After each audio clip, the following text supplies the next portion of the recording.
You're all here so early. Looks like we have everyone here. Isak, are you sure you want to come with us? I'll watch from a safe distance. Dia, I want to be there to bring Grandpa home. Okay, let's go then. Dia, wait. What's the matter? I heard that you were quite reckless yesterday. No more of that today, understood? Or I'll be very upset with you. Fine.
Keep up!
It's so hot.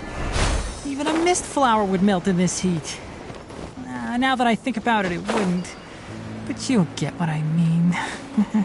Oh.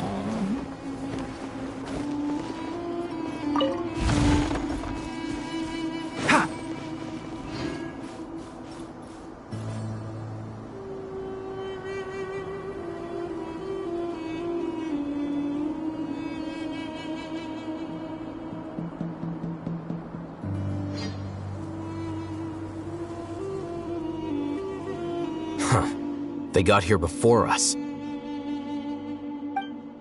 Uh-oh. Is it because Paimon overslept by 5 minutes and held everyone up?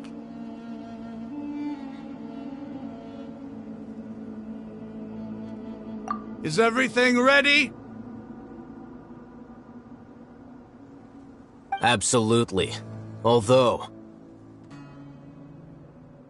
you brought fewer people than I imagined. Bring him over.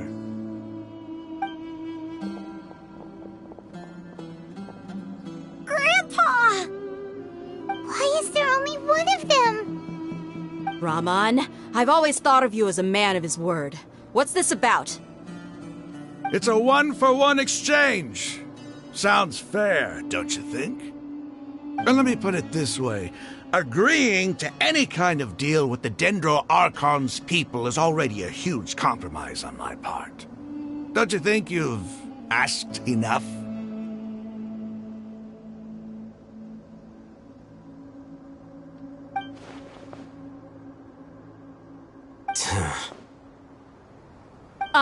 You stay right there!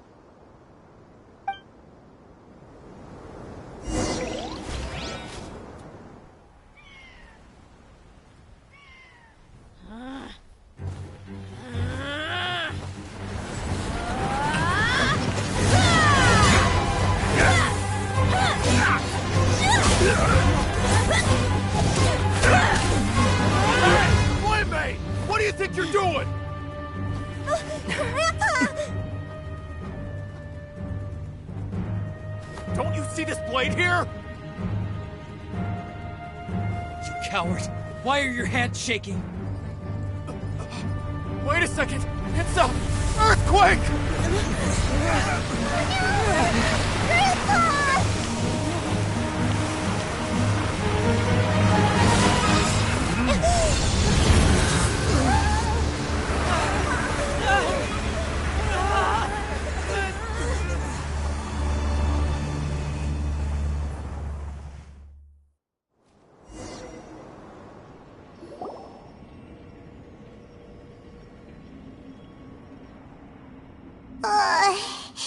Paimon's dizzy.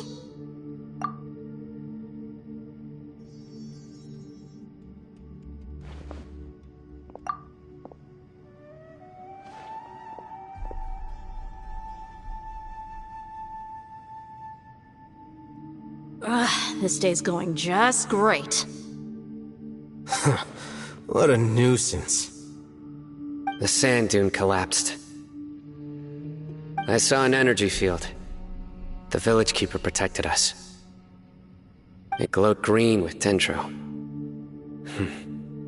Just like you said, it may well have been the remains of Lesser Lord Kusanali's power inside the scholar's body.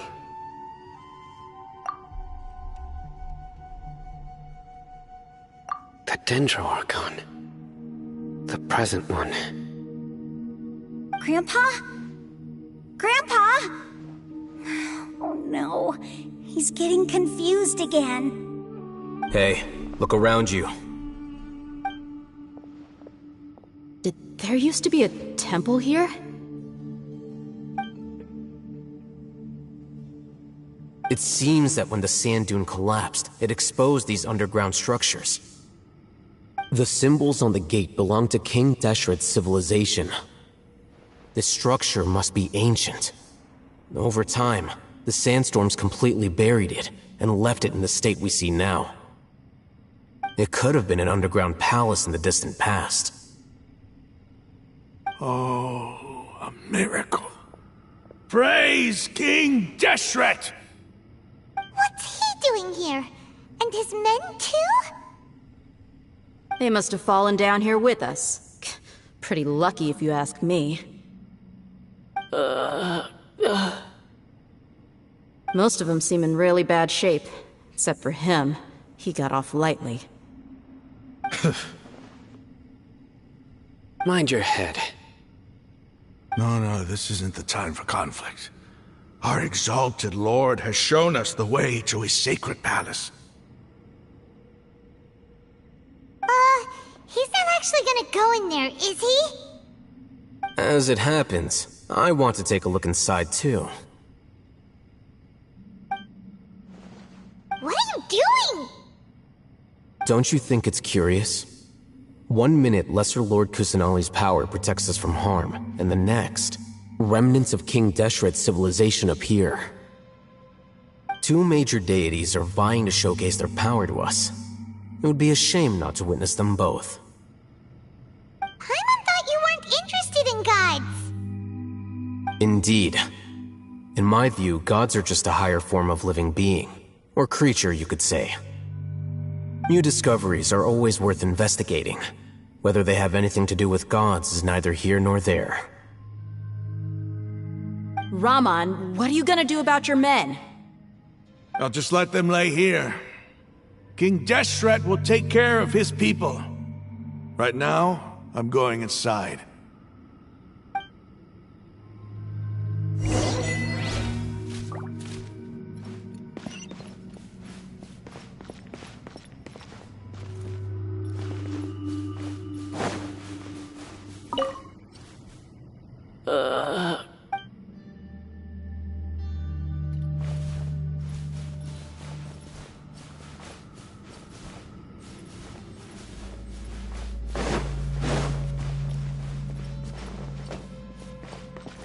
Grandpa? Grandpa?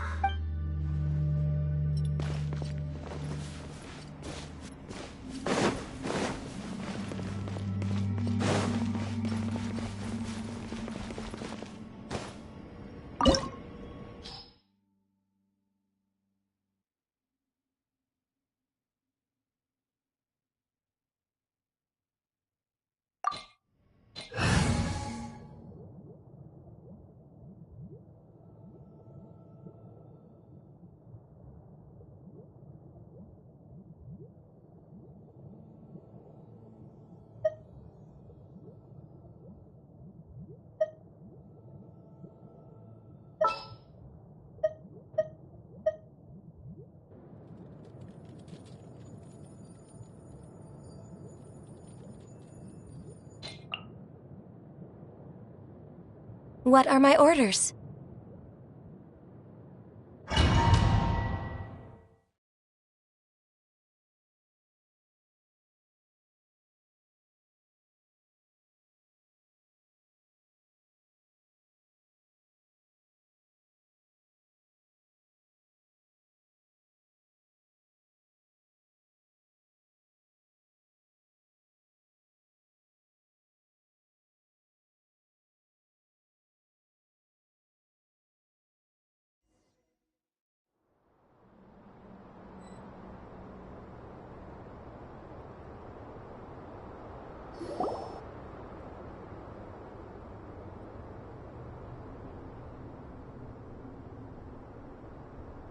It's full of life here. This defies comprehension. It looked completely desolate from the outside. Yeah, and there's so many plants. It's so pretty. Sir Raman. Huh? Me? Do you see another Raman here? Are you mocking me? What do you mean, sir? Interpret it however you want, but there's something I'd like to draw your attention to. While this structure is clearly left over from King Deshret's civilization, the energy that flows in here is that of the Dendro Archon. Whatever you say. It's not like I have a vision. There's nothing to be angry about. Think of this as an academic journey. It does seem kinda strange. If that's true, then we might have to explore this whole area to find an explanation.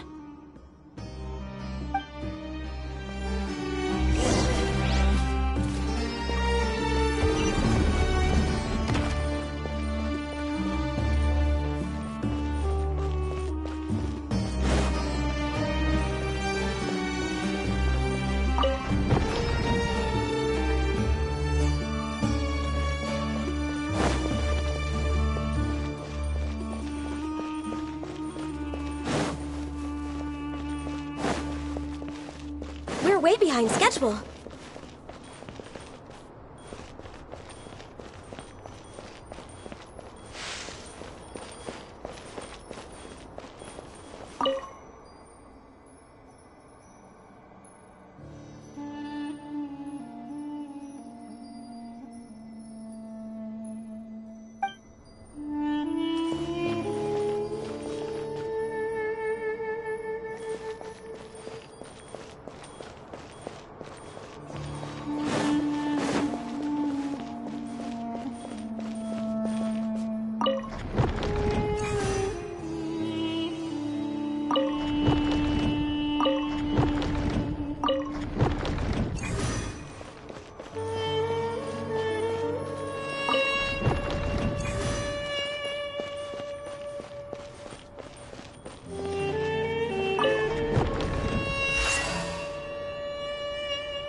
Let me scry!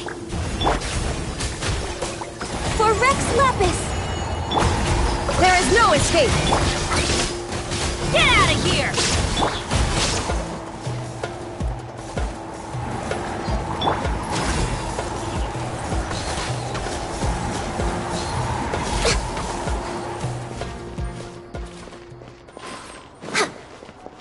We're way behind schedule.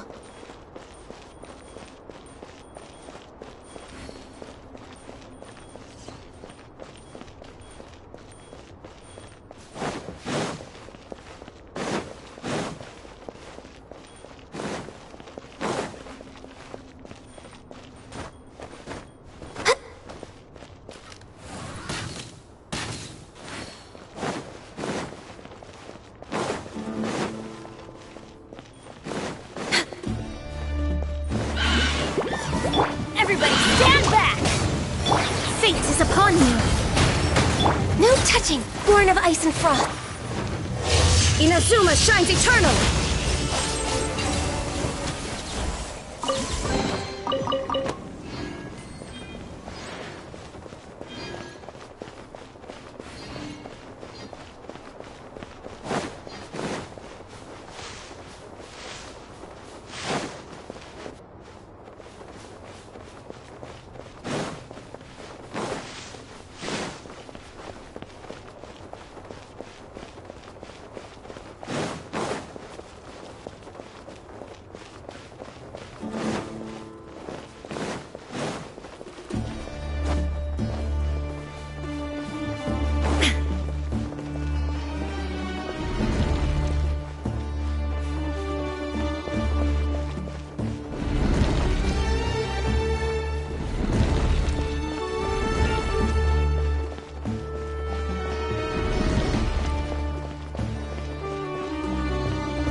Illusion shattered!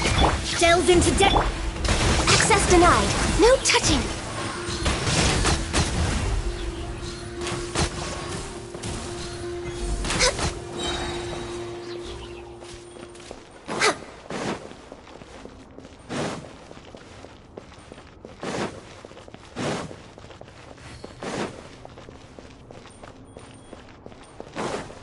Next next on the agenda?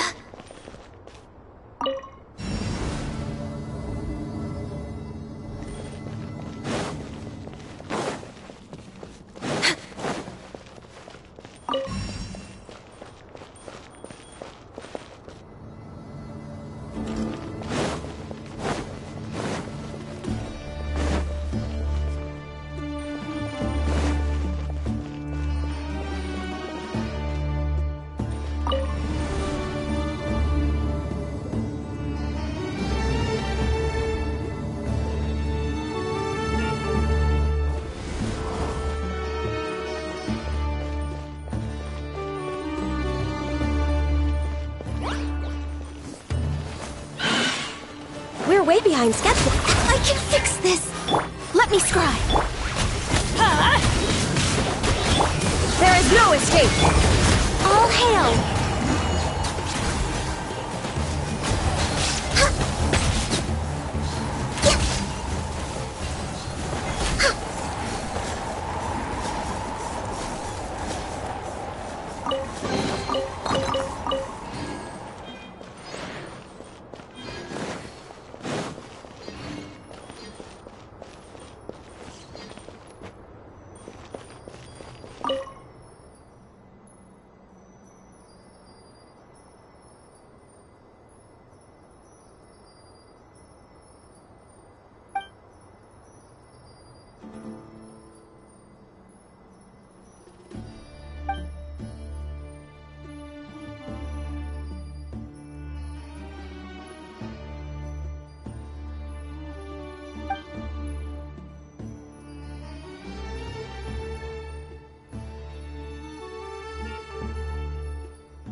Touching.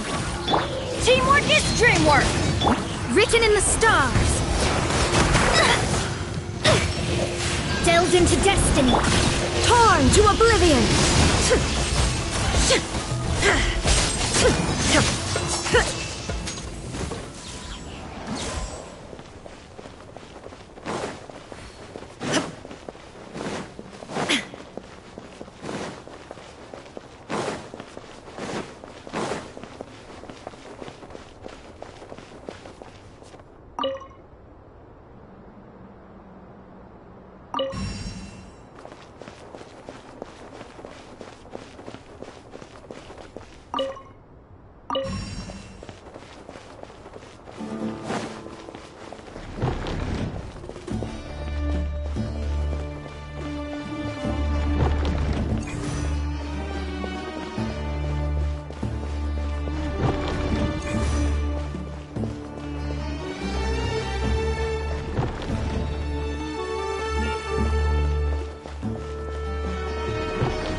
All the world holds dear is but a backdrop of constant motion. I stand before it, alone and unchanging.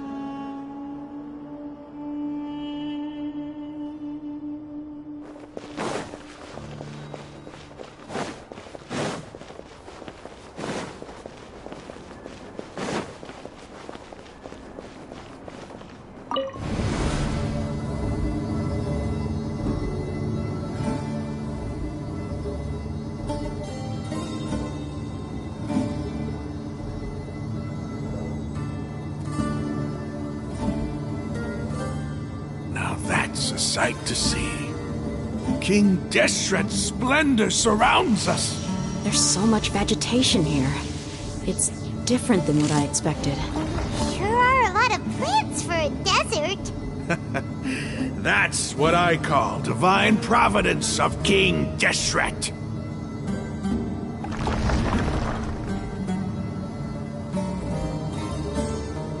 The world remains constant over the centuries.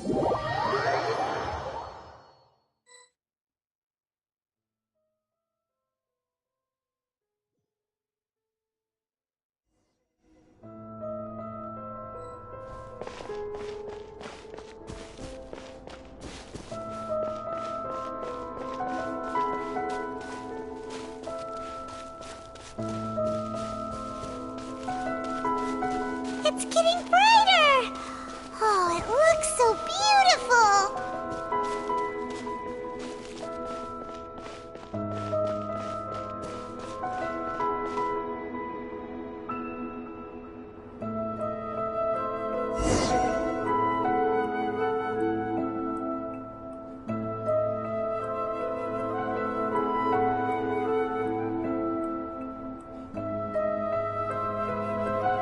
Wait.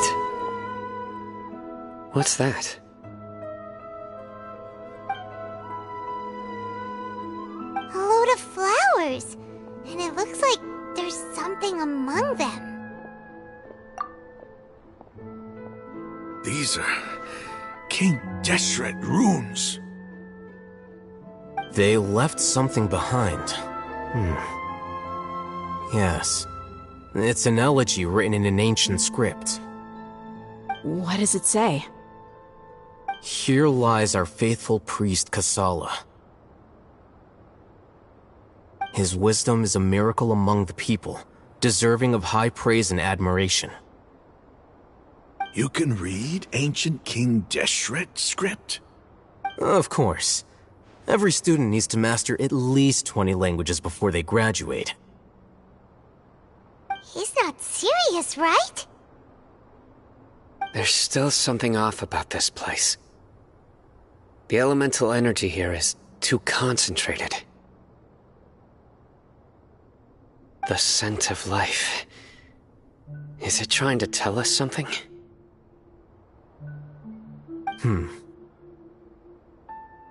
Is this it? Analyzing.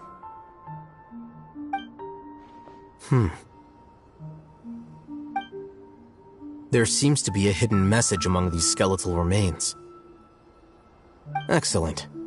There's a device from King Deshret's civilization in this gravesite. I'll transmit the information over and project it for everyone to see. Isn't sharing knowledge against the Academia's rules? Yes. However, under the circumstances, I'd prefer you to see this for yourself. You'll understand after watching it.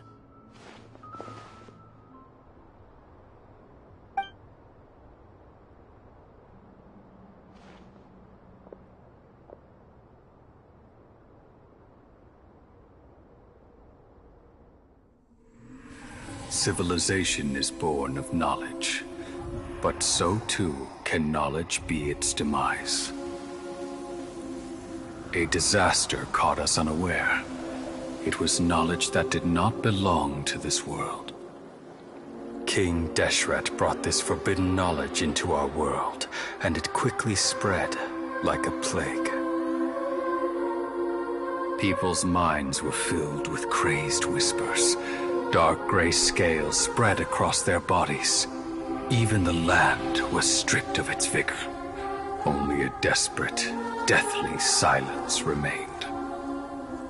Were it not for Greater Lord Rukkhadevata from the forests, the damage would have been irreversible. She summoned the priests to build temples and infused into them the divine power of life. The disaster was miraculously tempered, and the embers of our civilization were preserved in Aru village. Alas, the miracle could not last. As long as forbidden knowledge continued to exist, it would forever blight this world. In the end, the proud king of the desert, my eternal lord, chose to sacrifice himself. I have spent my whole life since guarding one of these many temples. But now, my duty is coming to an end. As I close my eyes for the final time, the sight of that noble deity will appear in my vision once more. In helping King Deshret to eradicate forbidden knowledge, she exhausted her strength, and her form became that of a small child. How strange. Now that I think of her, I no longer have any fear of death, for I sense that the spirit of life will abide with me during my eternal sleep. Children of the desert, cling no longer to past grievances, but hold tight to the memory of this act of benevolence. What was that? The priest's memories. No, impossible. Greater Lord Rukkhadevata.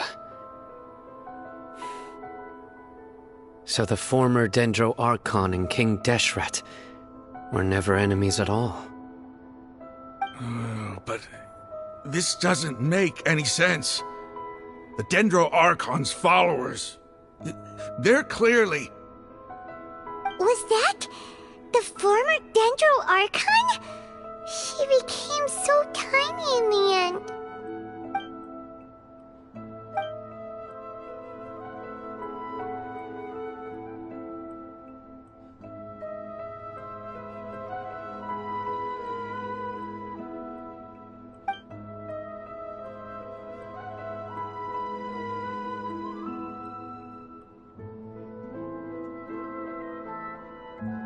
You might be distrustful of the Akasha, but there's no reason for you to doubt King Deshret's technology. You've just witnessed his priest's last words. I've never heard about any of this before. The surviving followers of King Deshret all gathered in Aru village. Our god did not make mistakes. We refused to believe any of the rumors. King Deshret's death, the all but total annihilation of our civilization, it was all Greater Lord Rukkhadevata's doing. We saw her as nothing more than a traitor, who stabbed us in the back in our moment of crisis. Just like us humans, fighting, feuding, double-crossing each other to survive in the desert. You were blinded by your prejudice.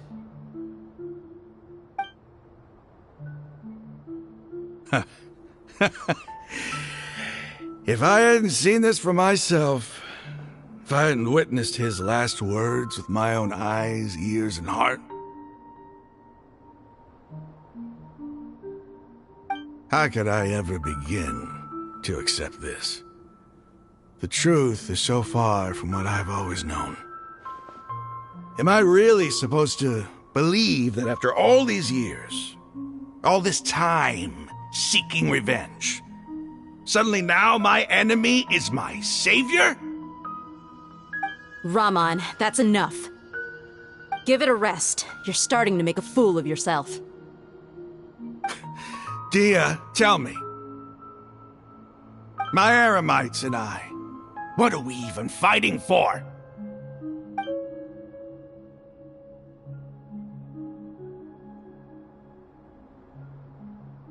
Hey, how you doing? I'll live. Thanks. I should probably go. Can't just stay here forever. What's your next move gonna be? Oh, I know what you're going to ask. I feel deeply ashamed of everything I've done. You'll get everything you're asking for. But please, give me some time. After everything that's happened here today, somehow I need to explain it to the others. It's not gonna be easy. Well, I guess that's for me to deal with. Dia, this is where our camp's located. Make a note of it.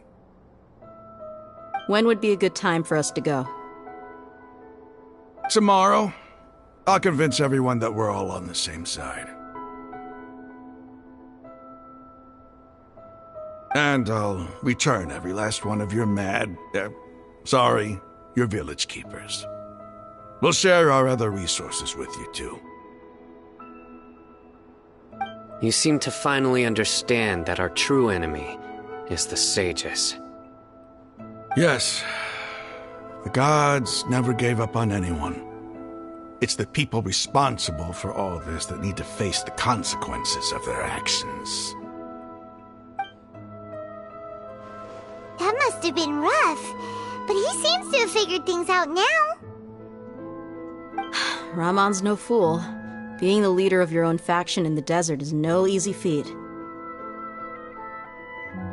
It's too bad he was held back by his belief in King Deshret, but now that that's changed, I guess we have a few more people on our side. The outcome, at least, is favorable. We should get going too.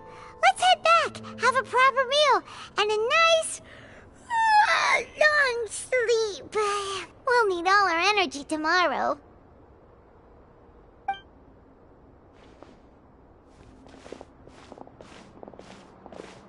we're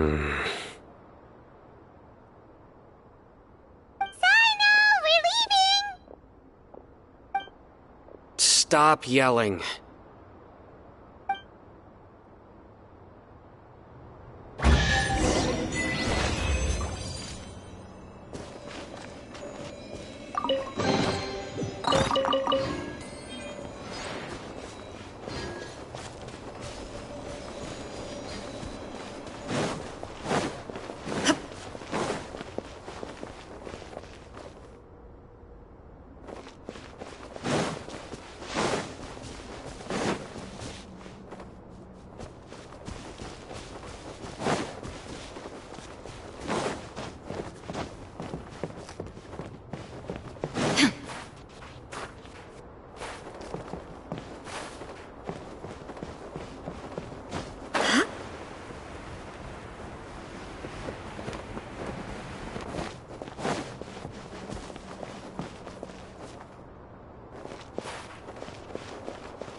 Raman, we're here.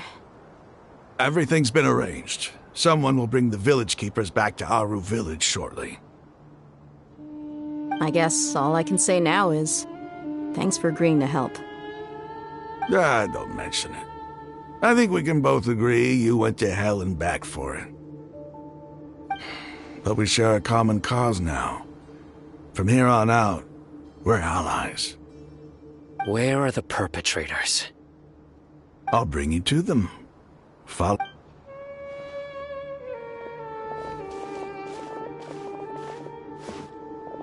So these are the people who kidnapped the village keepers. Oh no, it's the scribe! There's no need to yell. No one can help you now. We've been all over the desert trying to find you! That's right.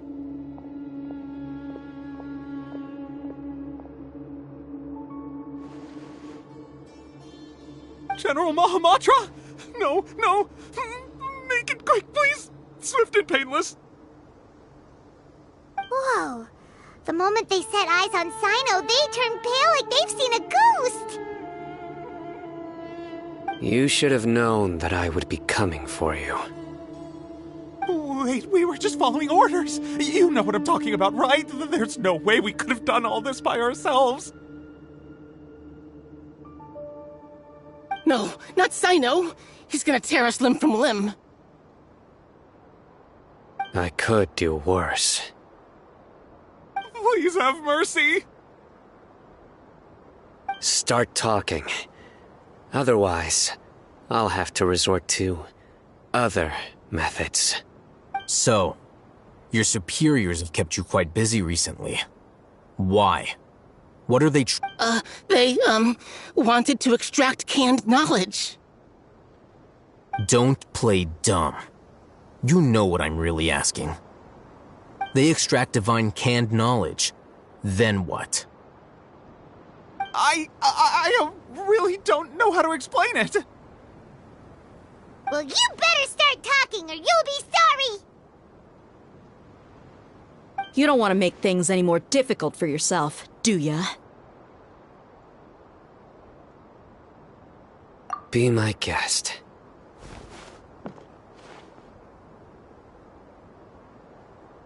Huh? Huh? Uh-huh. That sure didn't sound like a fancy metaphor or anything. You're serious, aren't you? How did you know? There's no use hiding it now. Yes, you're right.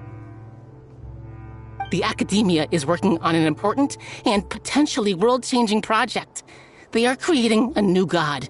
A god that will belong to them and to the people of Sumeru.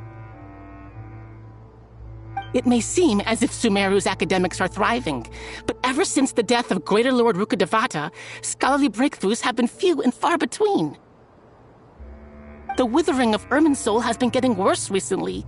The sages have tried everything they could think of, but nothing's worked. I'm always hearing them say things like, if only Greater Lord Rukkhadevata was still with us. Continue. And then, someone from the Fatui showed up. They called him the Doctor. He brought a gnosis and said he wanted to borrow the Academia's research facilities.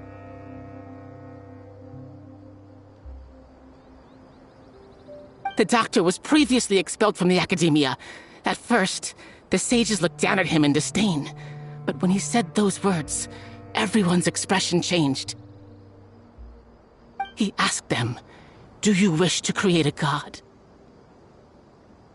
This is what the arrogant ignorance at the extreme end of academia looks like. First, the Academia spent a long time constructing a divine vessel, which was based on an exquisite humanoid puppet.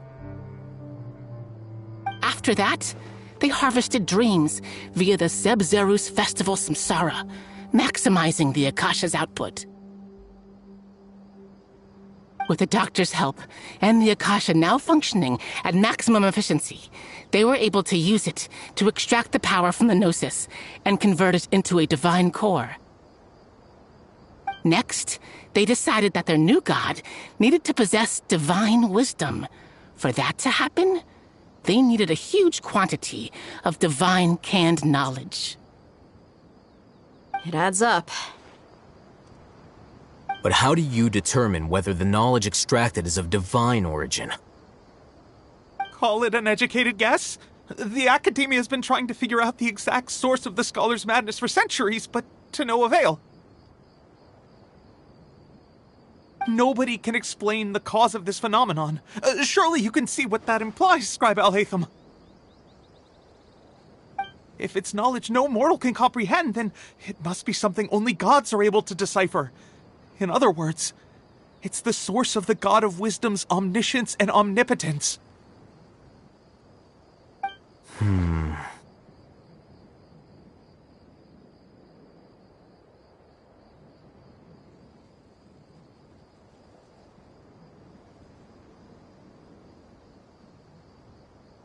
You must have noticed by now. The Academia doesn't care about who their god is. It's the ability to exercise control over knowledge and wisdom that matters. It is as if they are cursed with a desire for omniscience and omnipotence that burns in their blood. Some organisms demonstrate phototaxis, and thus orient their entire lives in respect to sources of light. For the sages, their only source of hope is the existence of a deity who embodies the acme of wisdom.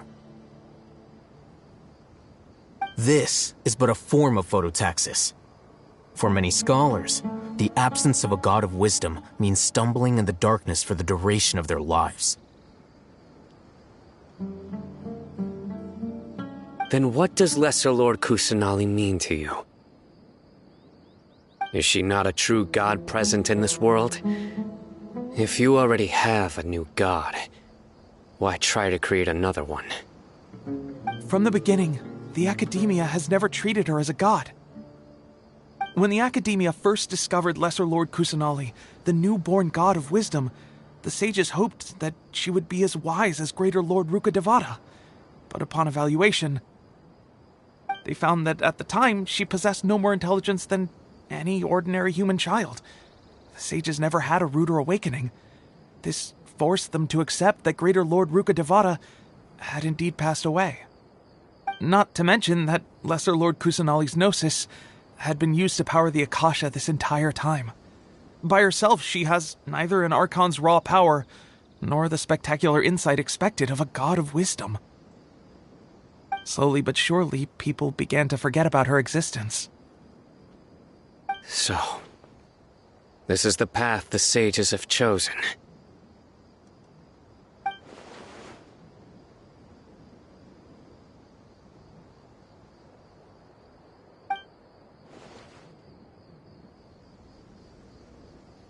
All right, let's try to keep our cool. If everyone's in a bad mood, then let's change up our scenery. Rahman, give me a few men to help us escort the village keepers back to the village. And these two scholars, they're coming too. Sure, as you wish.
The village keepers you found have all been returned to their homes, and each one has a dedicated caregiver to look after them.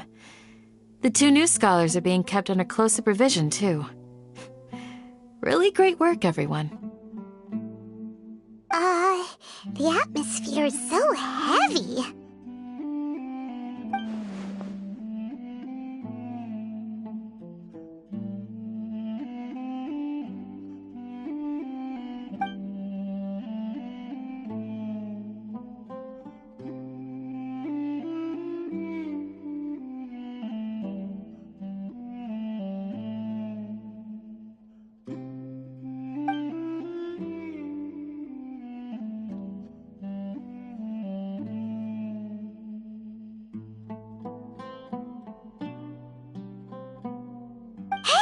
Say something! Stop spacing out!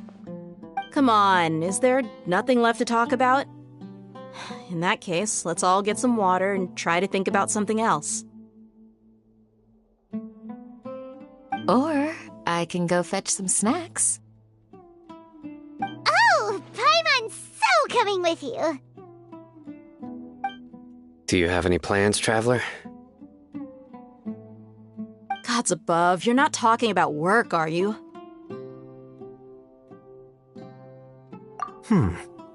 So you were still withholding some information?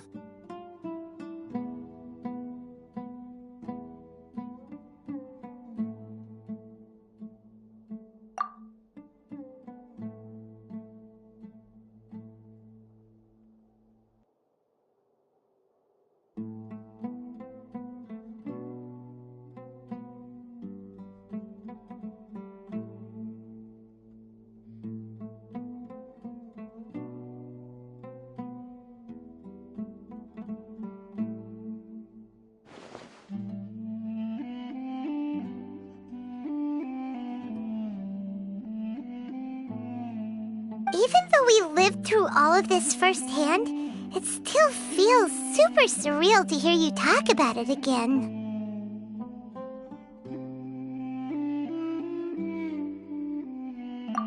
What a whirlwind of a story. I felt like I was holding my breath the whole time. It seems like there'll be more issues to face in the days ahead than I'd anticipated. Still, now's a good time to make our next move. Now that Ramon's joined us, we'll be an even stronger team. It's time to make a plan. Indeed. These events are a flagrant transgression of the rules in every sense. We cannot allow it to continue. So, everyone, are we on the same page? Crush the sages and rescue our god. That is our ultimate goal.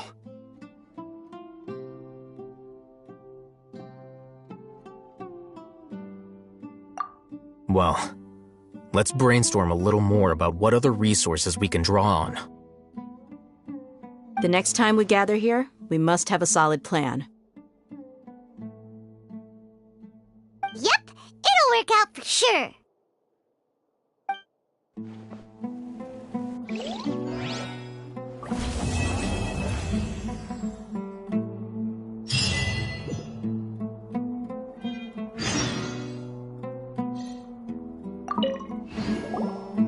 Don't rush. This is a big undertaking, and the planning and preparation for what lies ahead will no doubt take some time. Take it slowly. We need to make sure the plan is as effective as possible. He's starting to read his book again. Hey, are you even listening? Would you like me to lend you something to read? No way! Your books aren't quite to Paimon. I was joking. I know my books are far too difficult for you, and I have no intention of lending them out. Ugh, you're so annoying!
You must let me know if there's anything I can do to help.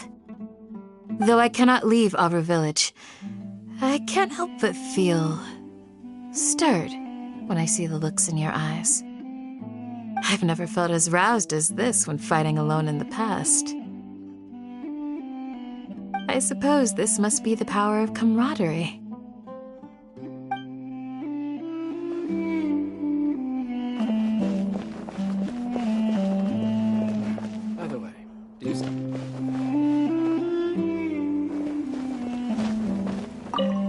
The past few days have been some of the most challenging work I've ever taken on.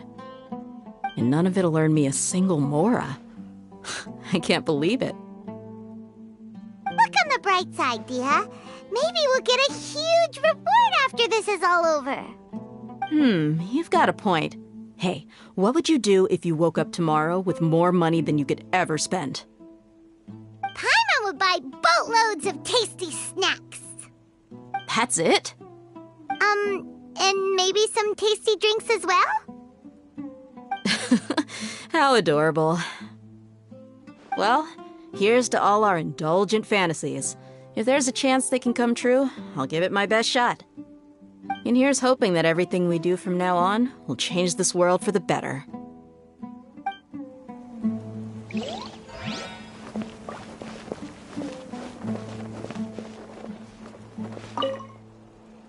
In the past, I never imagined that even the gods could suffer from hardship. If we can find a way to change all of this, will this nation become a better place?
You need to watch out for any signs of earthquakes and sandstorms.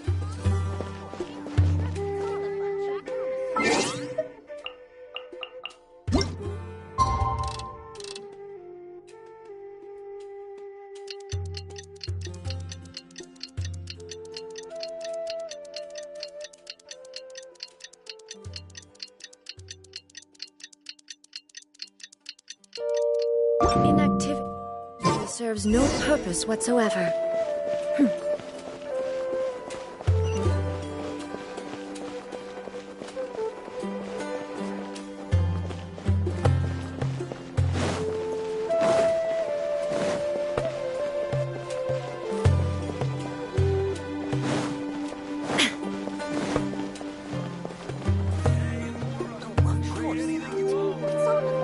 Candace! We're here! Has everyone arrived? Everyone is already waiting inside. Well, what are we waiting for? Let's join them! Please, wait a moment. Before attending the meeting, I hope you can promise me one thing. What do you need? Promise me that you won't commit to anything too reckless. What do you think? Okay.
Everyone's here so early! But why isn't anybody talking?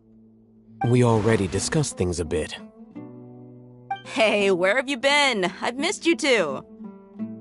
Are you ready? Very well. Are you sure this is gonna work? I gotta admit, it's bold. Color me impressed. It's worth a try. The point of discussion is to arrive at a solution. Let's cut the small talk and move to the next point. You're making Paimon nervous.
You're finally done. I have some other stuff to take care of. Catch you all later.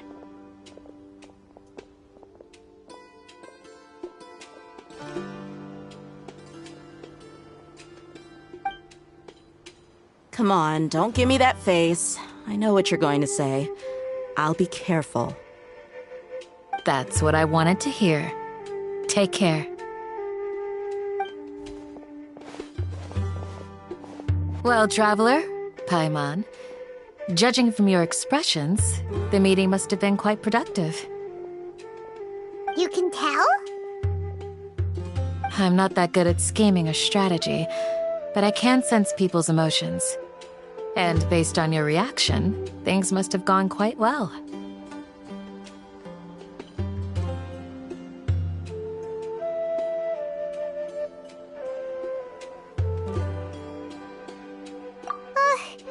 Paimon's a little worried. Hopefully nothing will go wrong. To be honest, I feel the same. But you're already some of the most capable people I know. So you have my trust. Candace gave us a compliment. Your deeds speak for themselves. Candace, we stayed behind to tell you that, although you won't be coming with us, we'll be sure to remember your words. I'm very glad to hear that. I've said the same thing to everyone here today as I said to you when you arrived. Your safety is the most important thing. Only when you're safe can the plan be successful. So please, take care. You're welcome. And thank you for taking my advice. Good luck with everything. I'll be here in the village praying for you.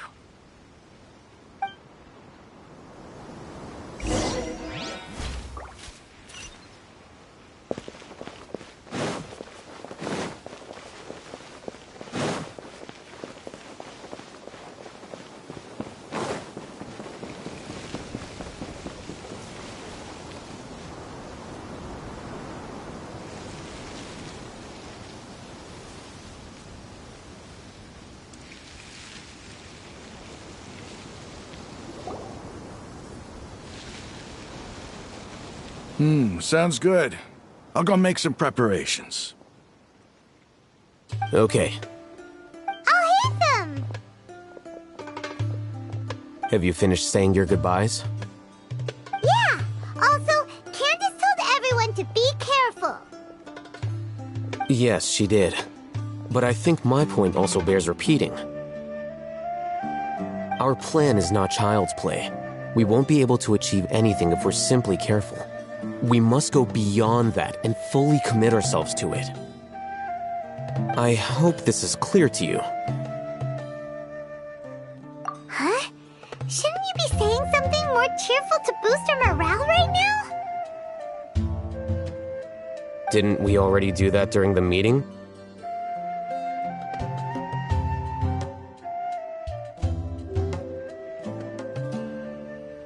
You can never have enough words of encouragement. In that case, Candace can cuddle you to your heart's content while I continue to remind you of the seriousness of our situation. We all have our jobs to do, after all. It's like how some people can be put in charge of logistics while others will fight on the front lines.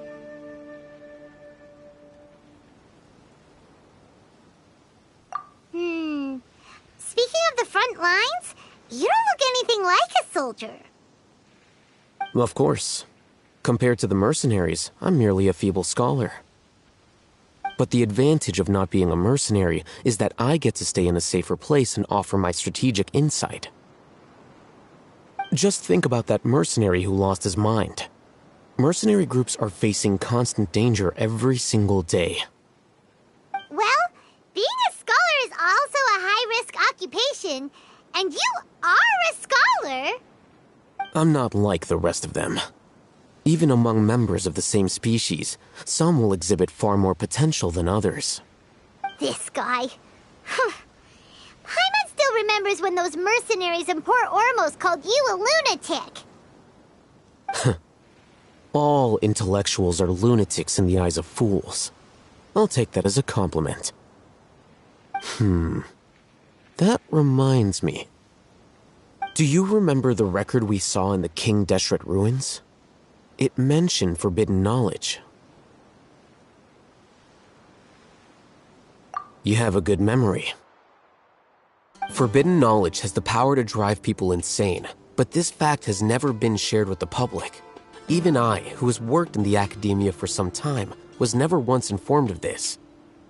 I think those mad scholars and mercenaries we encountered may have all fallen victim to the corrupting qualities of forbidden knowledge. But the academia has always held a different view. They have always believed that symptoms of madness are a side effect of human contact with divine knowledge as mere mortals.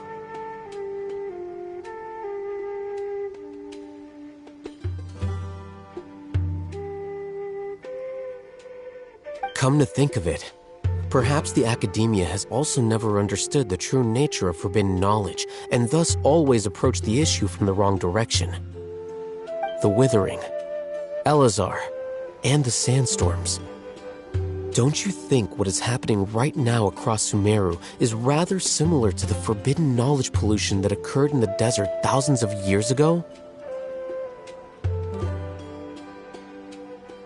But Paimon thought that Irminsul's disease is what caused the withering in the sandstorms. At least, that's what Tainari told us. Wait a second. Could it be that? Ah, you've connected the dots. The cause of Irminsul's illness may precisely be the pollution from forbidden knowledge. But if that's the case, what should we do? This is huge! Wait. Why do you think Lesser Lord Kusanali would have a solution to this situation?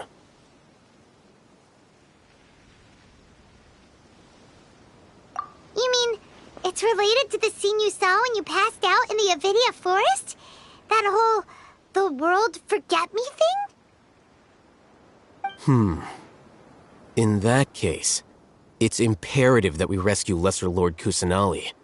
Only by working with her to save Irminsul can we completely resolve the problems Sumeru currently faces. To make sure we're still on track, I would like to check on the state of some of our preparatory work. Where are we going? To an Eremite base.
Oh, you made it. Huh? What are they doing here? I gave them some technical work to do. Ah, it's the scribe. And is that the traveler I see? How's the work going? Ah, yes!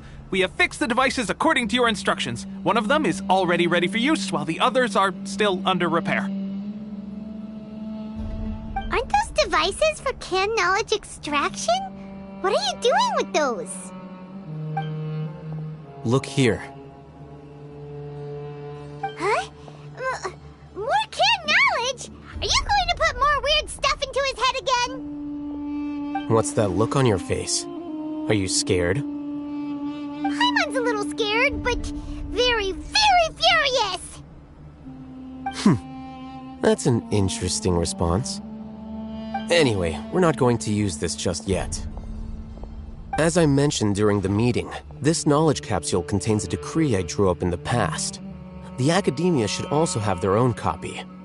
And according to the plan we just came up with... Traveler, I want you to record something into this capsule.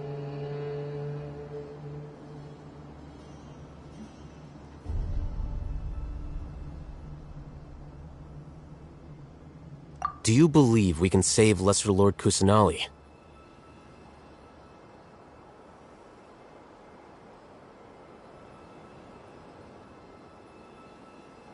Good. Conviction is the most important part of all of this. Now, please get ready and put on this device.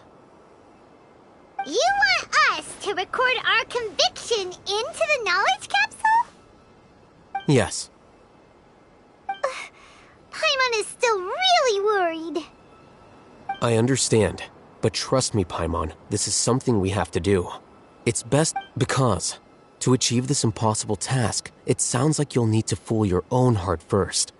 Although it may feel like a trick, self-encouragement may be the most important tool we have. Paimon can see the point you're trying to make. Imagine this. We have orchestrated our plan and successfully rescued Lesser Lord Kusanali. As a result, we have changed Sumeru's entire political landscape. Everything went without a hitch, and everyone recognizes and praises our achievements. Now, open your eyes. Here. What's this? Read it out loud.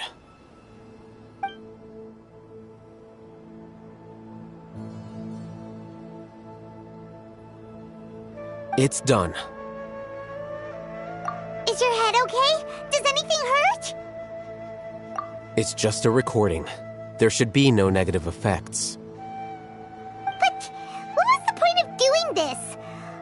Paimon doesn't get it. And that's perfectly fine. In any case, these capsules aren't meant to be used by you. Huh? What do you mean? Have you forgotten?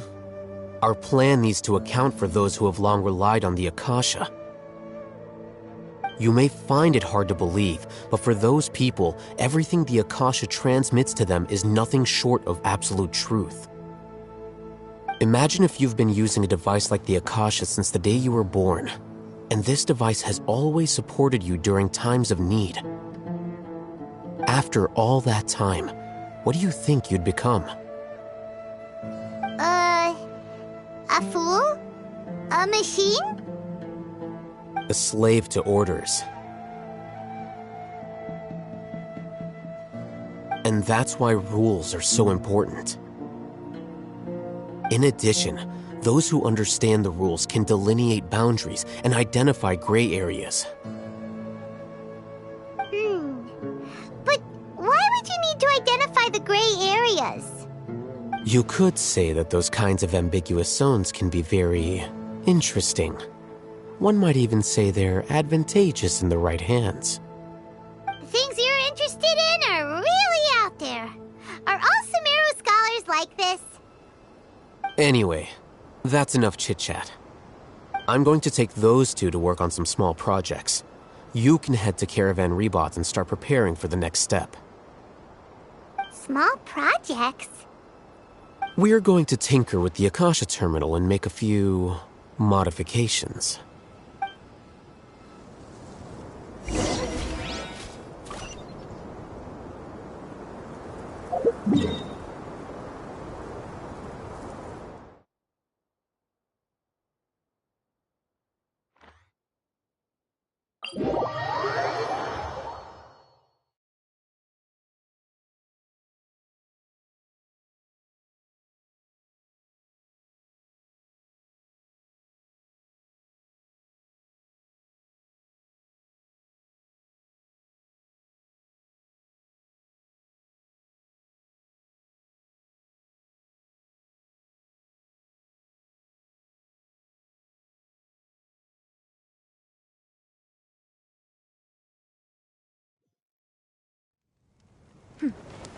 Clear skies can do nothing to hide the brilliance of light.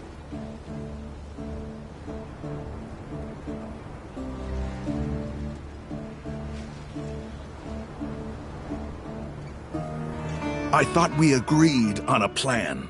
How can you go back on your word? The plan is too radical and carries a high risk for casualties. I've given it a lot of thought. And in the end, I still can't agree to it. But it's still the best plan we have. As a former Matra, you of all people should be able to see the bigger picture and recognize the innate advantages of our plan. I did. And that's how I saw the danger behind these so-called advantages. Al-Haytham's plan is even more radical than I imagined. Huh? Why are you guys arguing? My friend, you're just in time. Why don't you help me persuade Sino? He's turned against our plan. We agreed to work out a plan at the meeting. As mercenaries, you're familiar with the local environment, so you'll take care of the specifics. But then, you went to Al-Haytham for suggestions. Had I known Al-Haytham would give you those kinds of suggestions, I would not have agreed to the plan. Look, you already know that we're all on the same side here, don't you? Mercenaries place a lot of importance on their bonds of friendship, but also will not hesitate to make sacrifices if they deem the situation to be sufficiently dire. I'm sorry, but as things stand, I can't accept your principles. Seems you really do understand the ways of the desert. Traveler, Paimon, this is also something you should know. Ramon's plan is to have me work with the Caravan Reebok guards in my capacity as a Matra. We will arrest the mercenaries and escort them into Sumeru City. Wait, how can we work with the guards? We can't get through that wall easily, remember? Caravan Reebok would never let so many unregistered members of the Eremites enter Sumeru City.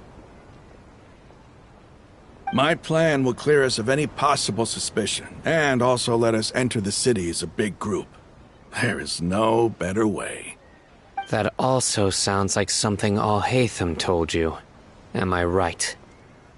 Doesn't Al-Haytham know how dangerous this plan is? Of course he does. He told me.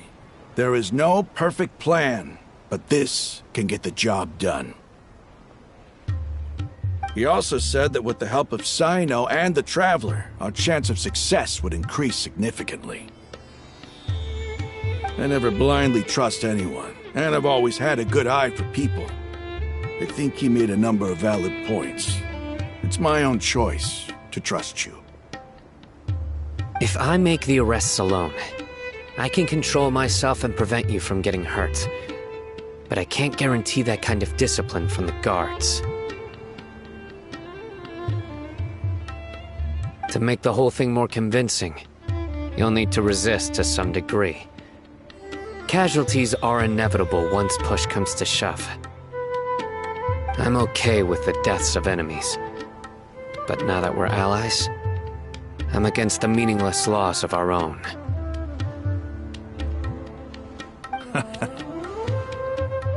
I can't believe a Matra would actually care about us. I've lived a hard life, and I can say that people like you are hard to come by. I've always treated my allies with honesty and respect. They have the right to know important things like this. Now you're making this hard for me. Hey, is there something we can do to help?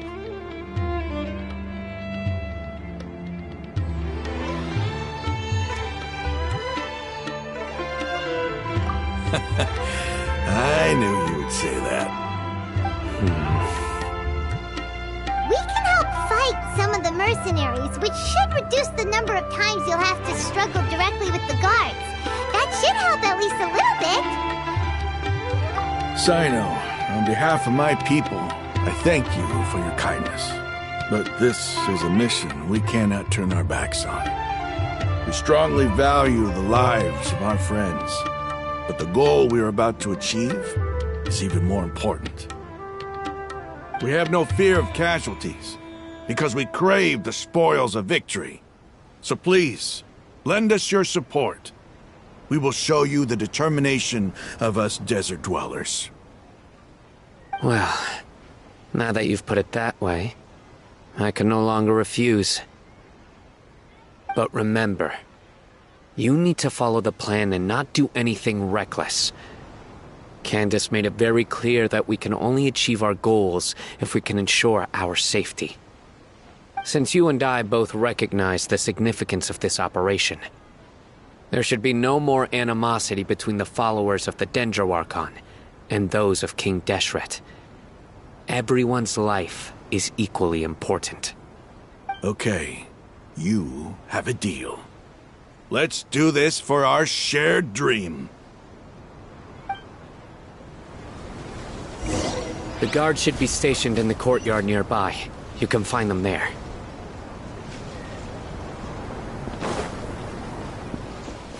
What should I sell after I'm done with this patch?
Guards!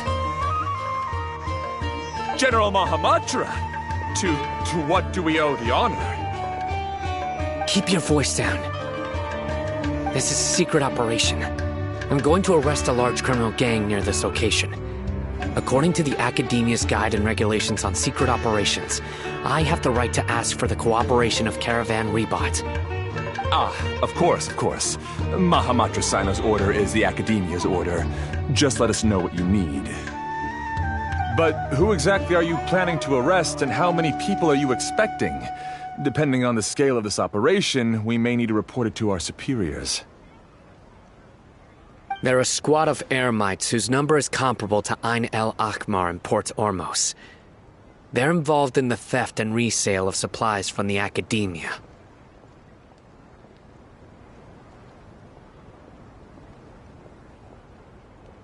As many as Ain el Akhmar? This should definitely be classified as a joint operation. Then I suggest that you report this to your superiors as soon as possible, and treat it as a top priority desert operation. I will need personnel. Got it. Please wait a moment. I'll contact them immediately.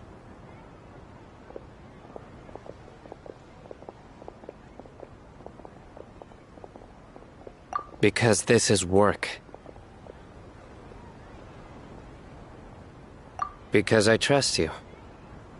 Paimon can't believe you're still in the mood to chat. This whole thing has Paimon scared stiff! Aren't you even a little worried? What if these guards already know that you have betrayed the Academia and are no longer their General Mahamatra? Even if that guard doesn't know, their superiors might, right? We discussed this, remember? The Caravan Rebot operation is of great importance. But don't worry, the guards there shouldn't know that Sino has stepped down. How can you be so sure? First, the other Matra still don't know why Sino has left, which proves that the Academia has been covering up the matter. Second, this is a crucial moment for the Academia's God creation plan. If something were to happen to the General Mahamatra, it's bound to attract a lot of unwanted attention. No matter how you look at it, they don't seem interested in sharing the news of Sino's departure.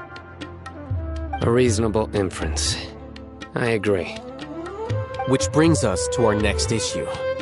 I'm sure some of you have been wondering if the prediction function of the Akasha will affect our operation.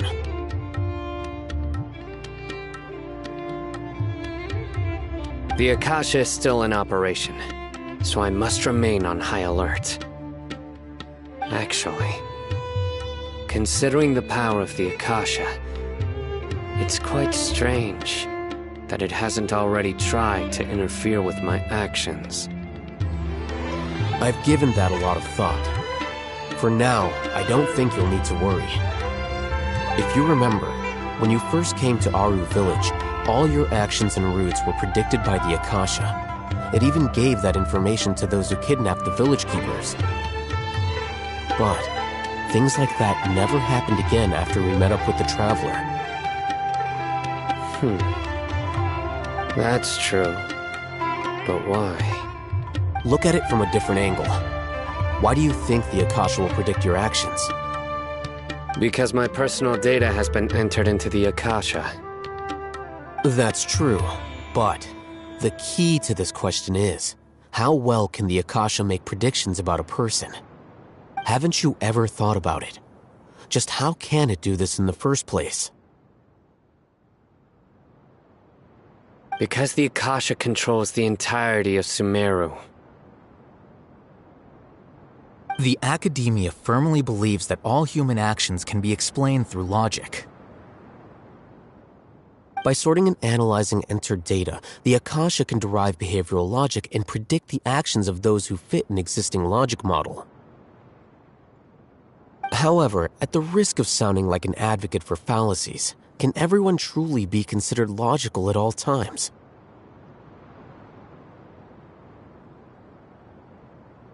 Emotions are part of our behavioral logic, but can you guarantee that every experience of the same joy or pain would be equally intense? How can our feelings and opinions be predictable down to the letter in every single instance? Sino, in the past, you've always worked alone. In the absence of another person who could sway you or your thoughts, the Akasha could produce predictions that were similar to your real-life behavioral principles. Decisive and principled, you were used to solving problems alone. That's why the Akasha could figure you out. But now, you've joined a team. And I believe the Akasha hasn't yet figured out the full composition of it. Our thoughts and logic have intermingled and weaved themselves together to become a complicated, chaotic mess. Any one of us could potentially disagree with another. The Akasha lacks data on these interactions, and it's impossible for it to predict your actions in the future based on your decisions in the past. After all, there's probably a limit to just how much we can be modeled or controlled by data. So, in my opinion, you're probably safe for now. Makes sense to me. I agree. The Akasha is not alive, and I don't think we can be completely controlled by something without a mind of its own. Is that so? I guess there are things that even the Akasha cannot calculate, and people will not be forever trapped by the past.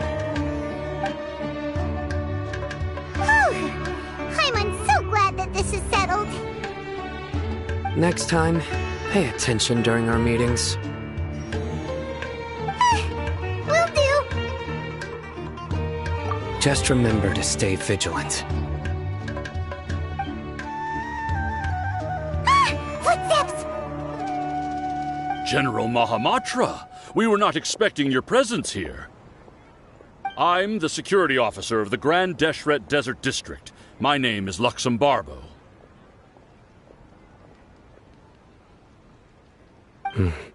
This is my assistant, the Traveler. He will be working with me. The construct next to him is for his work. Beep! Construct! Beep! What a great honor to meet you. Your golden hair is as bright as the sun. And, is this the latest technology from the Academia? Have you made a decision regarding the matter I mentioned to your subordinate? It seems to be a dire situation, so of course you will have our full cooperation. To be perfectly honest, I've always longed to go on a mission with someone as well known as yourself. There's no need for flattery. Yes, sir. Take your most elite platoon and follow me to the eastern side of the district. We will carry out the operation there.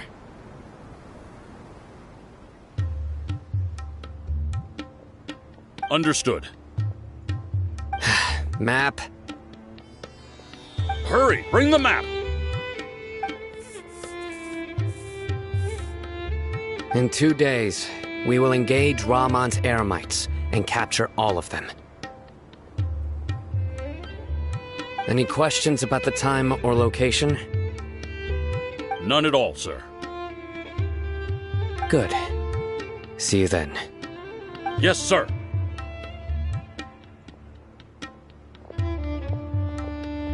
Maybe hanging around the General Mahamatra isn't so bad after all. Everyone's so respectful towards us. This is all due to the absolute authority of the Academia. And now, we're going to strike back against that massive pillar of power. Get ready. We will move out in 2 days.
The world will... Time for the operation! Let's go meet Sino in the desert! Rising through water. Transitory.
Have arrived already!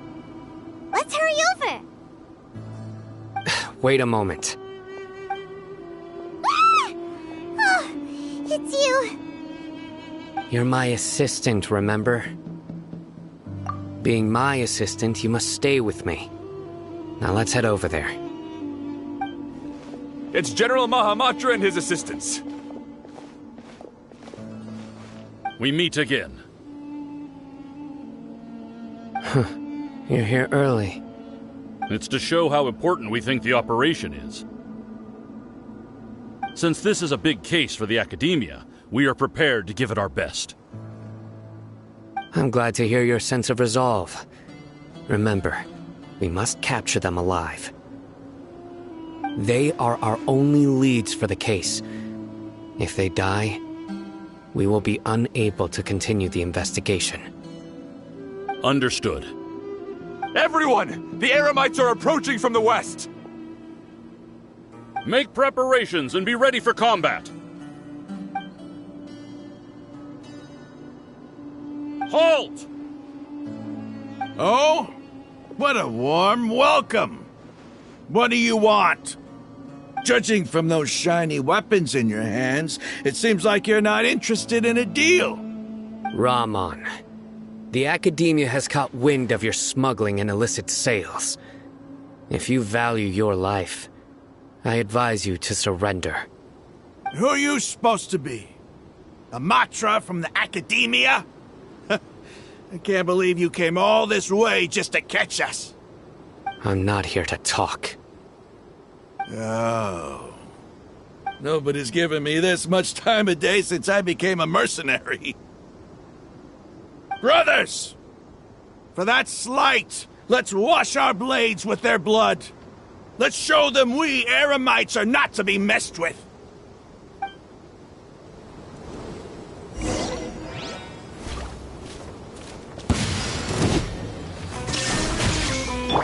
Shadows of fate! Born of ice and frost. Access denied. Yeah, come on! Focus!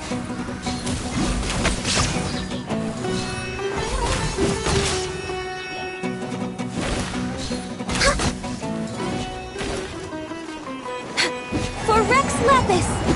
No touching! Fate is upon you! Illusion shattered! Get out of here! Out of the way! Everybody stand back! Shine down! Access denied!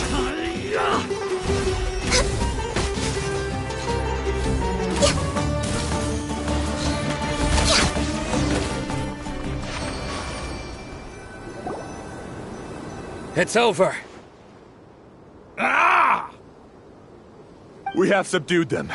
The operation is now over. All Eremite mercenaries and related personnel in the area have been arrested. Ah, you pitiful Dendro Archon dogs! You'll regret this! I'm afraid you'll regret it first. King Deshret will curse you, and you will all! Silence! Oh, Restrain them and take them back to Caravan Rebot. Count their numbers and send them to the Academia as instructed by the General Mahamatra. Yes, sir!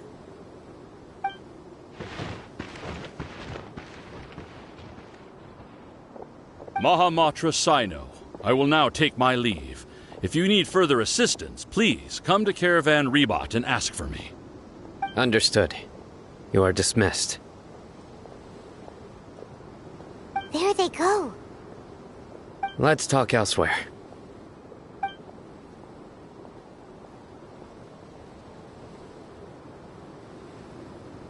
This part of the plan went really well.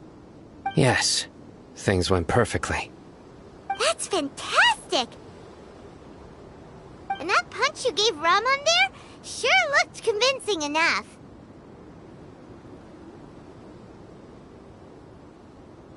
Once we're done here, I'll return to Caravan Rebot and oversee the group's transport. I promise. I'll get everyone into Sumeru City safely. Yeah, you're the reason why everything went so well. It's not the time to celebrate yet. I believe Dia should already be waiting for you. Go join up with her. She will need you to introduce her to Tainari. Speaking of which, is it really okay for us not to share the full plan with Tainari? What if he'll feel miffed about it and refuse to work with us? I have a very close relationship with Tainari. Given how well we know each other, I believe my message alone should be enough to bring him to our side. He knows I won't make jokes about things like this. If we need help, Tighnari is the best option. Get ready for the next phase of the plan. Don't keep them waiting.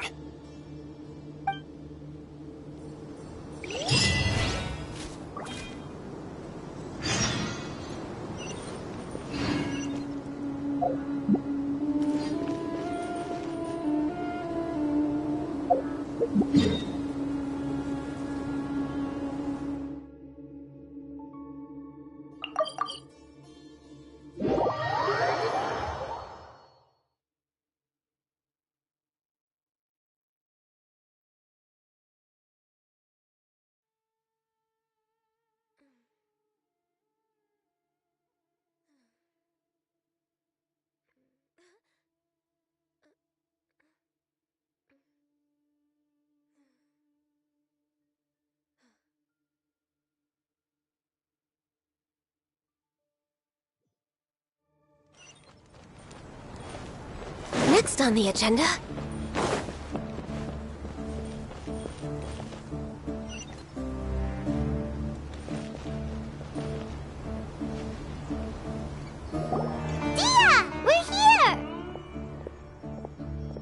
It's about time. Didn't you say our part of the plan is the most important of all? And here you come rolling in late. In the time it took you to get here, I already did 5 laps around the place, downed 7 drinks, and even did some clothes shopping.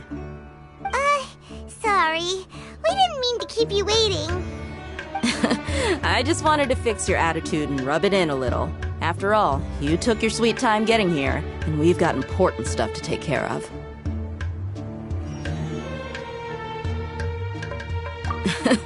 I just like seeing that serious look on your face. Alright, I'll stop. All joking aside, I'm glad you're here. Let's get moving and take care of this as soon as possible. But where should we start? Our responsibility is to get a status update on the Fatui Harbinger known as the Doctor. We need to make sure he won't get in our way when we rescue Lesser Lord Kusanali. Dealing with an institution that controls all of Sumeru is already hard enough. If the Doctor were to crash the party, it would be next to impossible for us to achieve our goals. Yeah, we sure don't want him showing up. Ooh, it really gives Paimon the creeps. Right? Hearing his name just reminds me of those stuffy old geezers in the academia. I'd rather not have to deal with someone like that. According to the plan, we should first go to Pardis Di and ask for Forest Watcher Tighnari. If all Hatham and Sino's sources are solid, then we can be sure that Tighnari still has the Academia's trust. So, we'll find Tighnari and convince him to get us the latest intel on the Doctor. Then, depending on what we learn, we'll make any necessary adjustments to our plan. The sages have placed spies everywhere on the other side of the wall. I'll follow you as a bodyguard. You should be honored. I don't offer my services to just anyone you know. But Paimon thought mercenaries would do anything for Mora. That's certainly true. But when multiple employers are vying for your services, you should always go with the best offer. Let's see. If I were to charge you a bill, I guess I can apply a discount. How much more do you want? Paimon's not sure we can afford it. How much do I want? Hey, how about paying me with a smile? What do you say? I haven't seen you smiling much recently. If you ask me, someone like you must look lovely when they smile. Come on, give me a smile so that I can be less worried. Looking good! I hope this pretty smile will become our lucky charm. There are many kinds of smiles, but only a truly joyous one can bring blessings to others. Let's consider this smile a down payment for our future victory.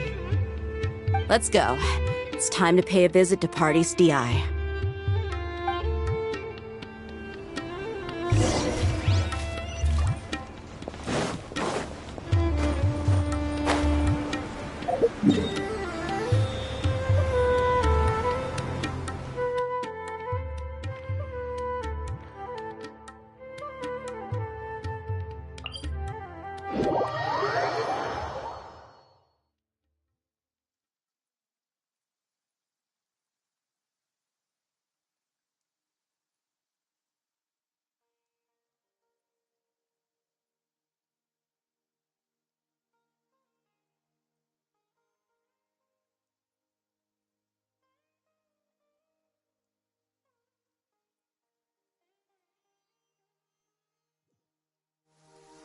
Oh, good.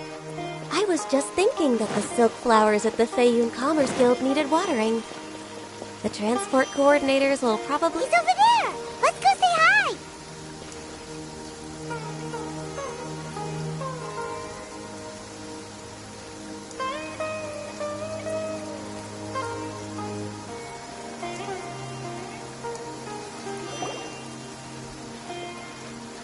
Hi, Nori! Ah, Traveler, Paimon. And you are?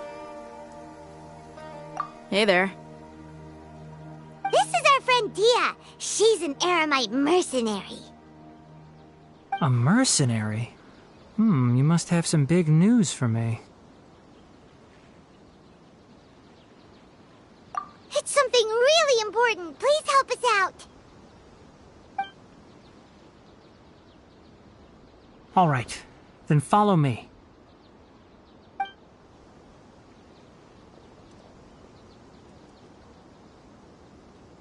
This place is better. We won't be disturbed by any passerby. Okay, what is this important thing you want to ask me?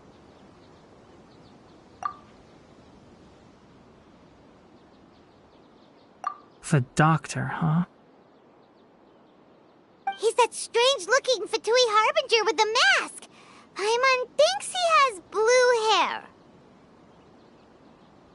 Yes, I know him.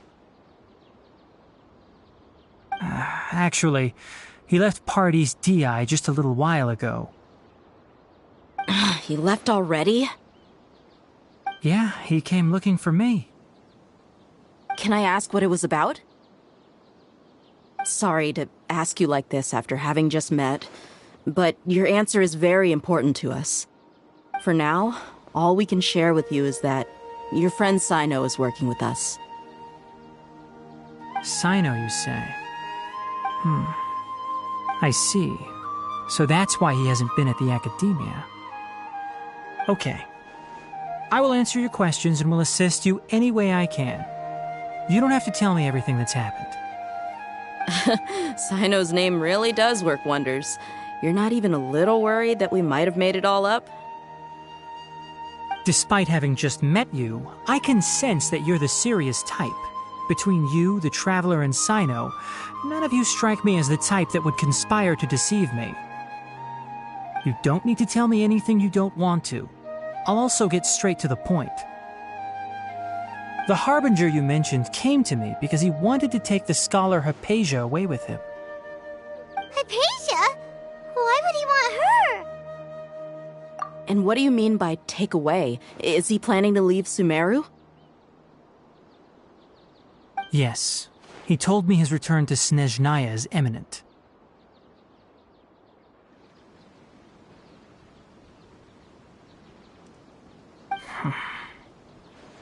So you mean...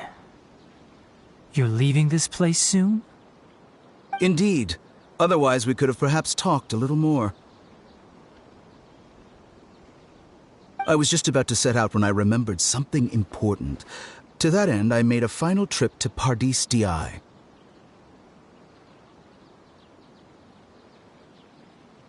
Let me ask, have you been taking care of a scholar by the name of Hypatia?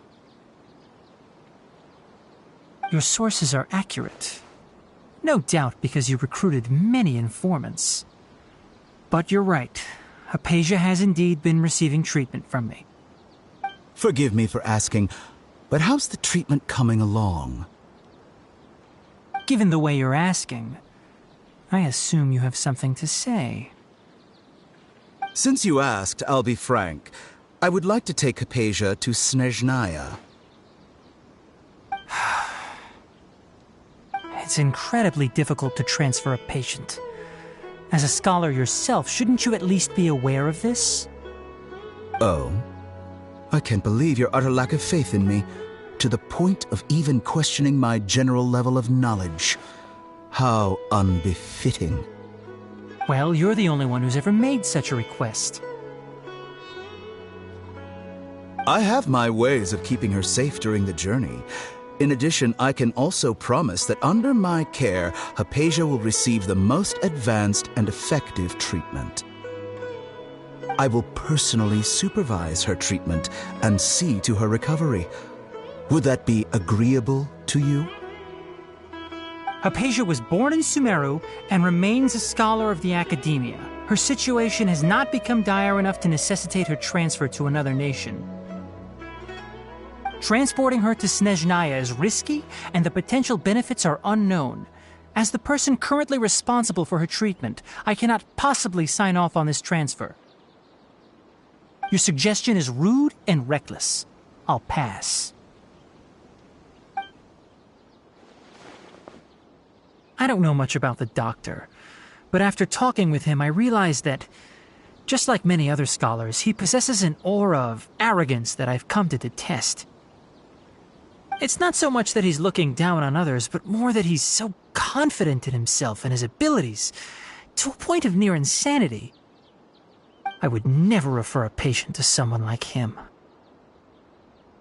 I prepared myself for a protracted battle of wits, and was really surprised to see him just give up on the topic. Still, his reaction really concerned me.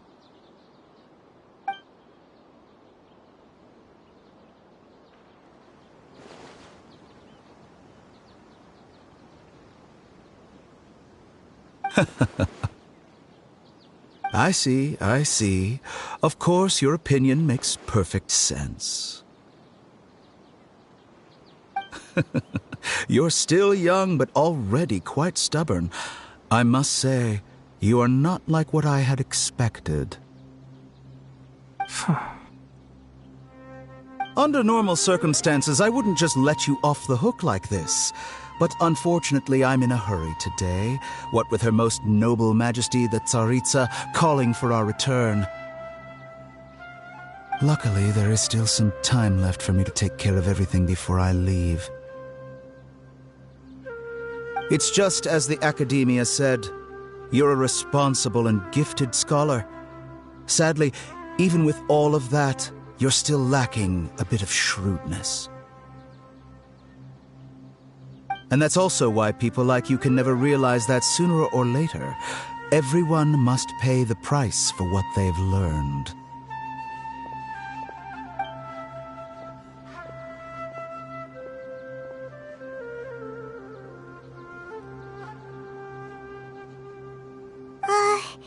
Paimon can't help but feel like he's hinting at something unpleasant. He asked a question, yet didn't care for my answer. Perhaps I'm nothing but a talking rock in his eyes. He never came off as malicious, but an utter lack of compassion permeated throughout our conversation. From his tone, I can sense that he's always looked down on others.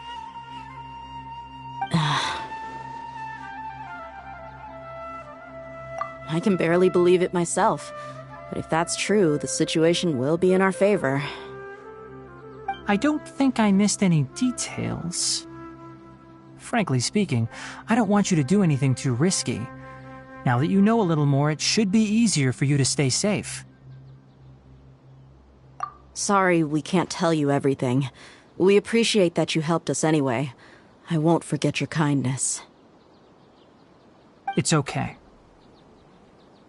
I have an obligation to do so. To be perfectly honest, all of this may have started because of me.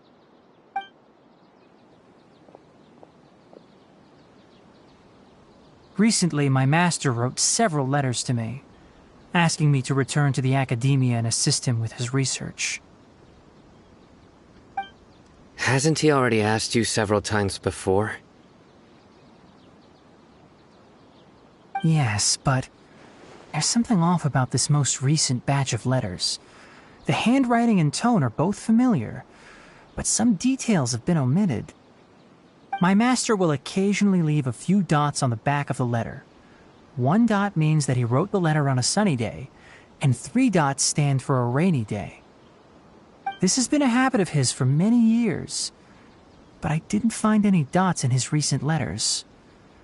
I believe something may have happened to him. I get it.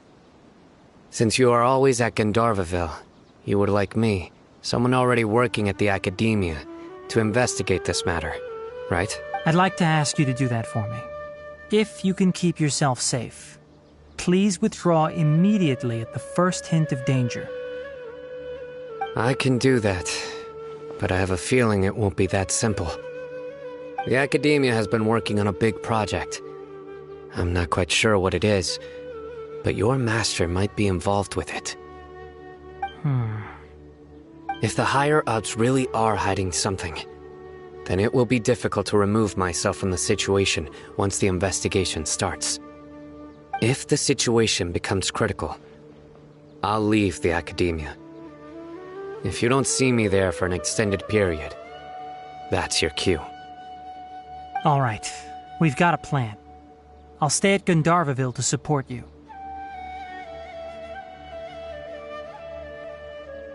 If that scenario comes to pass, you must be extra vigilant. And be wary of any messages or direct requests from the Academia. I must say, I didn't expect a warning like this from the General Mahamatra. Being loyal to the Academia doesn't mean blindly doing whatever the sages say. I know what I'm doing. On that note, aren't you also being quite distrustful of your alma mater? The Academia, yes, but my master is a man of integrity. Even when I was a student, I was worried he'd get in trouble for sticking to his beliefs. I suppose he's lucky to have lasted so long. But in the end, it still caught up to him.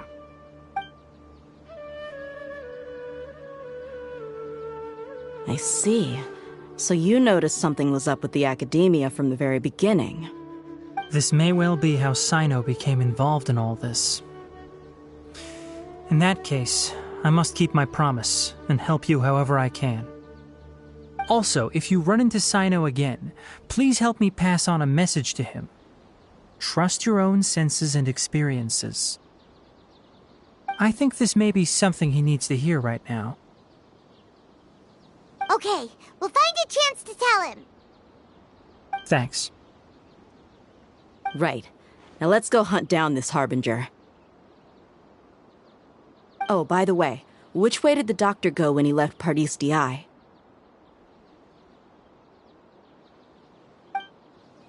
That way. Gotcha. Thanks so much. We'll be on our way.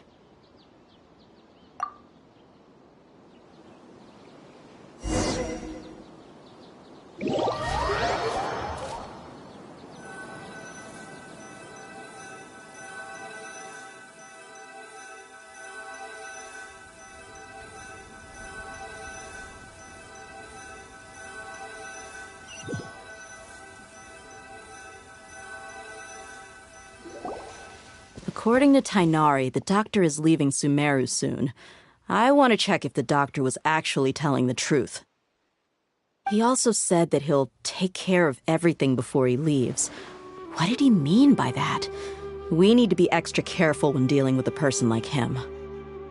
Just to be safe, let's chase him and see what we find. But we have no idea where he went! How can we start chasing him? We'll do it the mercenary way. I'll find leads as we go. All you have to do is just follow me. That Harbinger may have tried to cover his trail, but he still left some traces. Or perhaps he never even thought about concealing his whereabouts. Maybe that's just how arrogant he really is.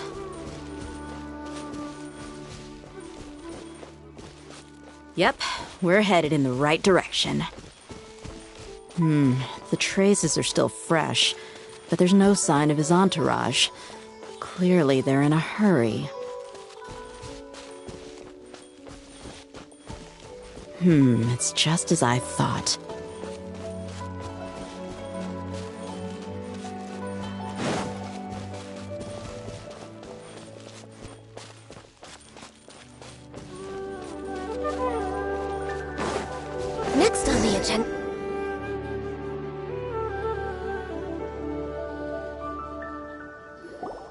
We can stop here. I think I know where the doctor went. To the south of here is Port Ormos, which seems to be where they're headed.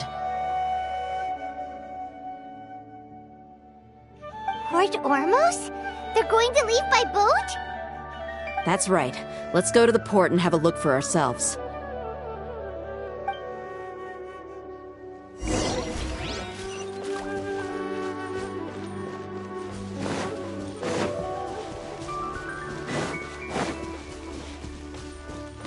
We're way behind schedule. Born of ice and frost. Access denied.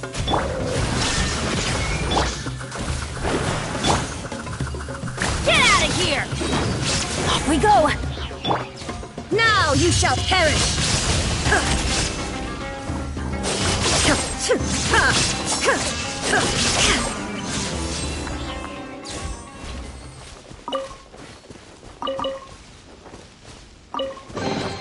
Take them. I have no need.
Skill, seems we found the right place. Shh! Don't draw their attention. The port is crawling with Fatui soldiers. Let's keep going and see what we can find.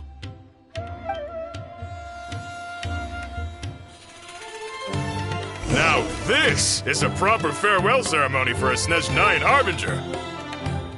The Lord Harbinger is leaving. I've still only seen him once or twice.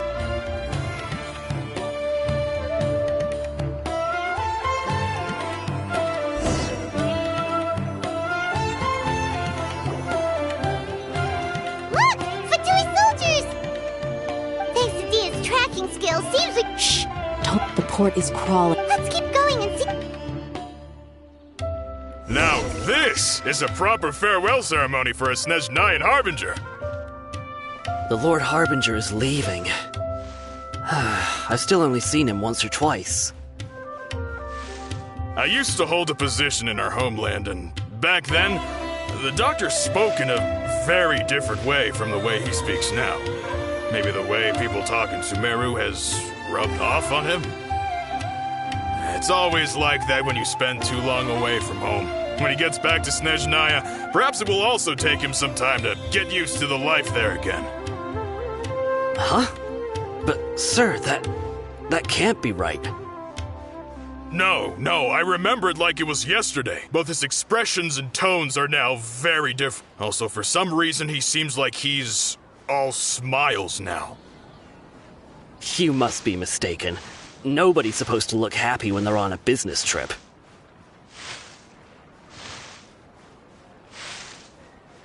The doctor is on that boat. So he told the truth after all. He is actually leaving Sumeru. Let's get closer and find a place to hide so we can observe him.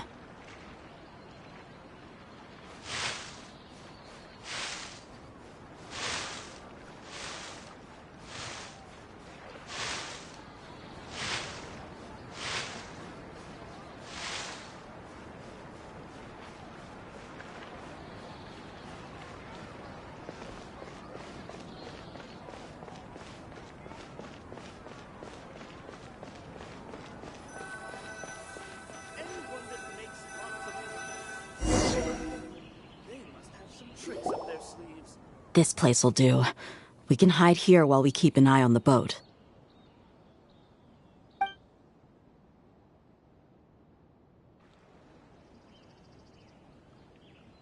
Uh-oh! He saw us!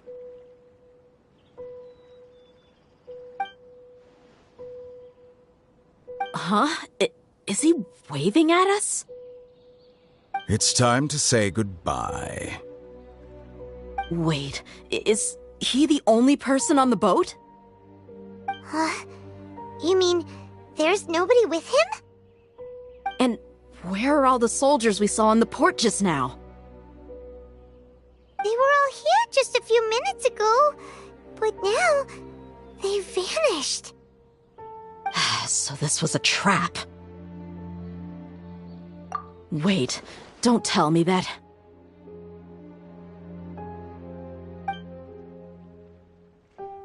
Luckily, there is still some time left for me to take care of everything before I leave.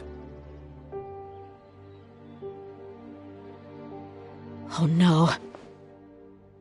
They might be after Hypatia. Let's get back to Party's DI. Huh? What do you mean?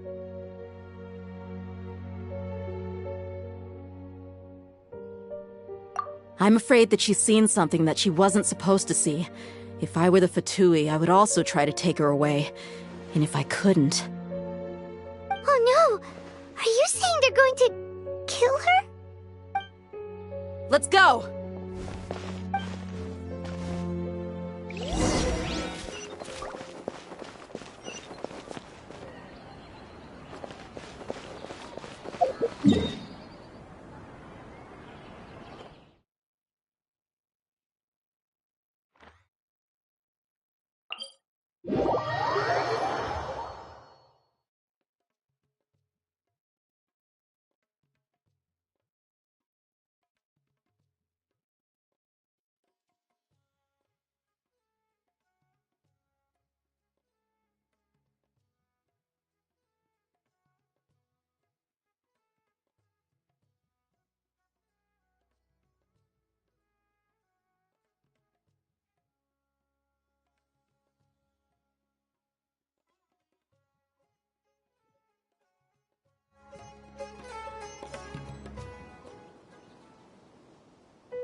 Party's DI is not a place you Fatui can just show up and do as you please. I believe we've already made ourselves quite clear. Our superior gave us permission to search for and collect medicinal herbs in Party's DI for research purposes.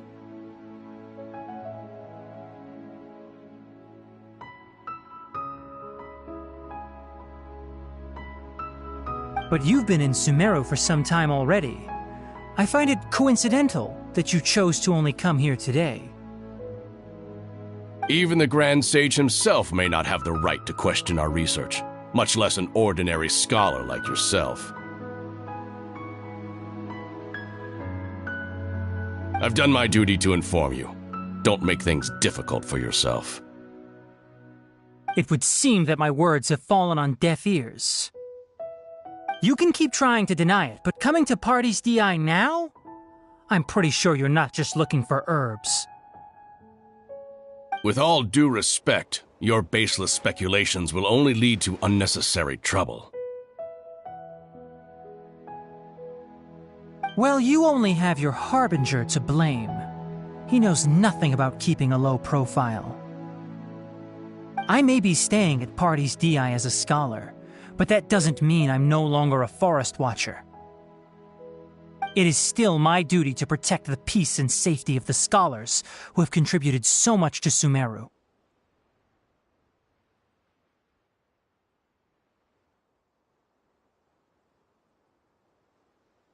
Then it seems our conversation has hit an impasse. No one will lay a hand on you, Hypatia. Not on my watch! Tighnari! Are you alright? I'm fine. These Fatui have really crossed the line. Time to teach them a lesson. written in the stars. There's no use resisting! Give us Hypatia! Keep dreaming! Yeah, Tainari, beat him up! The doctor's orders are absolute! Yeah? You've been someone's lapdog for so long that you don't know anything else now!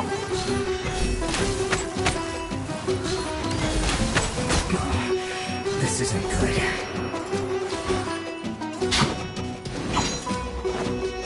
Access denied. Shadows of fate. Everybody stand back! No escape!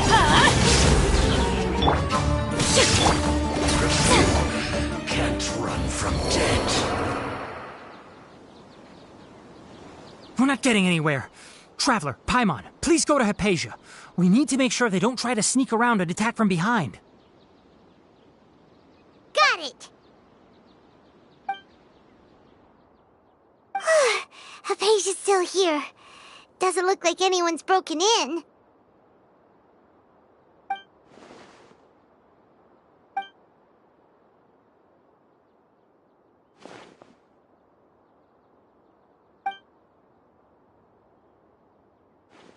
Well, how is she? Oh, that's good.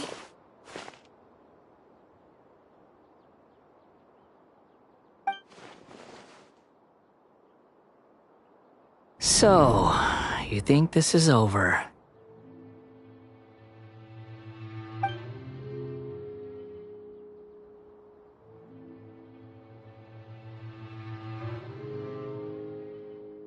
What? The Balladeer is here?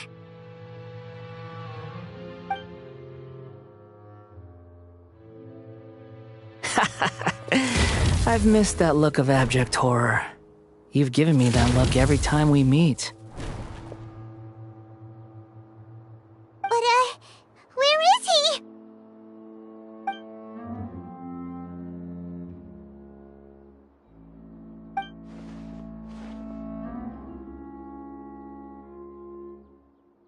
I can hear all of your thoughts, you know.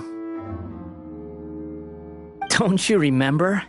I already saw you the first time you came to Party's DI and made contact with Hypatia. I didn't need to do anything. It is her honor to be able to connect her consciousness with me. Who are you talking to? It can't be the Balladeer, right? That's impossible. I know you must be curious. I might as well tell you that I decided to enter Hypatia's consciousness the moment I sensed your touch. I wanted to observe you on a fool's errand. Hey, Traveler! What are you doing? My deification is nearly complete. All that's left now are just some final details. Do you understand? Even if you manage to rescue Lesser Lord Kusanali, it will be impossible for you to defeat a bona fide god like me. Is it wise to force that childlike god into a divine battle against me? Scholars consider the God of Wisdom to be the sum total of their faith. It's how they can justify reverence for a god as they construct it. But this also shows that humanity's worship of gods is a combination of blasphemy and exaltation. It's truly laughable.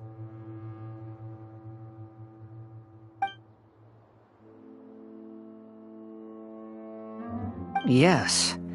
What? Yeah, I'm in a good mood, which is why I'm talking to you like this. What do you mean?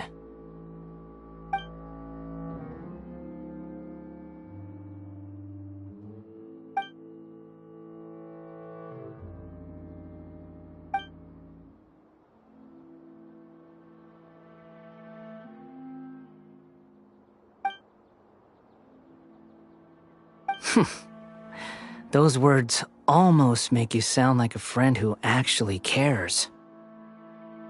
But you're wrong. I'm different from all of you.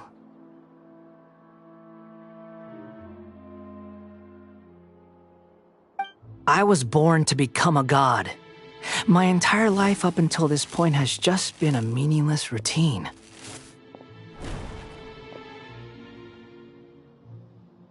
Just think about a sheet of paper. By itself, it holds no meaning.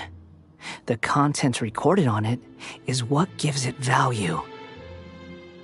All I had recorded down before were some painful memories and boring human feelings. Such senseless drivel should have been erased a long time ago. Indeed, to me, the sight of you fools in your futile struggles is far more amusing. Tell me, just what has this world done for you to protect it with such zest and conviction? I'm connected to your consciousness, so I can hear what you're thinking and sense the depth of your determination. This is a good conversation we're having, so here's a word of advice. Let go of your misguided guardian complex. You know nothing about the truth. It'll be for your own good, as well as everyone else's. Humans are a species that can only find bliss in ignorance.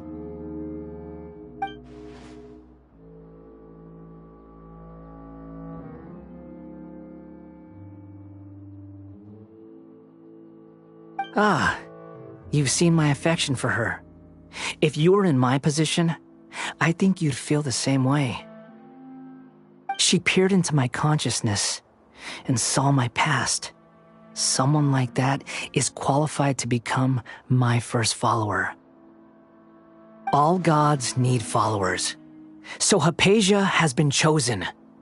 Her appearance heralds my imminent arrival at the throne of divinity, while her worship shall become my glory.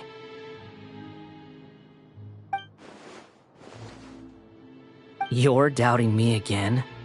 No matter. Soon, you'll know what kind of authority you're challenging.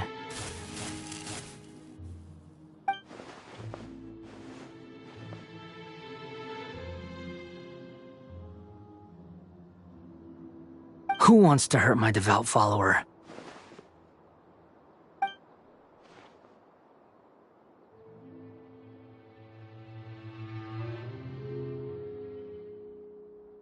The doctor wants to hurt my first follower?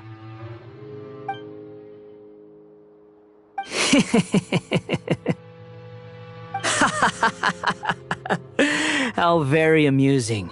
Has anyone ever told you that you're not good at sowing discord? The doctor has never known his place.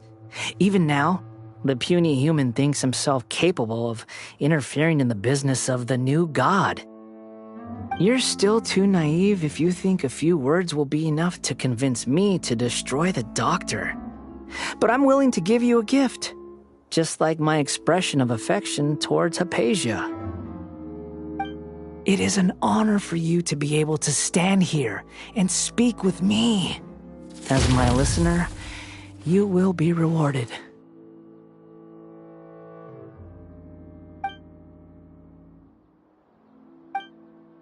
Both good things and bad things can be called gifts. After all, gods have never needed to be reasonable. Ah! Paimon used thunder! That person Paimon couldn't see was the Palantir? Oh, he sure chatted with you for a while.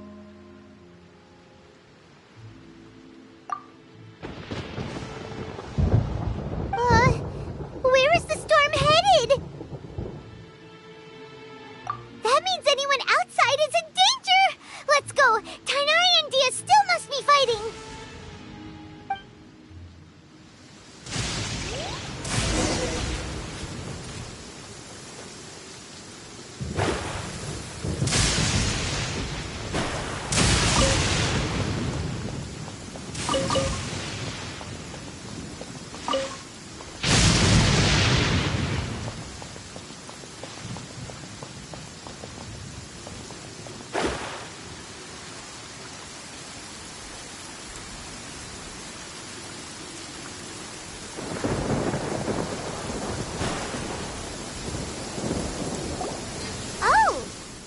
Fatui retreated?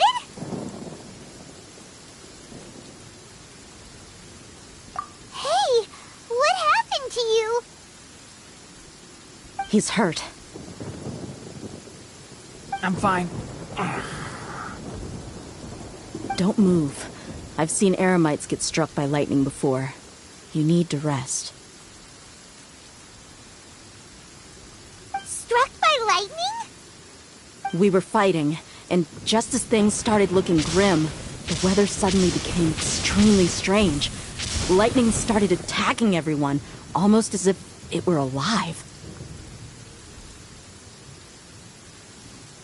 Luckily, there were only two of us, and both of us were nimble enough to dodge most of the strikes.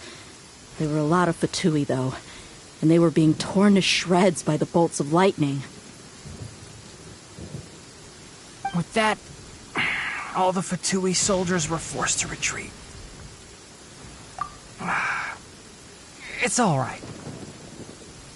My wound aside, you look like you've seen something unpleasant. Is Hypatia all right? Hey, didn't I tell you not to move? Just in case. Let's go to Hypatia's place and talk about things there.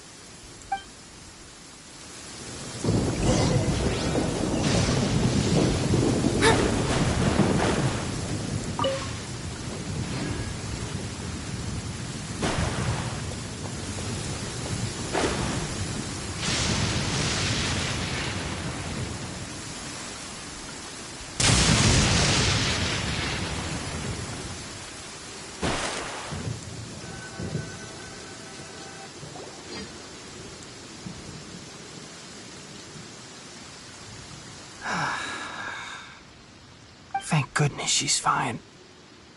Hey, how about taking care of yourself first? I understand my condition.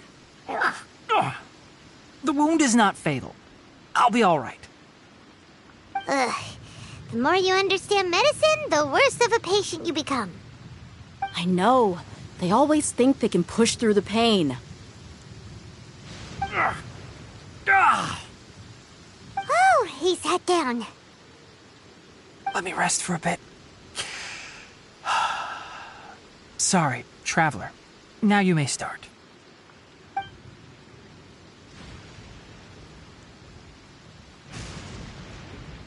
So that's what you were talking to the balladeer about? Oh, Paimon can't believe what he's thinking. The Academia's God creation plan. How ridiculous. That sounds, ambitious, I guess? Anyway, this is all way beyond me. As long as I can enjoy every day with a drink in my hand, tasty food in my stomach, and a good night's rest, that's enough. I'll only work when I have to. I must be the least ambitious person who's ever set foot in Party's DI. Don't say that. I haven't even thanked you for your help back there. Don't mention it. Well, if nothing else, all this proves that the doctor really did have some urgent matter to attend to and left Sumeru in a hurry.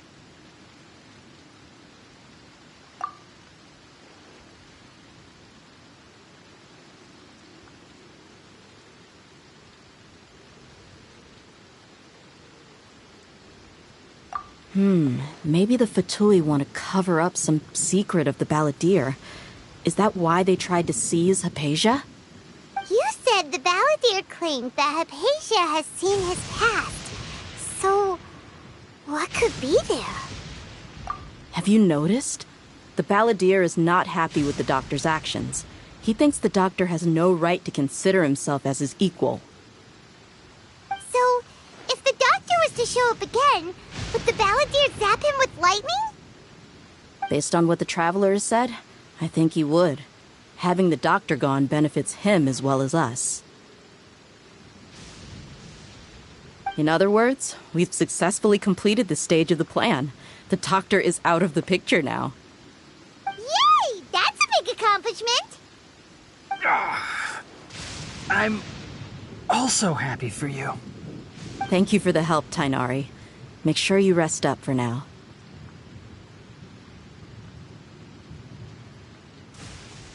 Yeah. All right.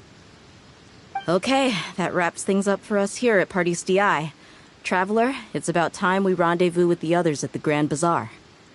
Let's continue to keep a low profile. You can head there once you're ready.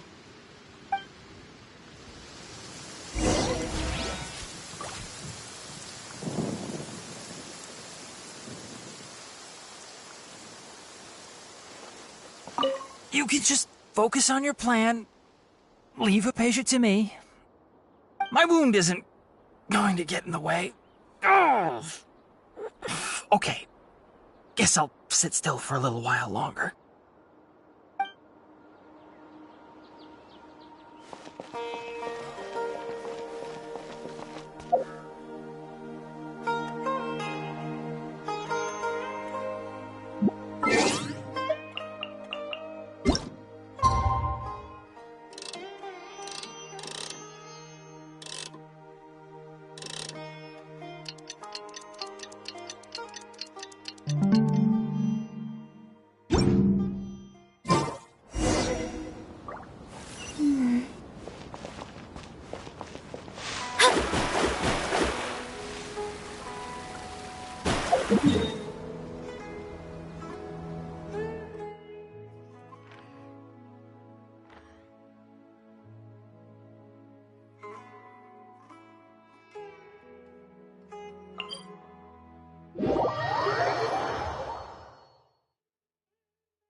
All right, everyone is here.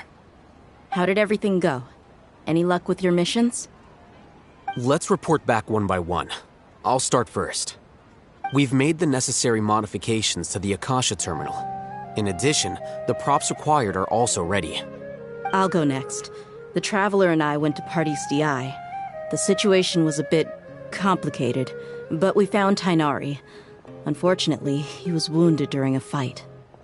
Who was behind it? Well, that's the tough part. What should I say, Traveler?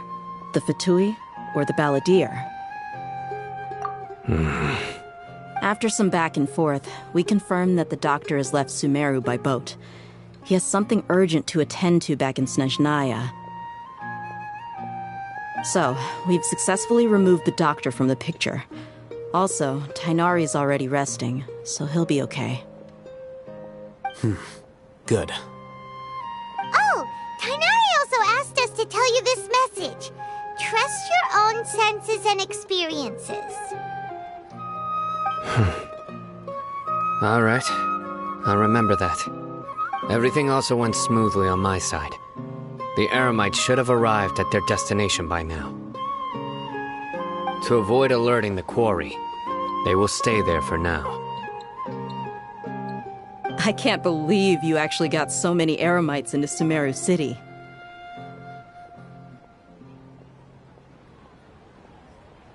It's all thanks to Rahman and his brave team, as well as their bold strategy. It appears to have been very effective. I'm glad to hear it. Well, is that everything? Okay, this meeting is adjourned. Huh? Wait, you mean that's it? Well, what else is there to discuss? Shouldn't you end with some words of encouragement? You know, to fire us up now?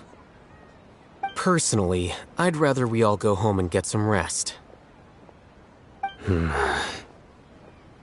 I'll hate them, Ugh. Oh, and if you wanted someone to say something to that effect, then I must reiterate that I'm here to strategize and not to lead. So you should find someone more suitable to do that. But I thought all of you Academia big shots were great speakers. Then I should remind you that I'm the scribe. I know that. So what? A scribe is responsible for recording meetings, not speaking. Fine, whatever. Well, Sino doesn't seem to be much of a talker either. I guess that leaves it to my employer. Employer? Yep, the Traveler hired me.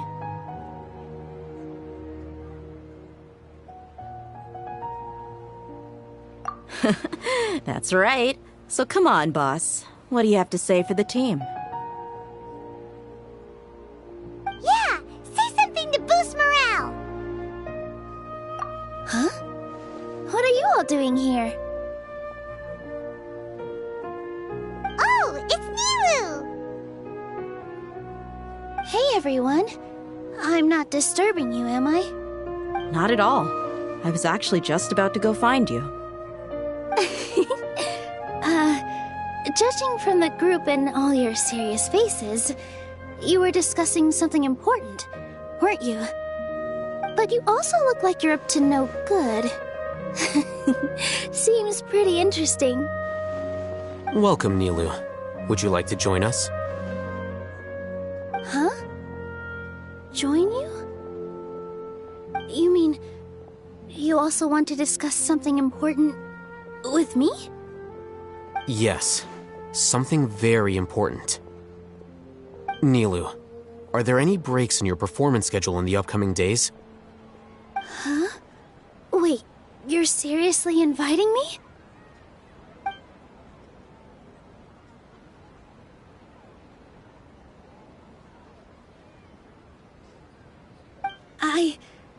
I can't believe my ears. You are truly the bravest and most passionate people of Sumeru, well, that I've ever met. Oh, right. The Traveler and Paimon are not from Sumeru, but you are awesome as well. That's right! I must admit that I'm a little scared, but I'll try my best for Lesser Lord Kusanali. If I can somehow use my abilities to help you, then count me in. Remember, believe in yourself. Okay, I'll get my friends at the Grand Bazaar to help us tomorrow. Just remember not to say too much. Be discreet. Yep, you got it.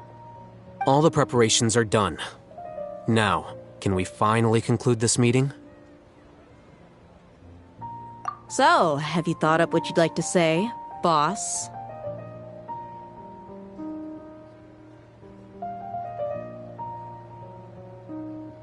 Yep, it's a grand plan and we're all super awesome!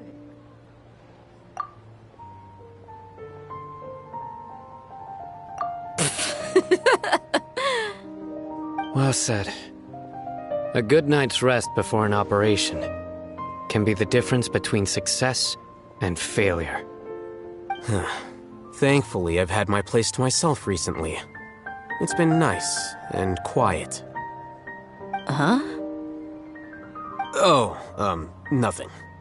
Alright, let's all go home and get a good night's sleep so we can be up early tomorrow! Okay. So I guess that means it's time to say goodnight now. Yep! Good night, everyone!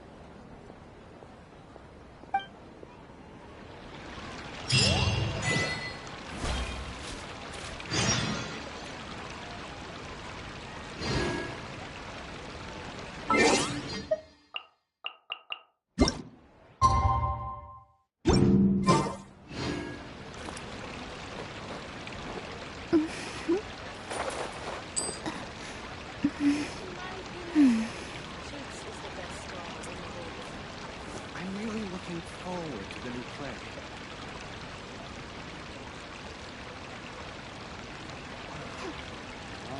Dad, let me learn to dance.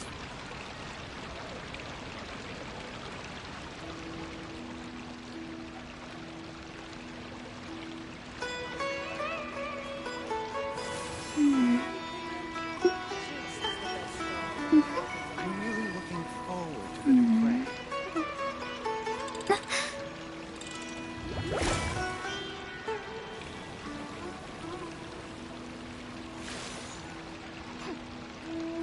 Dad, let me learn to dance.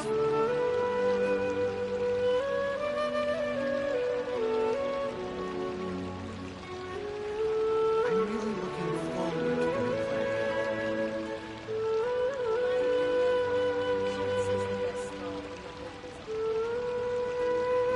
Divination is about precisely foretelling one's written destiny. Over-embellishing that fate only leads to misconception. Let me learn to dance.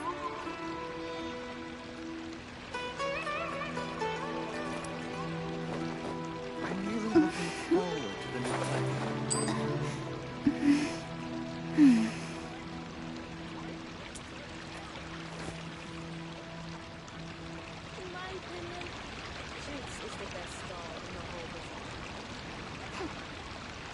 Dad, let me learn to dance.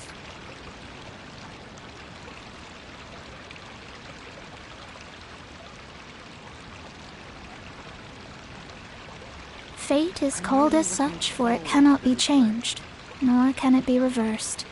It can only but be accepted.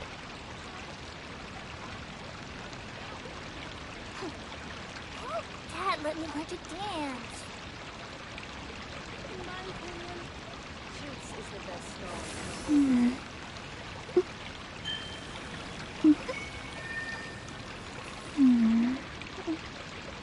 I'm really looking forward to the new play. Life is so dull here.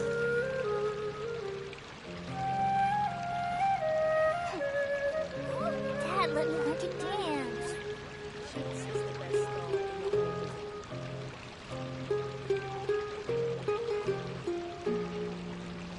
I'm really looking forward to the new play. Astrologers must rid themselves of material desires. Only by ridding oneself of clutter can one see the true world around them. Dad, let me learn to dance.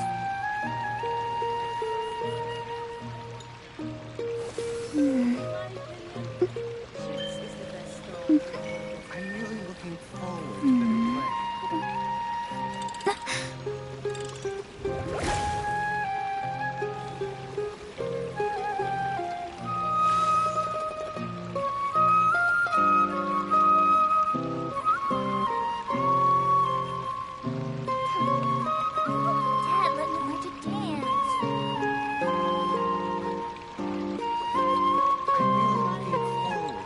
Divination is about precisely foretelling one's written destiny.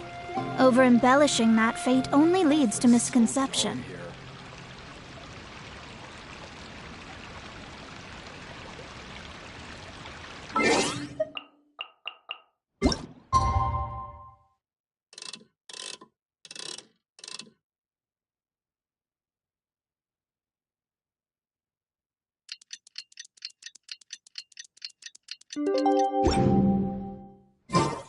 Today's the Academia's Neogarbaha Day. We can finally put our plan into action. Alhaitham should be waiting for us. Let's go to the Academia and find him. In my opinion, this is the best stall in the whole. Welcome.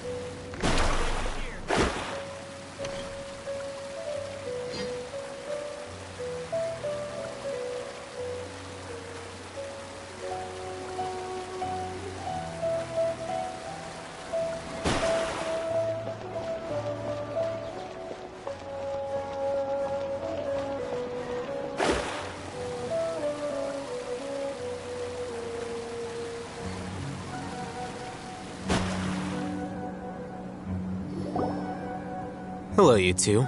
Sleep well? Not really. Paimon got too nervous thinking about today and didn't fall asleep until the sun was almost up. What about you, Alhaitham? Naturally, I slept just fine. After all, a good rest should be considered part of the plan, since energy is an important resource. You just want to show off how calm you are. It's crucial to dissipate any tension before we execute our plan. The only thing you're doing is being annoying! Anyway, do you need me to go over the game plan again?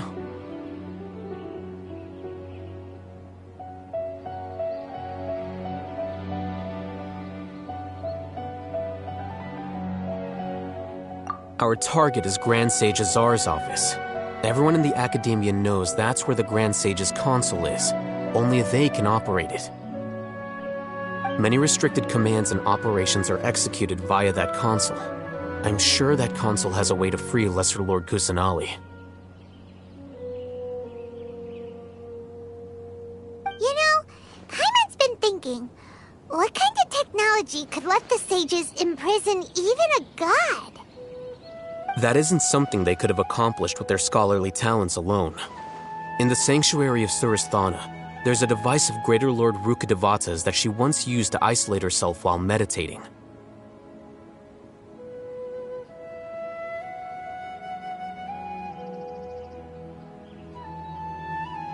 "500 years ago, the Grand Sage at the time modified the device so that it can no longer be controlled from the inside. They were effectively trapping one god with the power of another.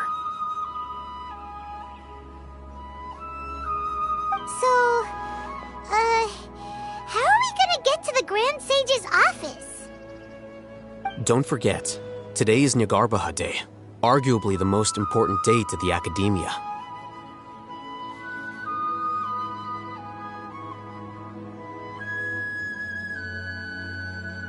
The sages and core Academia personnel are busy loading the latest batch of research developments and legal decrees into knowledge capsules so that they can be entered into the Akasha.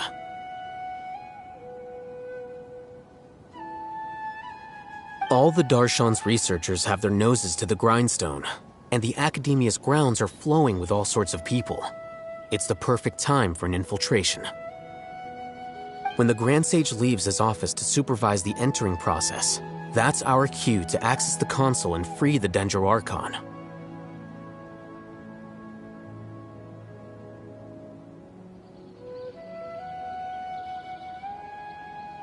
Well, yes. That's just the visible side of our plan, after all. If precedence holds, the Academia should have already started preparing for Neogarbaha Day. Everyone should be in position. All that's left is for us to lead the charge. Let's go. So are we just gonna walk in through the front door, or...? Yes. Were you expecting a stealthier approach? Paimon can't think of a good comeback. Alright, it's all on Alhaitham if things go south.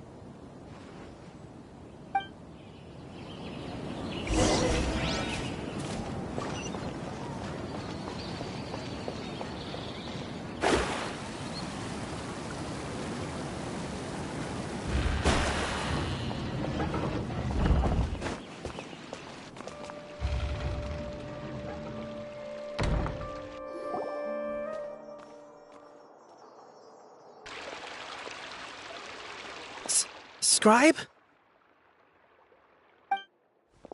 Please, wait. Are you Scribe Alhaitham? That's me. Is something the matter? I'm in a hurry. No. I was just surprised to see you here. I had heard that the sages were looking for you not long ago, but I didn't know what for. And, also, please don't bring outside guests into the academia.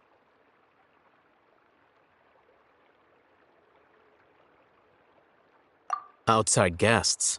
How did you arrive at such a conclusion? Your groundless inference shames the Haravatat Darshan. What did you say?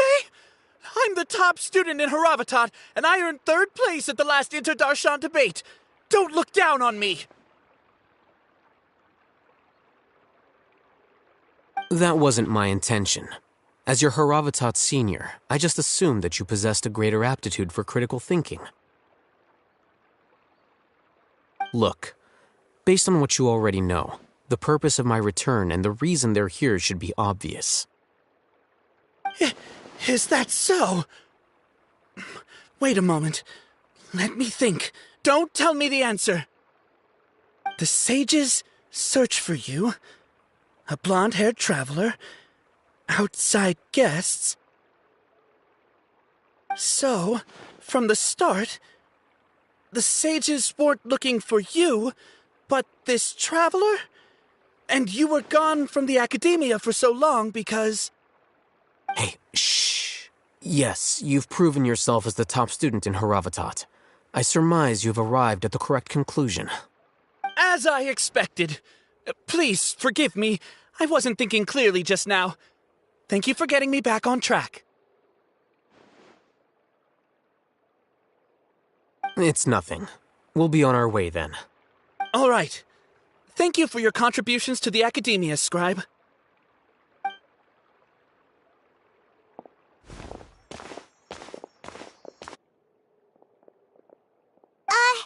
What the heck just happened now? What did he just guess? I'm afraid I don't know either. You have no idea? Mm-hmm. He convinced himself of whatever truth he came up with. That is the so-called pride of a scholar.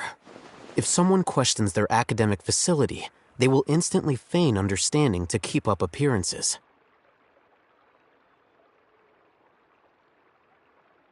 Nowadays, the academia is rampant with this type of scholar.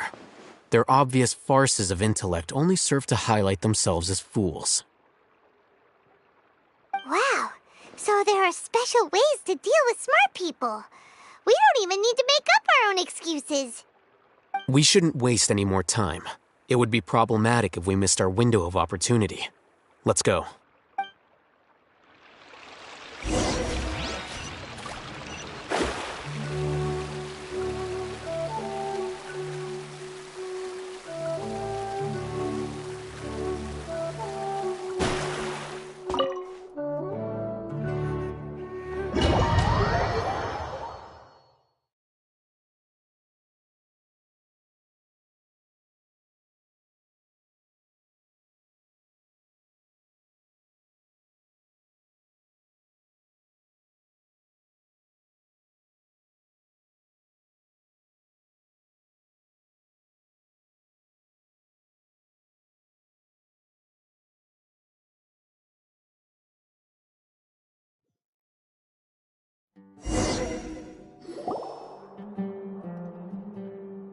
Is this the Academia's library?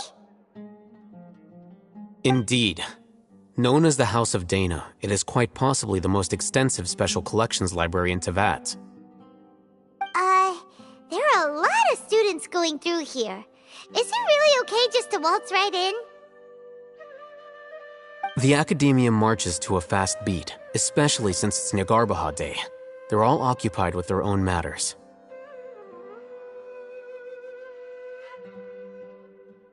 Just act natural. Now, hurry along.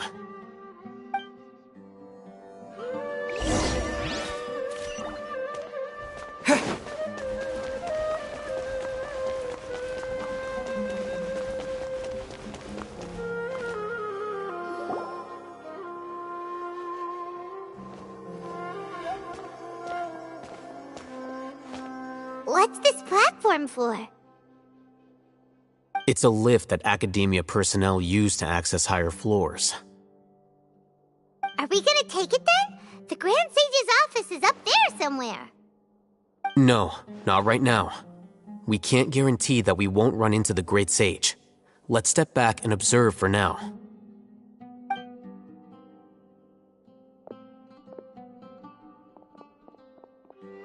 You think the Grand Sage will exit from there? And after he does, we'd sneak past him? Oh, Paimon thinks that's really dangerous. Who knows?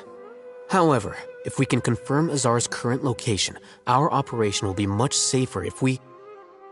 Allow me to offer you a hint. If you wish to know his location, look behind you.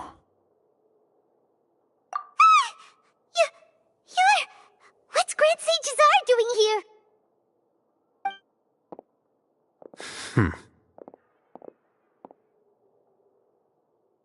Do not tell me you believed the Academia would not grow suspicious of you after such a prolonged absence, scribe. An eyewitness had informed me of your whereabouts, so I came to personally welcome you. Great Sage, I didn't expect you to care so much about me. I'm truly flattered. I'm sure, but compared to you, I am far more interested in these two unexpected guests. You are the Traveler and Paimon, correct? It's a pity that only now have I been afforded the opportunity to formally meet two of Sumeru's most esteemed guests. I do apologize for my lack of decorum. Excellent. You immediately initiated discussion instead of attempting to prepare some perfunctory excuse. You clearly understand the situation at hand, and have no intention of making a reckless stand. The foot traffic here renders this place unsuitable for discussion. Please, follow me to my office.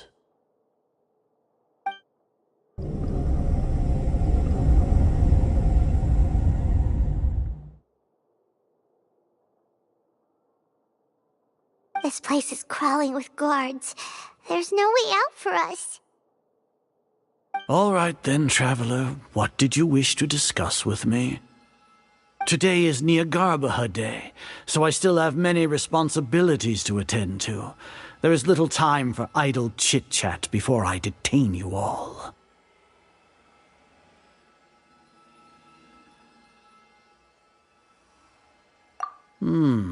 You seem to know quite a bit about our endeavors.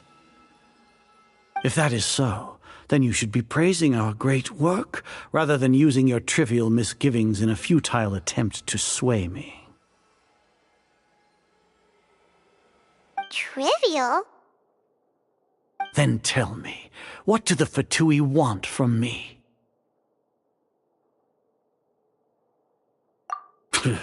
Worthless. Those are all completely worthless. Benefits, divine power. These materialistic words do nothing but debase our great work. Creating a god. Yes, we are using human wisdom to create a god. If humanity cannot attain omniscience and omnipotence, then we shall create a god to reveal them. This is the pinnacle of human wisdom.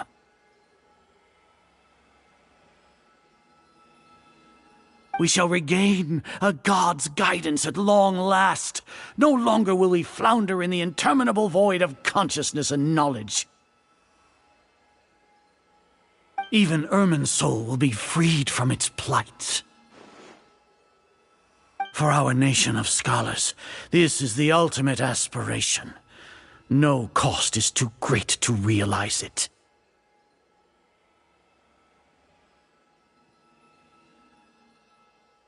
You will never understand the rapture of having a god be born within your very hands.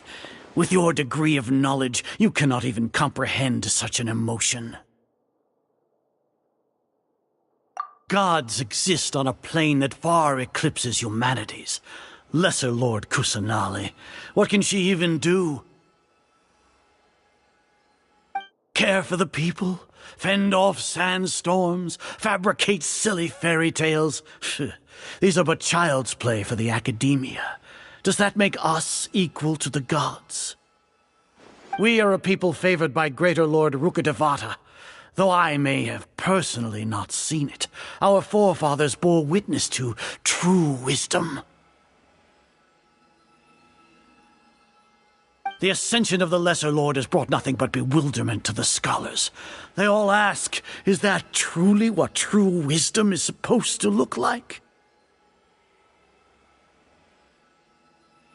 With that in mind, it is better to keep her isolated in the sanctuary of Surasthana, so our academy will not become embroiled in turmoil.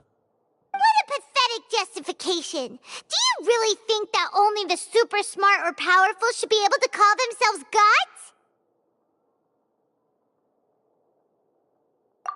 As per your judgment, Grand Sage, they are indeed dangerous individuals. Not only are they acting against the academia, but their ideologies have the potential to lead scholars astray. Looks like there really was merit in my assignment. Hatham? Are you talking about us? Anyway, I've brought them to the academia as ordered, but it took some time and trouble. Oh, that reminds me. Here's the investigation report you had requested. It's a summary of my time spent with the Traveler, an array of information about him ready for your perusal. Hatham? So you're still on the academia side! We finally started to trust you!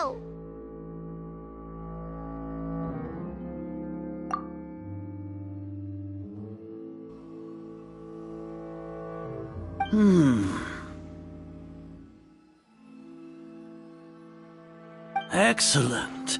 Detailed contents with no errors. I would expect nothing less than an immaculate report from the scribe.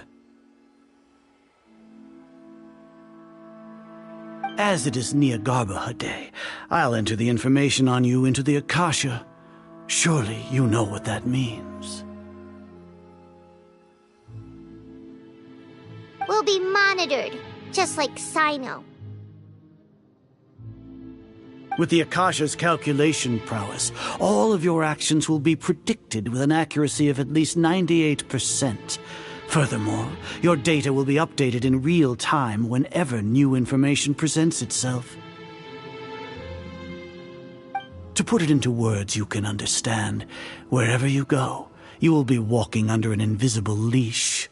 This is Sumeru's greatest penalty for dishonest persons.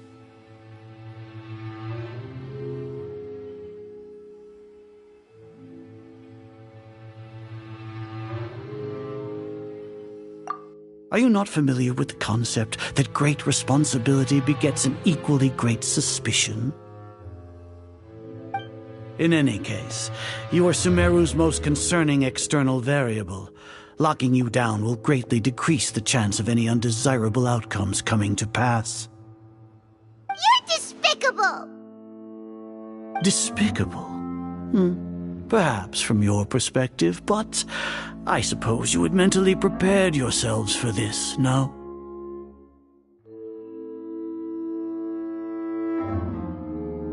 Your ploy was to sacrifice the Traveler here, was it not?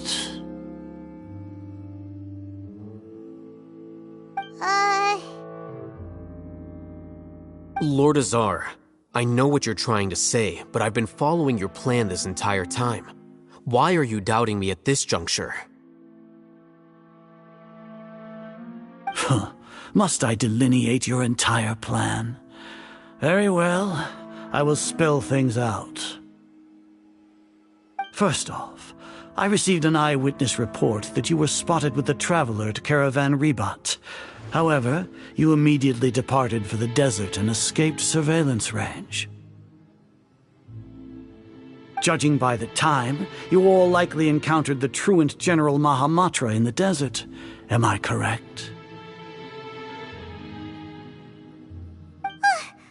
Maybe Paimon shouldn't have mentioned Sino just now. The Academia had not received correspondence from its scribe for a prolonged time. You were also in the company of the Traveler, a close associate of Lesser Lord Kusanali and General Mahamatra Sino, who had defected from the Academia. With their instigation, what was the probability that you would betray the Academia? Rationally speaking, 50%? 70%? What do you think? Regardless, that's only a guess. The facts are that I've brought the Traveler right before you, and I gave you my report. Indeed, your boldness deserves praise. To think that despite status as an outlander, the Traveler is still willing to sacrifice for the sake of your plan. If I'm correct, you have a contingency plan to save Lesser Lord Kusanali and ruin our great work. Sneak into the Academia on Nia Garbaha Day, using Alhaitham's status as the scribe. For there is a good chance that an opportunity to save the should your intentions be discovered, Alhaitham will turn traitor and sacrifice the Traveler, thus proving his innocence. He can then stay inside the Academia and continue searching for a way to proceed forward.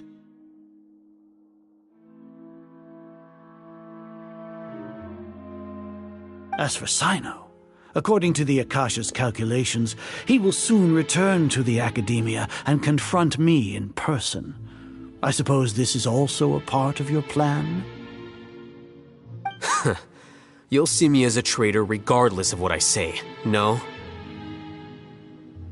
Even if you impugn me, it would have little effect on you all. You misunderstand. Losing our scribe would irreparably damage the Academia's regular operations and the development of Sumeru's future academic systems. However, under the current circumstances, even that is trivial compared to what we stand to gain from our great work. You said that I betrayed the Academia, but you, Azar, you've betrayed all of Sumeru, betrayed its Archon. So flight has turned to fight at long last. Guards!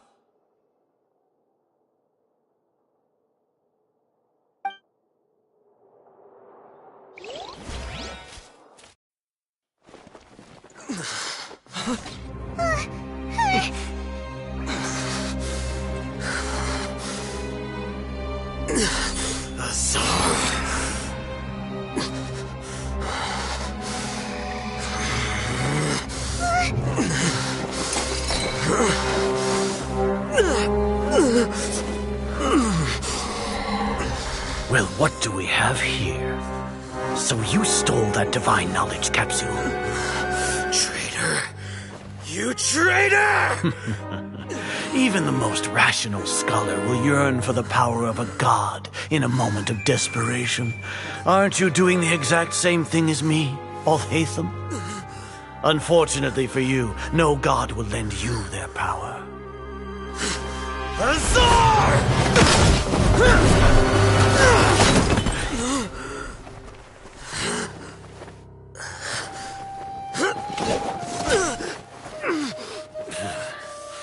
He has gone completely insane.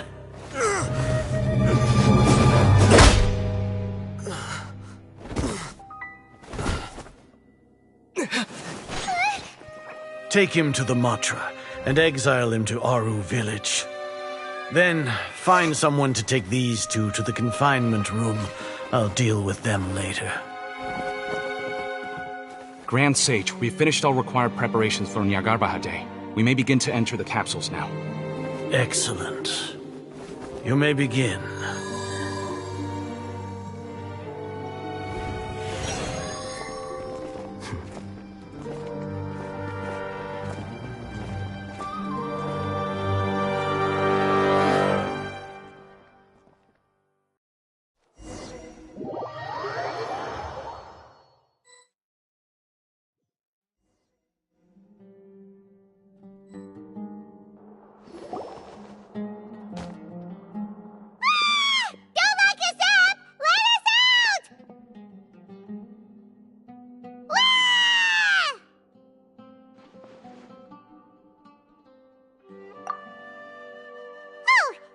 Paimon got a bit carried away there. How was Paimon's acting just now? Great, huh? Everything's going according to plan so far. We made it into confinement, and Alhaitham's probably done with his part too.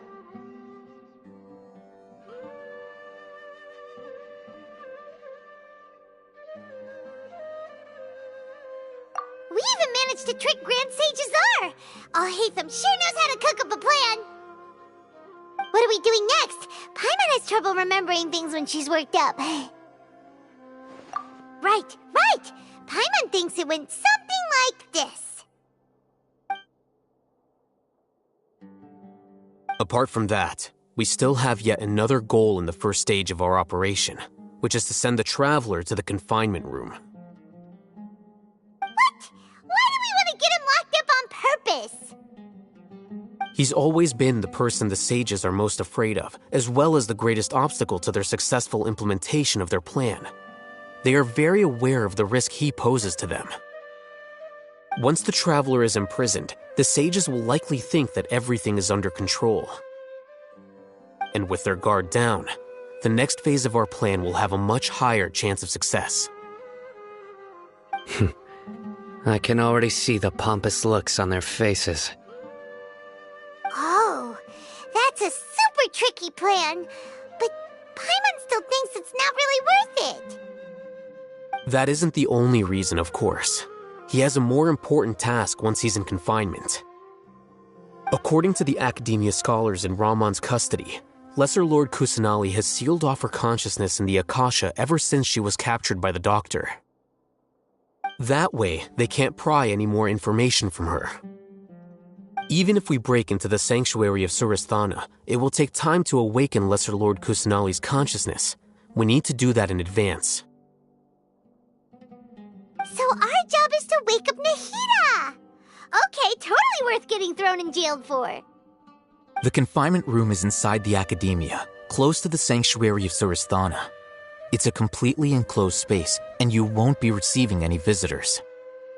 I'll work with Ramon's scholars to make some modifications to your Akasha terminal.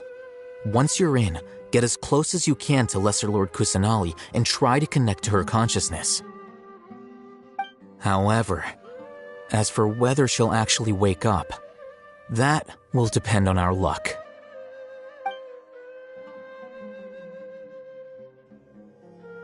Oh, no wonder you've been wearing your Akasha terminal today. It's the one that Alhaitham modified. Paimon thought they'd take our Akasha terminals when they locked us up in here.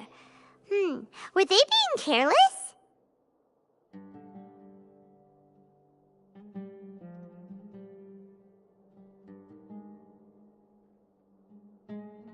Alright, so what now?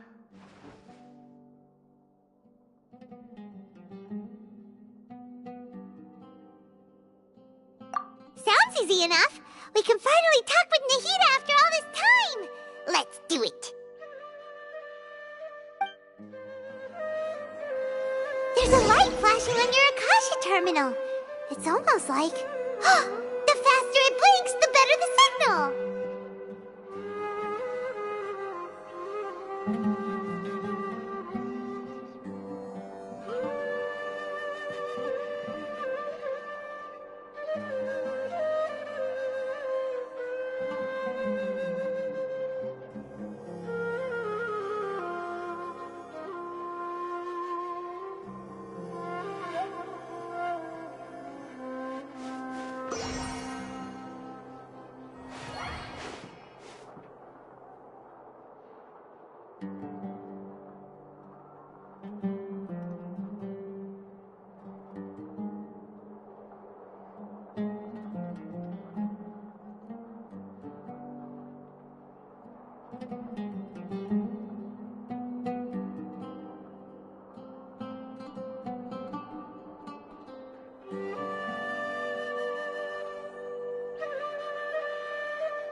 Whoa, it's Mora!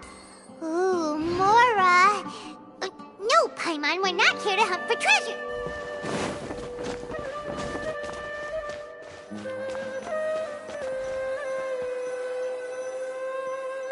Here? No signal again! Is it getting jammed?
Huh? Is this the right spot? Are you getting anything? Please work!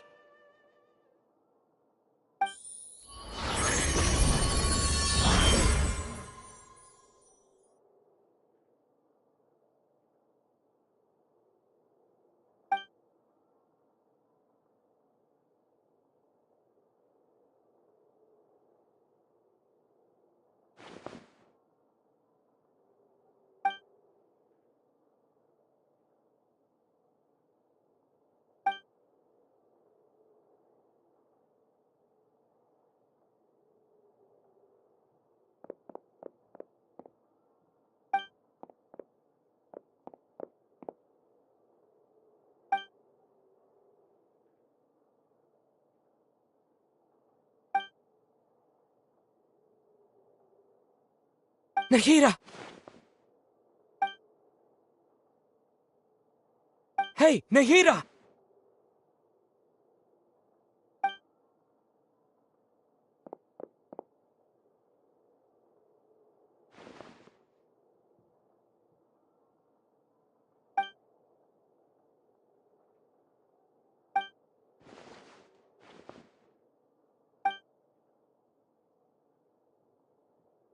When did it first start? Oh, right. It started from the moment I was born. I want to become a worthy Archon. So I've kept studying. Kept listening to my people and their hearts.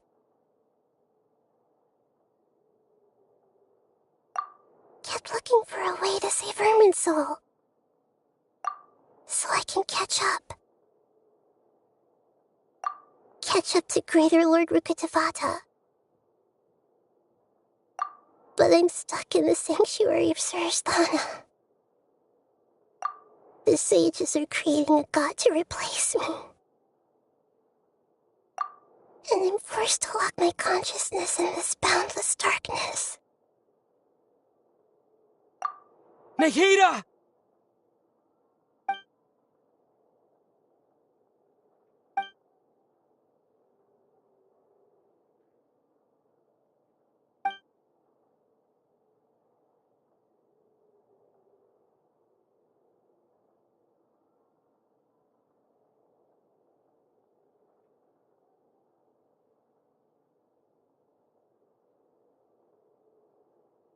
Nahida!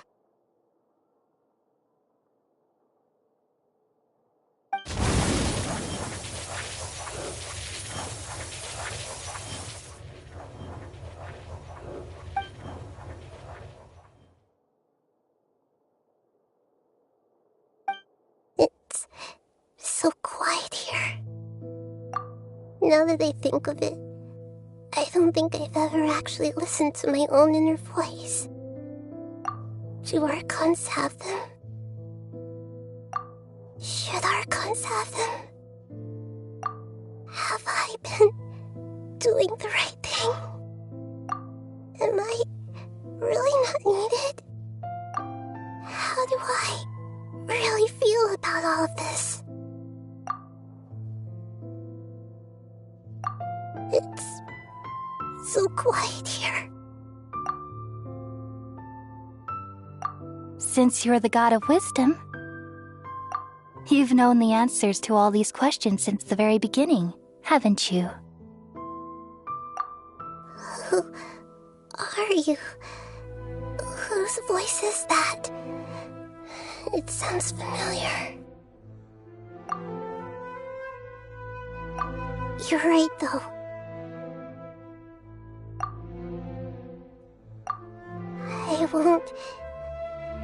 I won't ignore my own voice anymore.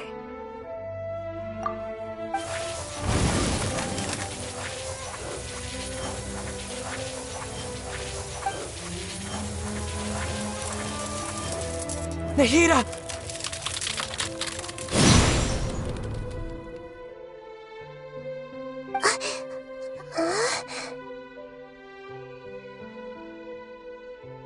Nahida?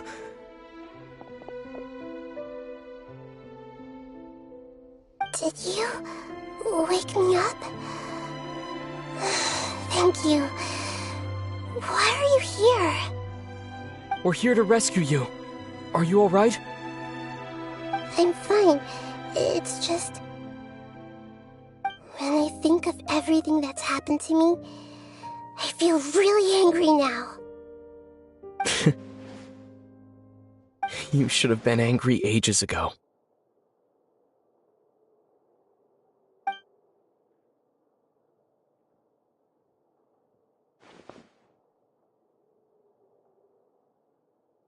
Huh? Oh, you're back! How's everything?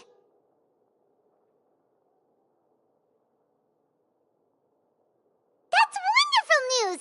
Great! We weren't locked up for nothing! When you went to wake up Nahida, Paimon was listening for any sounds outside. You were out for a long time. There are fewer and fewer scholars going about now. You think everyone's done with their Nyargarbaha Day stuff?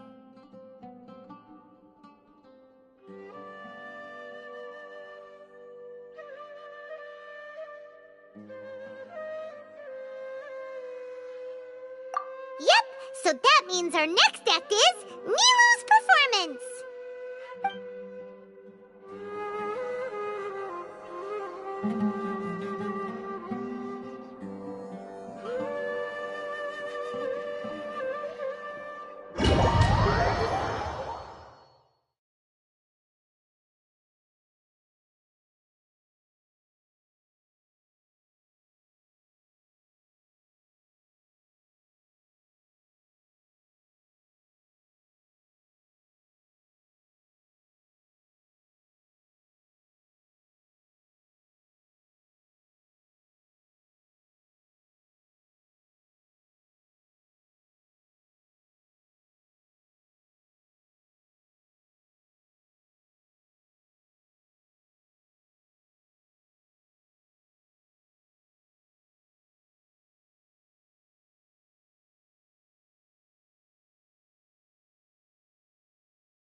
Nilu, are you sure about this?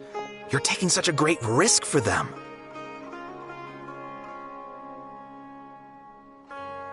I'm sure, and I'm going. You know that I don't like to pass up any opportunity to dance, and this one is especially important. All right. You seem to have a lot of trust in them, so I won't say more on the subject. But if anything happens, the few of us here may not be able to help you. Don't worry. They've been through worse. Everything's going to be fine. All right. You know, if you really do get arrested, we'll do everything we can to get you back. Be careful, even if it's only for our sakes. Thanks, Mr. Zubair. You're so very kind.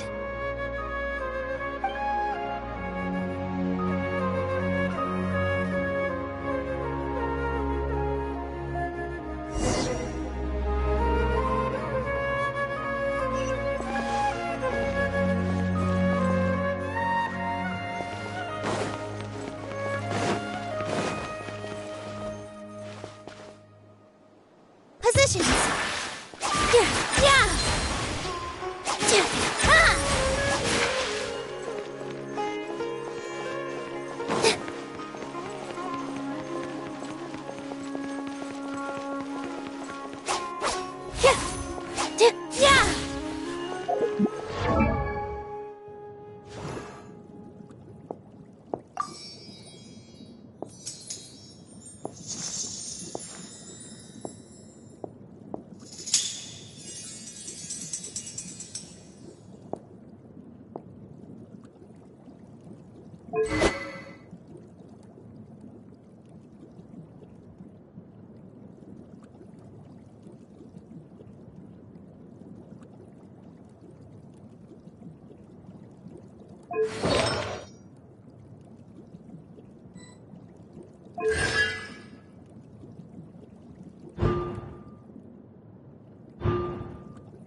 Nilu, how's it going?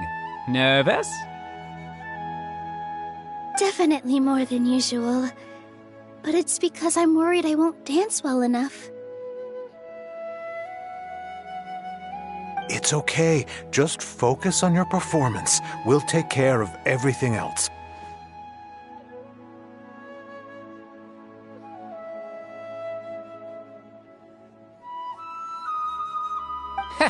You sure know how to talk, taking all the credit even though we came here together to help out.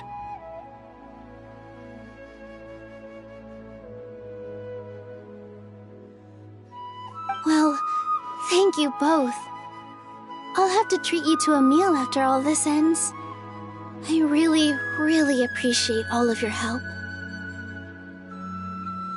Ooh, that sounds great. Huh? How can we say no to that? All right, let's get back to business.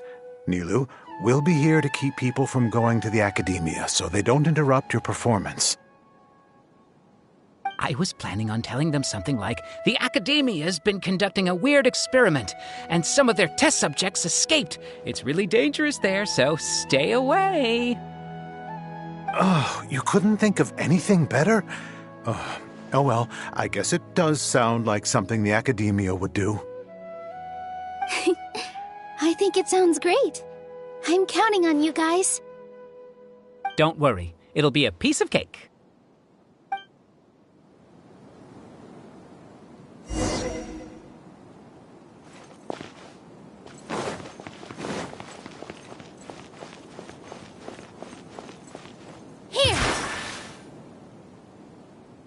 Hey, Nilu! Sorry, it's great to see you, but I'm really busy right now. Our Bait People Away with Yalda Candies plan is working beautifully. Do you want some candy? We have more than we can give out. Vihar, thank you so much for doing all of this. And even dressed up as the Knight of Flowers, no less. I'll pass on the candy, though. I cut back on sweets in the period leading up to a performance, and I'm about to start one.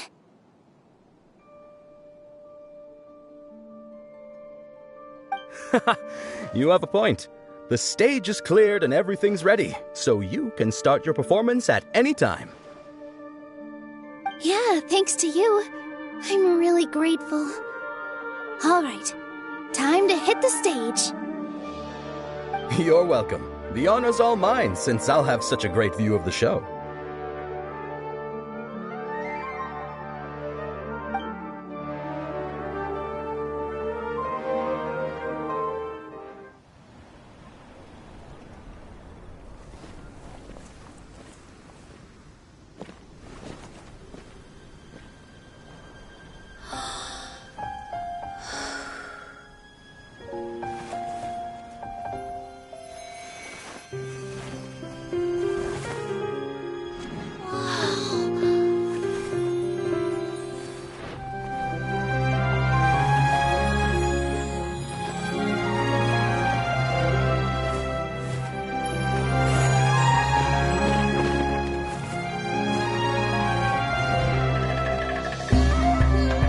I've never seen a performance like this.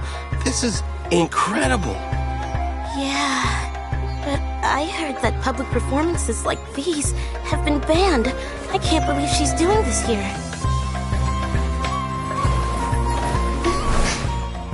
Grand Sage, there's some commotion outside. How uninteresting. Issue the new Prohibition Act from the Akasha to the guards. They'll know what to do. Do you think we should, stop her? Let's just watch for a little bit longer.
Huh? Did you hear that? It sounds like a lot of guards just ran by. Does this mean the plan has moved on to the next stage?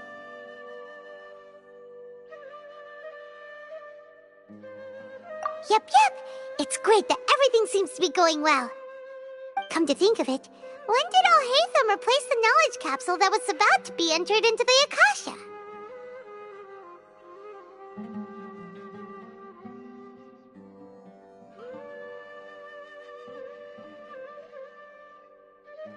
Oh, so that's when he did it!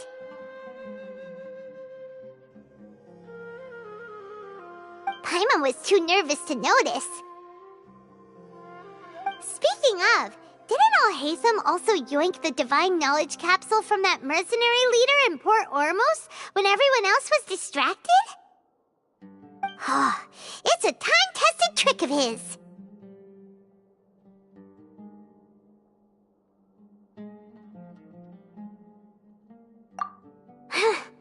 Why are we complimenting him? Yeah, he's smart and all, but he still makes Paimon's blood boil.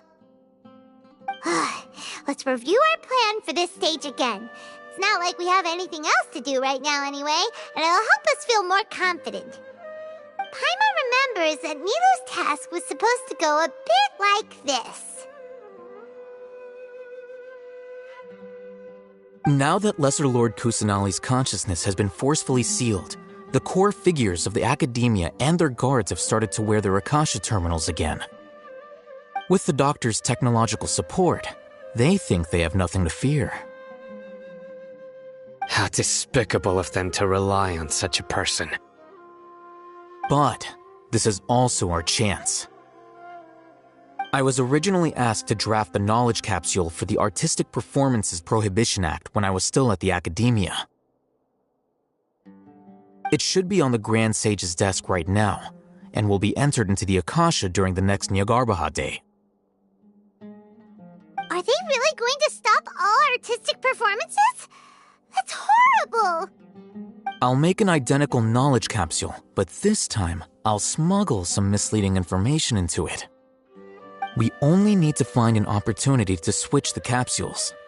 Once it's been entered into the Akasha on Nyargarbaha Day, if someone were to be seen performing in public, the sages would definitely use that opportunity to announce the ban, and so the misleading information will be disseminated amongst the guards. Sure sounds complicated, but it seems like if everything goes well, we'll be able to get rid of all the guards in the Academia without any effort. That's pretty clever, getting right into their heads. I just have one question. Even if we manage to get the misleading info out to the guards, how can we be sure that they'll believe it? People who are used to relying on the Akasha become less inquisitive, and their ability to distinguish truth from misinformation is significantly reduced. They will view everything the Akasha releases to them as the unequivocal truth. The Akasha will turn humans into machines. I've seen it happen many times. Yikes. Good thing I didn't wear it for long when I was working in Sumeru City. At first, I thought it was a good thing too. By the way, this plan still requires a performer, right? Do you have someone in mind? Nilu of Zubair Theater. I know her really well. We can trust her. I'm kinda hesitant to ask her to participate in a dangerous plan like this, but we can ask her in person. All right. After the guards in the Academia are gone, then it'll be time for me and my stowaway brothers to shine.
Here they come. Did you see that, Raman? They came out from the Academia in droves.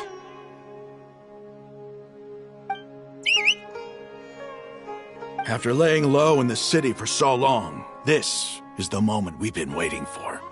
My brothers have already sprung into action. We couldn't do anything to them inside their coop, but outside the Academia, this is our hunting ground. With a lioness like you, the prey sure won't be able to run far. We still need to eliminate the guards as soon as possible. If we give the sages enough time to realize what's happening, the plan's doomed. Yeah, all they've done is to sit on their cushy salaries and twiddle their thumbs all day while we fought and struggled every day in the desert. The only advantage they might have is their numbers. Speaking of which, most of the guards who report directly to the 6 sages belong to the Corps of 30, but they have a completely different reputation. Following those blasted sages every whim, throwing away all the principles of being a mercenary. As someone in the same profession, I'm obligated to teach them a good lesson today. Indeed, the trap has been set. All we need to do is lead them there. All right, let's each take a road and herd those scattered guards back into one place. Make sure to attract their attention. Isak will be the key.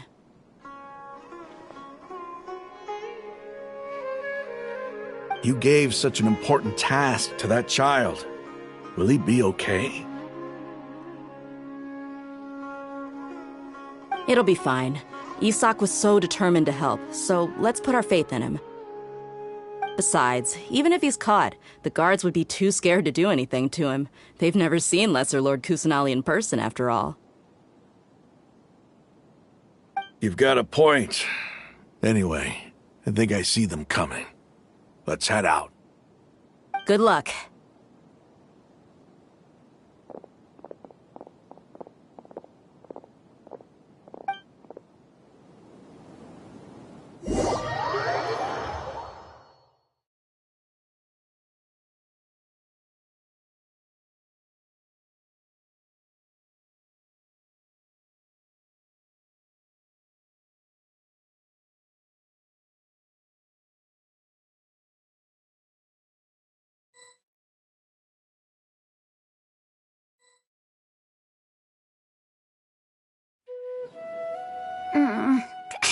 This outfit. Hey, do you remember what you need to do, Isak? When the guards get here, you'll pretend to be Lesser Lord Kusanali and run away from them.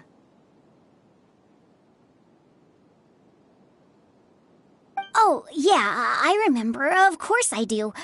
I'm just a little nervous. Relax. Don't think about getting caught. Even if that happens, we won't leave you behind.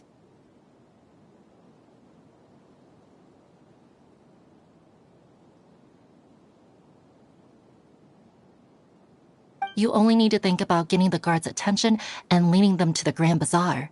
Leave the rest to us. Okay, got it. I'm here to pay back Lesser Lord Kusanali for helping Grandpa. I won't get cold feet. Hey, they're here. I can see the Academia guards. All right, it's time, Isak. Take a deep breath and go. You can do this.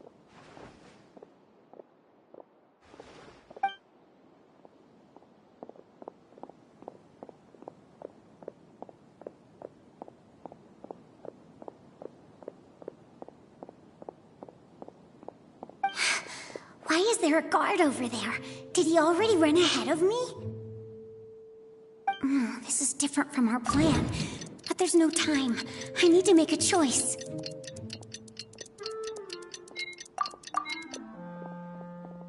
Huh? Did I just see something dart by? I'd better go have a look.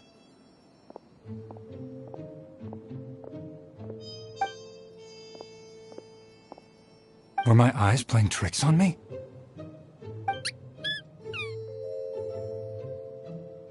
I should go check to see if someone's hiding over there.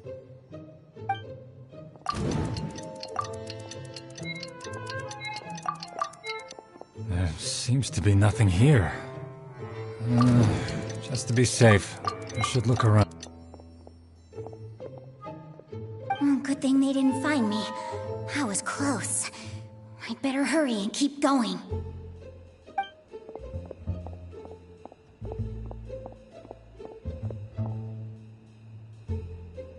Hey! Lesser Lord Kusanali's over there! Stop! What? Lesser Lord Kusanali? How did I not see anything just now? Oh no, they found me. Where should I go?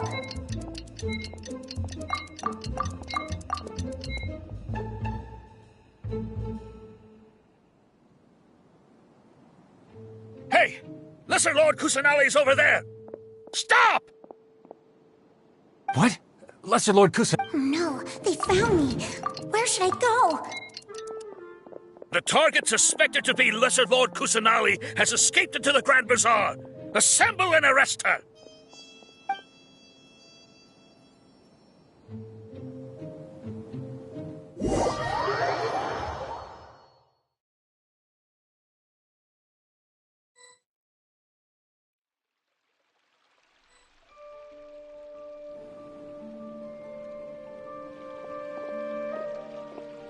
Where did she go? How did she disappear? Did we lose her? Hurry up and find her! Hey, why is your team here? Didn't we say to split up our search? Hurry! Hurry! This place is... Why are you all here?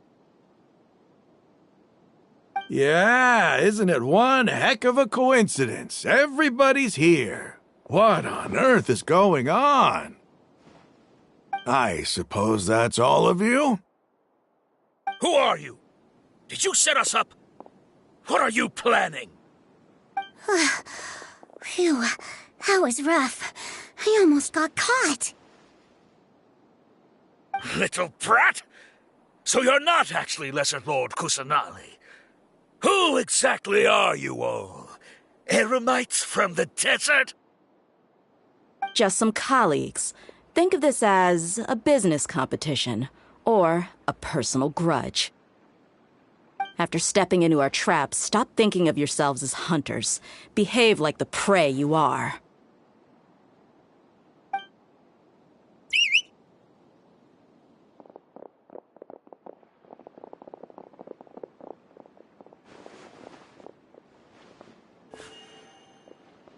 An ambush? How's that possible? This is Sumeru City, but mercenaries from the desert somehow ambushed us!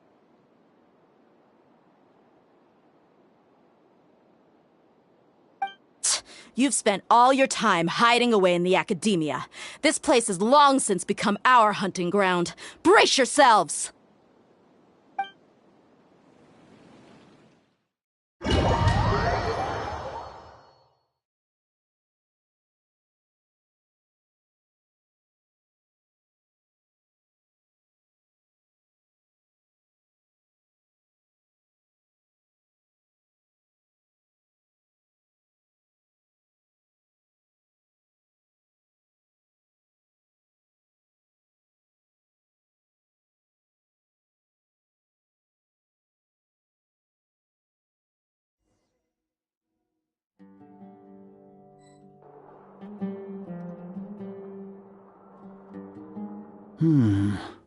This is odd. The academia has quieted down after the conclusion of the Nyagarbha Day ceremonies, but it's much quieter than usual. Where are the guards? Why have I not seen a single one? Guards? Guards! Grand Sage, how may I be of assistance? I called for the guards. Why did you come? My apologies, Grand Sage. Right now, all Academia guards have entered the city to perform the ordered arrest. I thought you knew. Arrest? Who is there to arrest? I have an ominous feeling. Arrest Lesser Lord Kusanali, right? Is that not what the order was? Lesser Lord Kusanali? You mean she has disappeared? Yes, I wouldn't dare make up something like that. Right now, everyone is in a panic, and many are saying that Lesser Lord Kusanali will take revenge on us. What happened? Just what is going on? Lesser Lord Kusanali somehow escaped? Was it Alhaitham and his party that freed her? That's impossible. The Academia is heavily guarded today, and any order to release Lesser Lord Kusanali would be strictly confidential. Besides, Alhaitham and the Traveler are already in our hands. What manner of trickery did they employ? How could Lesser Lord Kusanali disappear into thin air? Disappear? Wait. How was the arrest order distributed to the guards? It was issued by the Akasha earlier today. Only you have the authority to send messages like that, so I thought it was your order. Let me check.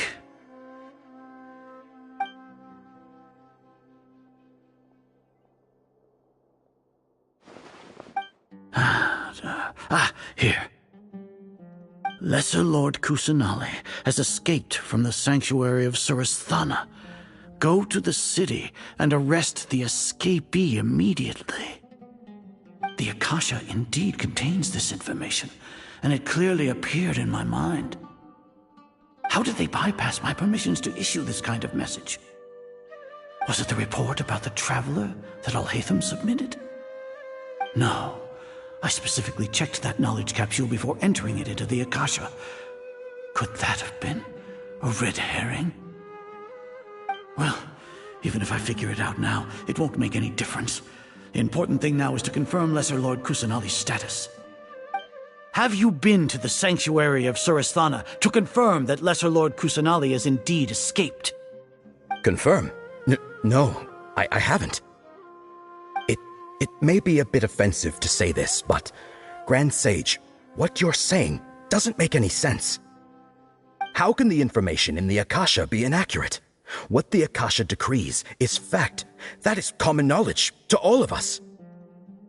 If we have to confirm the information and knowledge from the Akasha ourselves, then how is that any different from us learning that information ourselves? Wouldn't Greater Lord Rukkhadevata's legacy lose its meaning that way? In the beginning, it was I who asked you to believe in the Akasha, to believe in the legacy left by Greater Lord Rukkhadevata. Are you trying to use my words against me? No, Grand Sage. I'm merely confused because I believe in you. I never meant to refute you. Stay here and see if there are any suspicious people around. I'll go to the sanctuary of Surasthana on my own. Yes, Grand Sage.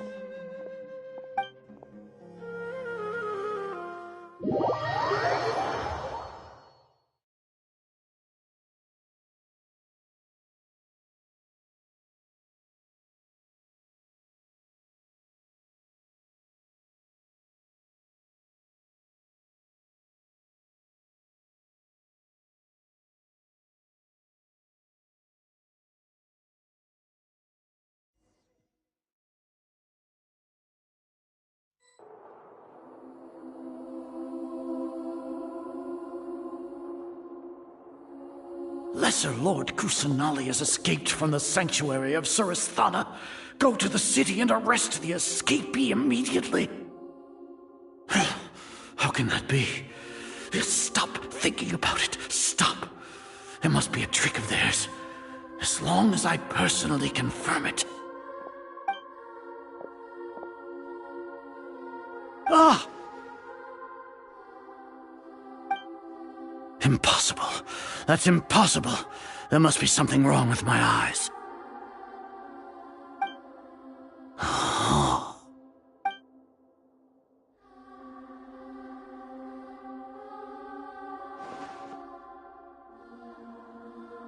What a comical sight, Azar.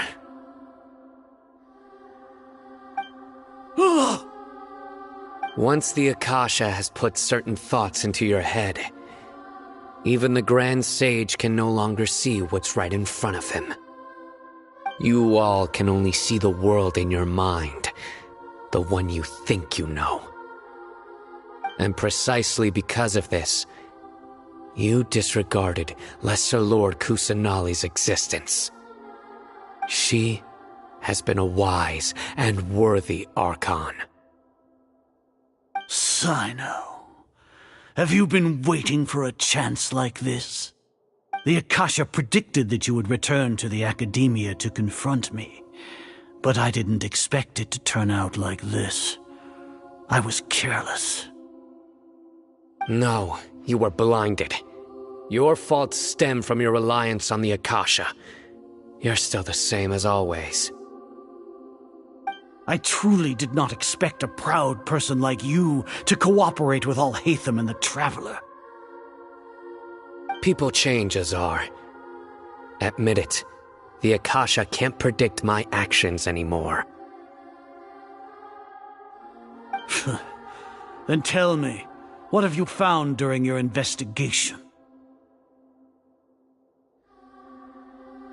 You want to buy time? This is the sanctuary of Surasthana.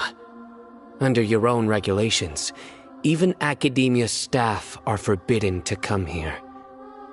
As for the investigation, I've at least confirmed that you are guilty of insurgency against the Archon. A serious crime. So what? Did you do all of this so I would plead guilty in front of you, General Mahamatra? No. I want you to plead guilty in front of the Archon herself. You once said that I had no standing to judge you. So now, how about judgment in the name of a god?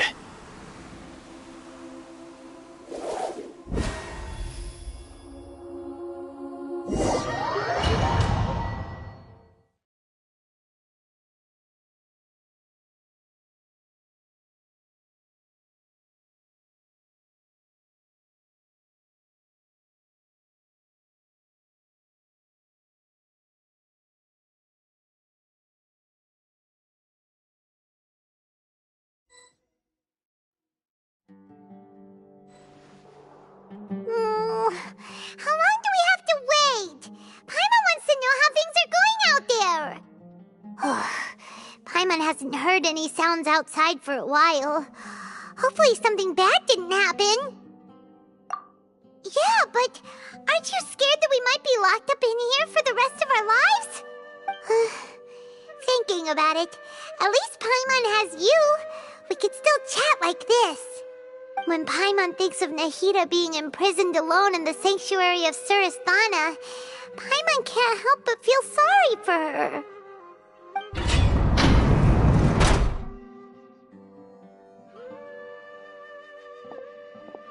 Here comes your savior. Dia! Paimon just knew you would come to rescue us! You two really owe me some big thanks. I had to search through who knows how many guards to find the key here. It felt even more tiring than whacking them. I'm exhausted. Thanks a lot. Need Paimon to rub your shoulders? No, that's, I'll pass. What are you afraid of? Oh, are you ticklish? Now isn't the time to talk about being ticklish. Things in the city and on Sino's side are both going well. The guards that stormed out of the Academia are all taken care of. The Corps of 30 is in charge of the city's defenses, but we already talked to Asfand. They've been fed up with the sages bossing them around.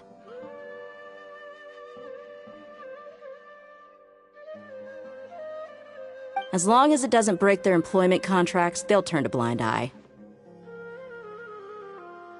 That's probably because you've been super great friends with them for a long time. So, how's Sino doing? The Grand Sage is in his custody. Even I know how terrible it is to fall into Sino's hands, so he probably does too. Sino forced him to release Lesser Lord Kusanali. He has no choice but to obey. So, hurry to the sanctuary of Surasthana. Assuming nothing weird happened, we should have already rescued our Archon. Honestly, I didn't expect our ragtag bunch to do this well. We just came together last minute to save the Archon, you know? Alright, you two better go. I still have to clean up some messes in the city. See you around.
Should I say it's nice to meet you?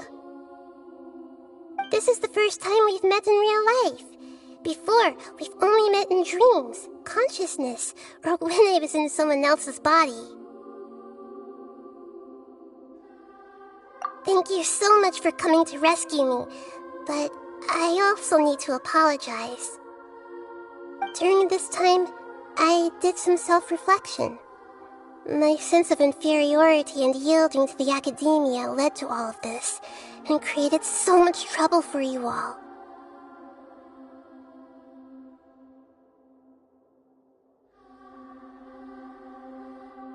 Exactly! We're here because you're a good Archon and one of our friends! Thanks, you two. Amazing. So this is how it feels to walk out of that cage with my own body. It's like I just had an endlessly long dream. I can't even tell if I just woke up or was only now born into this world. My concept of self has become so clear. But now doesn't seem to be the time to indulge in this feeling.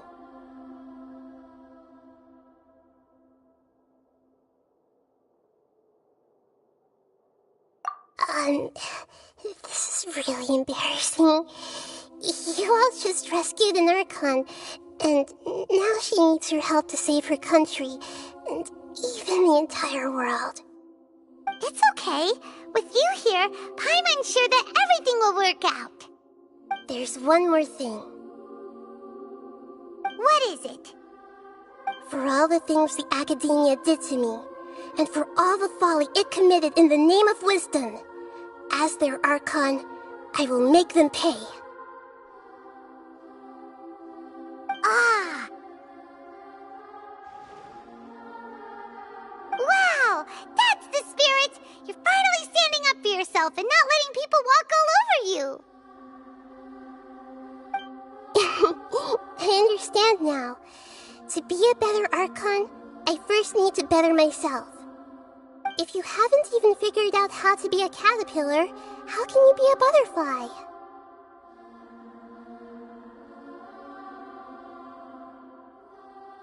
Yes, true. That reminds me. I wonder how far along the Academia is with their god creation plan. We need to hurry and prevent the birth of that false god. I need to make some preparations. Since I'm now free, I can establish a direct link to the Akasha and control it. First things first, I need to remove the restrictions that the doctor put on me in the Akasha. After that, I'll make some adjustments and revoke the sage's permissions. The Akasha will then be like how it originally was, only operable by the Archon. After all, the Academia betrayed Greater Lord Rukkhadevata's trust.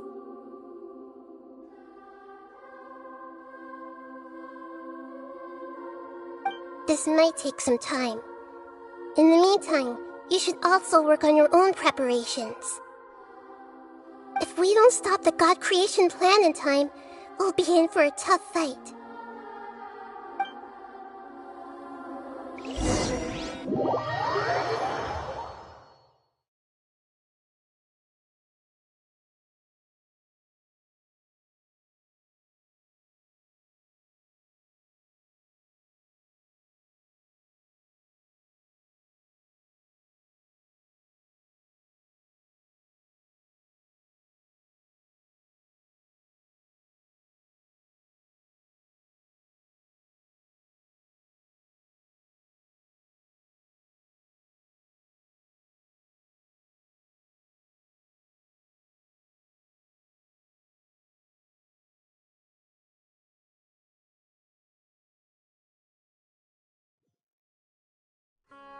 Might as well prepare for a fight. When we're done, we can take a walk around. After all, we missed out on a lot of stuff when we were locked up.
How's it going, Nahida? I'm done with the parts that needed my involvement to complete. Although it's my first time working with the Akasha like this, its internal structure and operation procedures are easy for me to understand. Greater Lord Rukkhadevata's design is truly brilliant. Oh, also, this is for you. Huh? What's this little floaty thingy? It's a small device I put together just now. You can think of it as an upgraded Akasha terminal. You may not need it right now, but it should be helpful in certain situations. Wait! This thing has the same characteristics as Paimon! We're both small things that float! Oh, all the things that make Paimon special got copied! When Paimon appears with the Traveler from now on, people won't remember Paimon because she isn't unique anymore!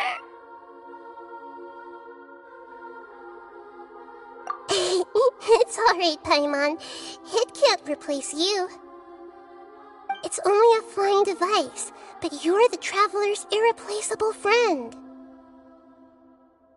You're so good at comforting people, Nahida. If only the Traveler was as smart as you.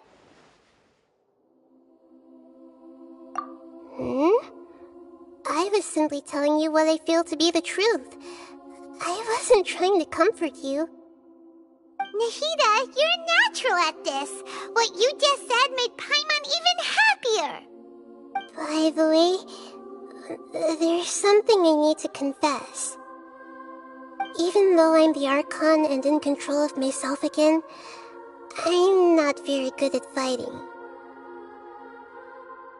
You may have heard that an Archon's power is derived from their people's faith. However, I'm not as well loved as Greater Lord Rukkhadevata. If we get into a situation where combat is our only option, I'll have to count on you, and I'll do my best to provide support. I'm glad I can rely on you. So the God of Wisdom isn't good at fighting? That actually sounds about right. I've located where the false god is. Time is of the essence, so let's skip to it.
Let's go gather some samples.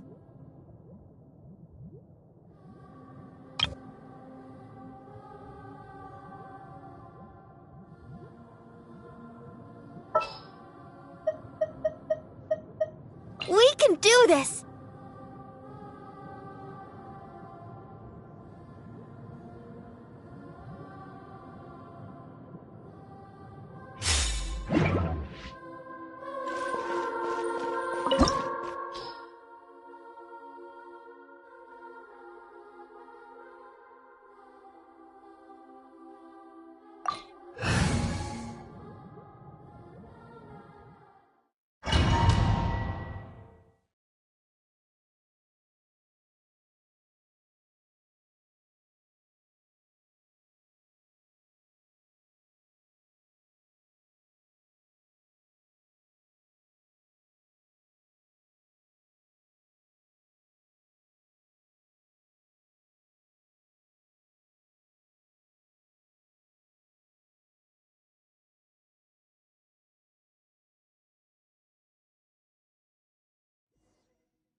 What is this place?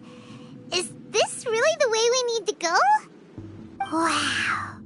Who would have thought there'd be a place like this hidden right slap bang in the middle of the city? The sages wanted to realize their god creation plan without being discovered. The safest and most convenient way would be to build within the academia itself.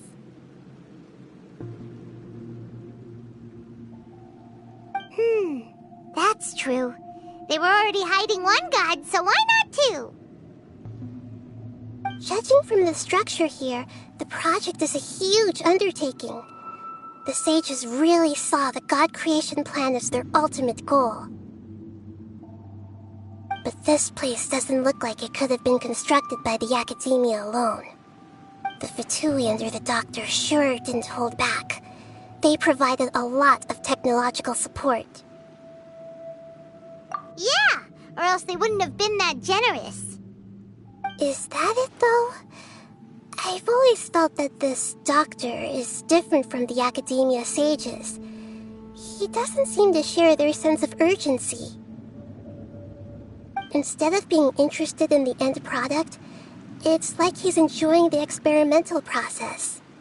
The Fatui Harbingers are all such weirdos. So, the doctor being weird is actually normal. So, this Fatui that they're trying to turn into a god is called the Balladeer?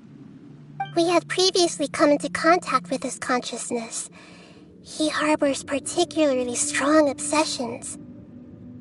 One is the desire for a gnosis, since he was created to be the vessel for one. The other obsession is probably related to his past. I can't quite explain it. Paimon knows that he was a prototype puppet for the Raiden Shogun before he became a Fatui Harbinger. That's why he wants a gnosis so badly. There's no way he'd willingly be a test subject. Not with that temper and ego of his.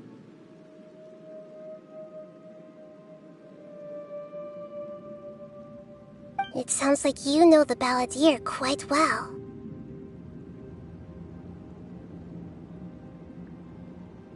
I see. Tell me more about him and what he's like. The more we know now, the better we can plan for and react to any future situation.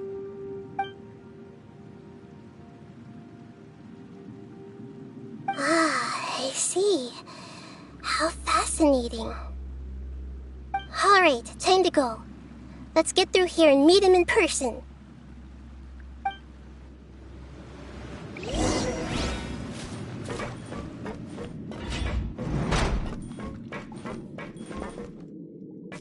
Time to work.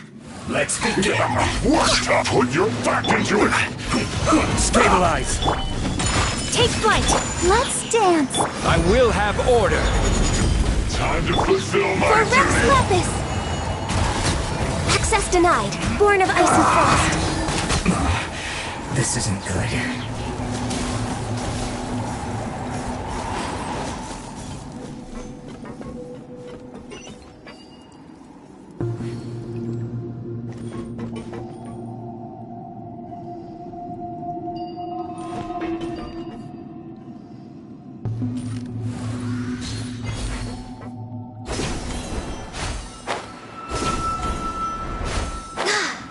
It looks like we can climb up these pipes.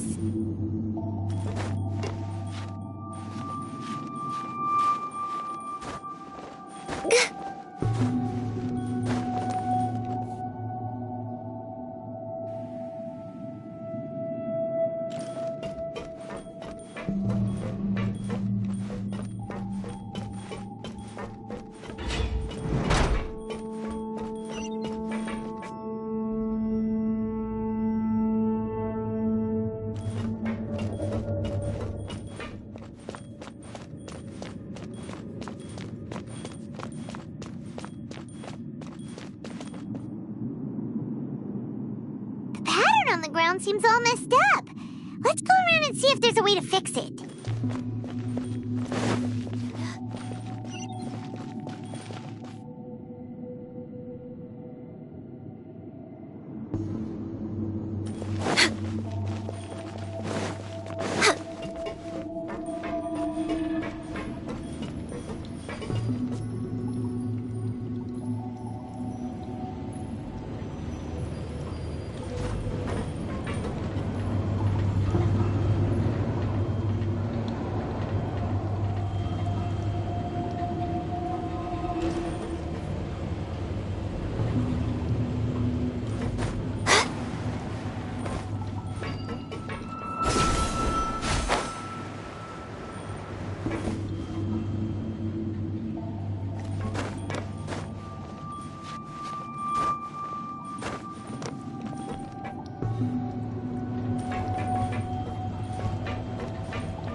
Words.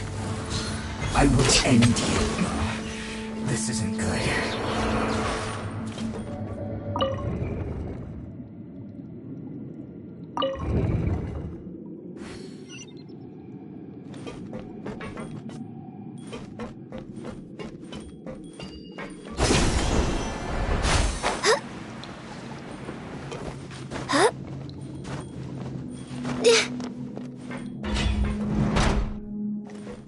You'll get frostbite.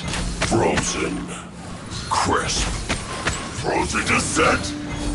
We're way behind schedule. No touching. Pay your dues.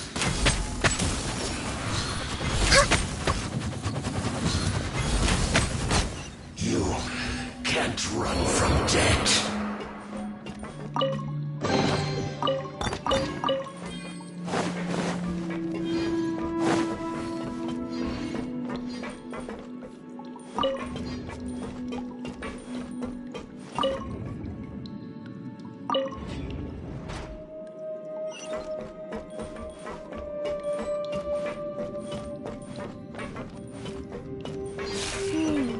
The cart is stuck. Maybe there's something wrong with the tracks. Let's try adjusting the direction of the device to clear the tracks.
We're way behind schedule.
No more words.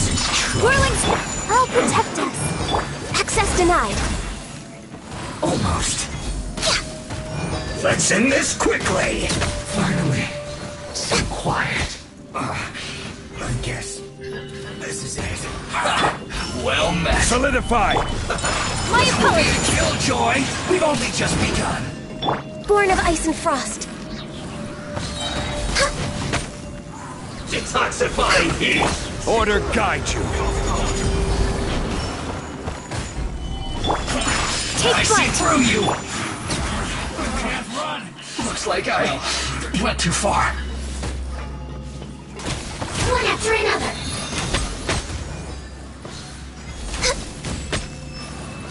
Getting a little cold. Next up. This is order.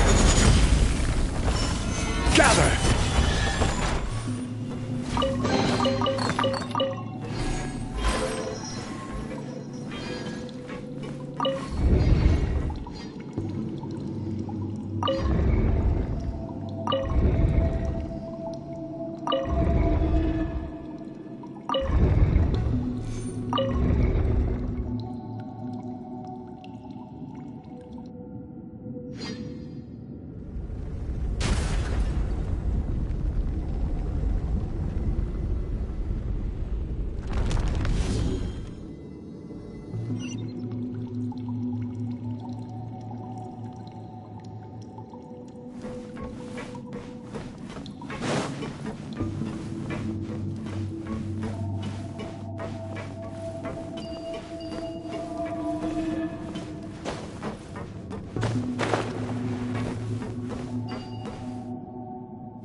Looking at its operational status, we must prepare for the worst.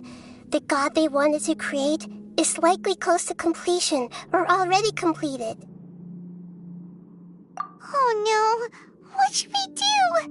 Paimon can't imagine how hard it would be to fight against a Fatui Harbinger with a Gnosis. Are you nervous, Paimon? If you really want to know, of course Paimon's nervous! Aren't you too, Nahida? Yes, I am. This is probably the first time I faced with a calamity of this degree since my birth.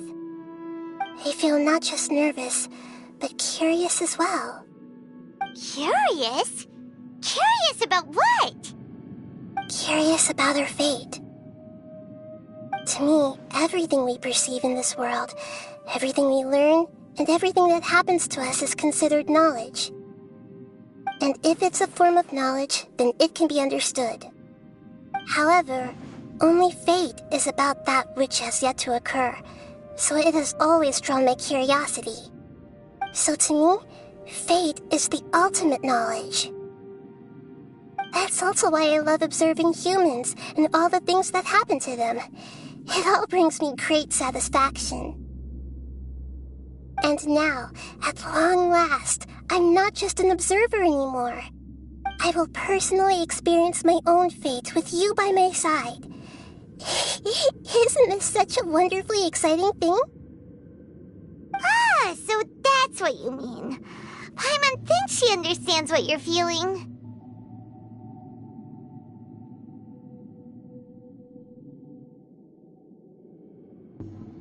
Agreed. Okay, let's continue on. I can sense his aura from here.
Who would have thought the world would be so eager for my birth?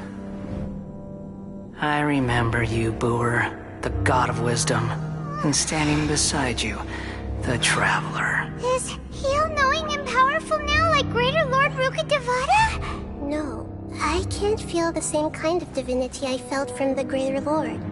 It seems that the sages didn't get the chance to infuse the divine knowledge capsules into him. But even still, he has undoubtedly become a true god now. So we're too late? The Balladeer has already become a god? The Balladeer. A long bygone title. When my spirit ascended to divinity, I felt as if I had existed for the same number of epochs as heaven and earth. Looking back, the existence of what once called itself Kunikazushi appears infinitely small and ugly.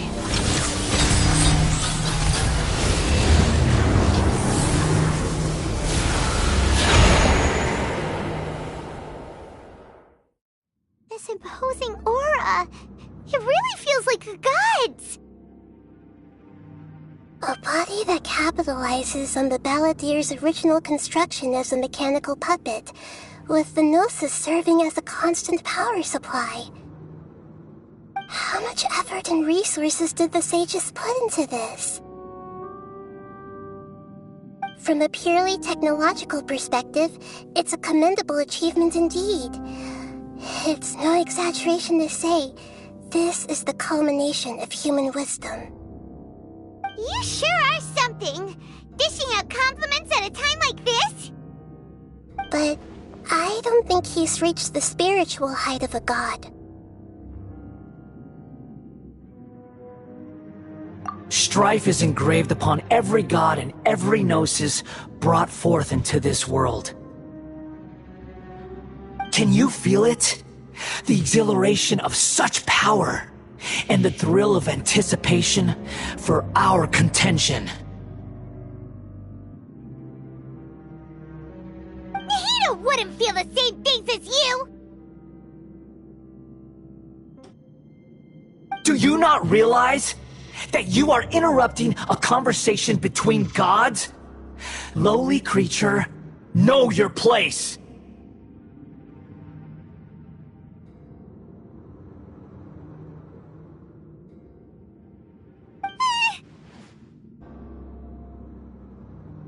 The strife engraved upon a gnosis. You're talking about the Archon War. Tevat's current peace was not easily won. I didn't personally participate in the Archon War, but the way I see it, all those losses were meaningless, driven by the demands of the laws. There's no point in bringing it up again. Is that so? Yet I am deeply disappointed that I was never allowed the fortuity to personally participate in the Archon War. This is a first. Encountering a god in this world who does not crave power. No wonder your own people have abandoned you, God of Wisdom.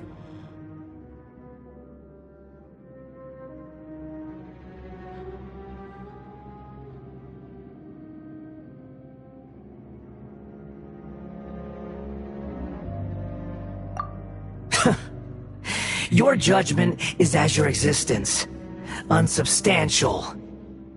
This is where everything ends, Booer, the God of Wisdom.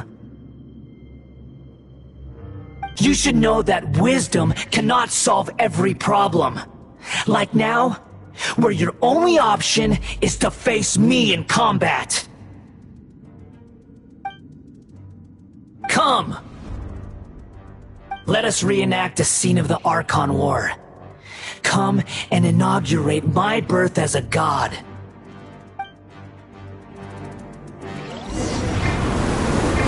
Sure! Solidify! Whirling snow! Blaze over!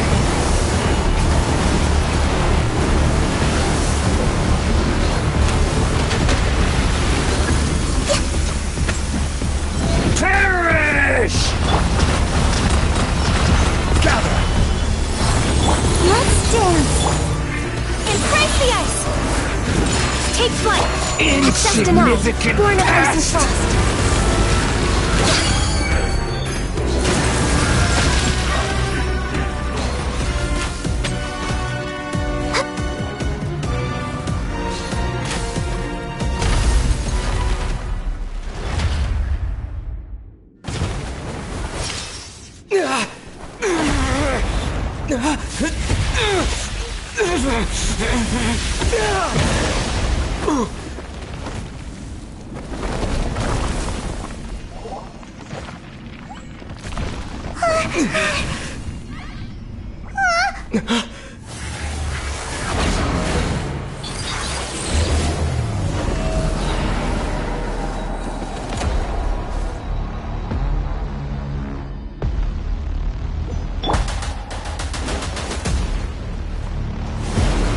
Tremble! Solidify!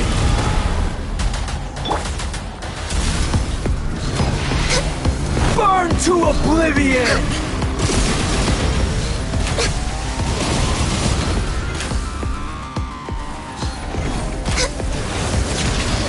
Kneel! Gather!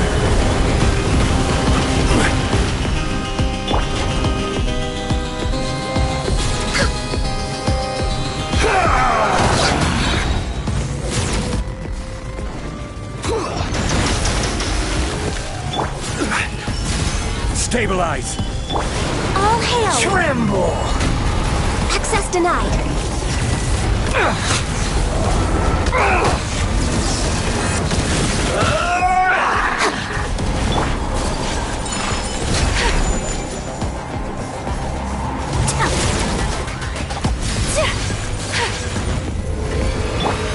Reality Solidify! is pain!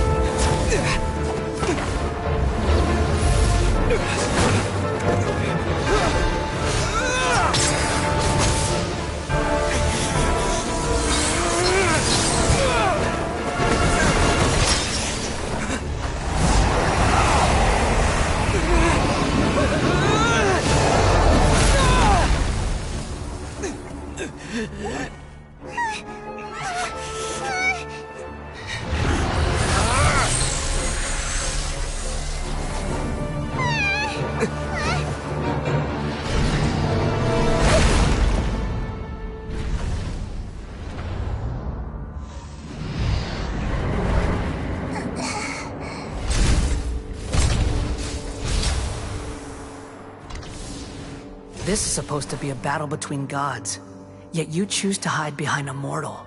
And now, you're acting like you'd sacrifice yourself for a human. Are you having fun proving a false sense of heroism to yourself, Boor?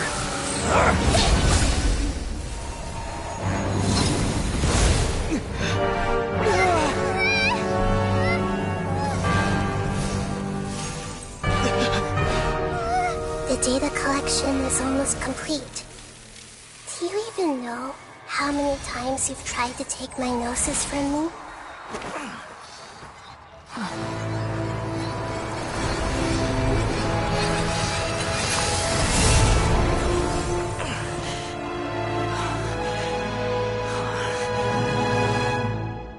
We just concluded the 168th loop. Did you know that in the effort to create you, the people of Sumeru were forced to live through the exact same number of Sub-Zerus festivals and Samsara cycles? The power of dreams. When did you use it on me?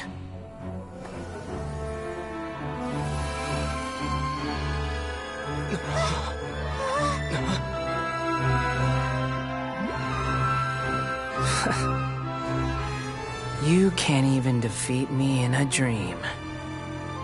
What do you hope to achieve with this little trick? Come, Traveler. Just like before. Allow me to awaken the memories in your dreams. All that battle experience! It's more than that. Compile everyone's wisdom in the name of the Archon. That is the original function of the Akasha. I've sent everything that happened just now to the people of Sumeru in the form of knowledge. I've asked them to help you find a way to defeat the false god.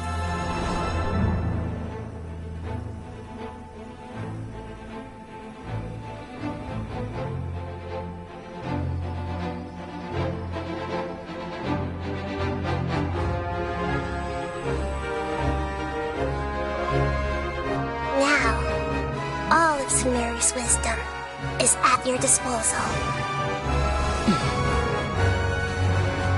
Meaningless tricks won't save you.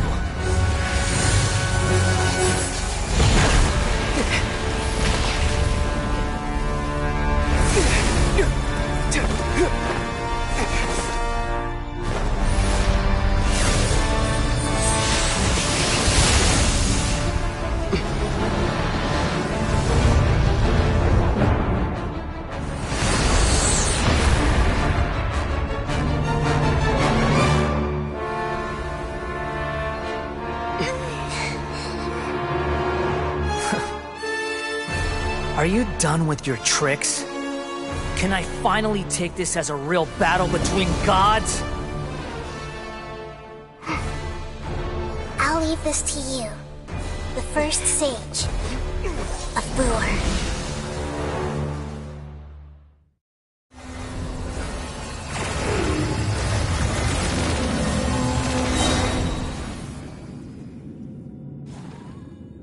I am the all-knowing God!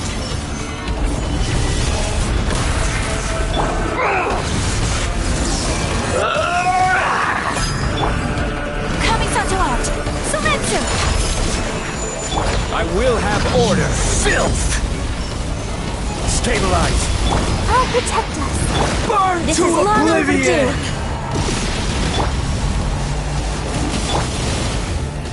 The Temple of Wisdom!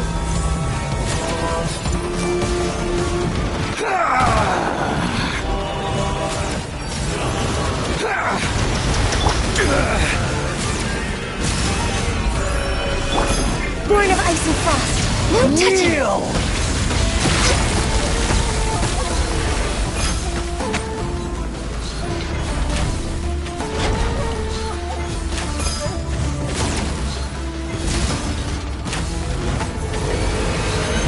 Reality? Access denied. Pain! Gather!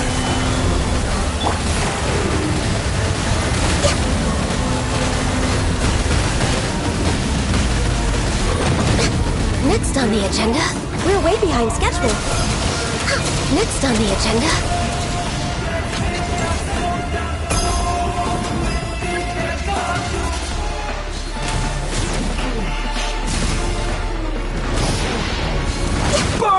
to oblivion!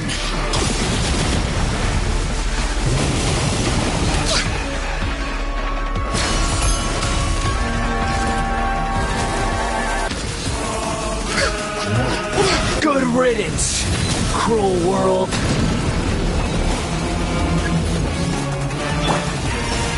Stabilize.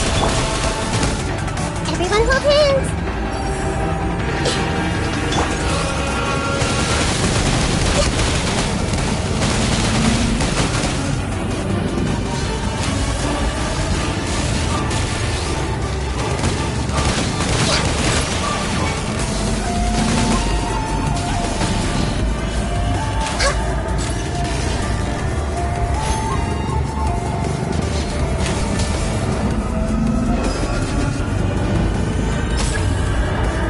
Behind schedule.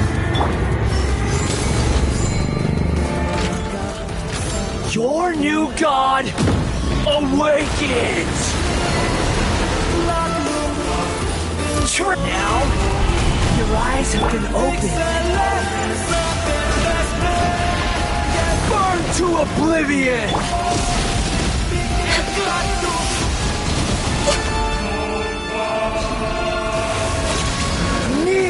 We're way behind schedule.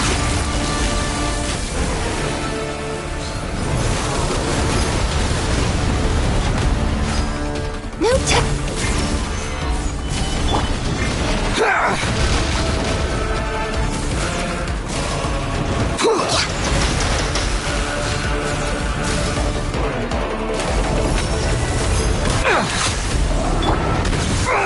Stabilize. Access denied.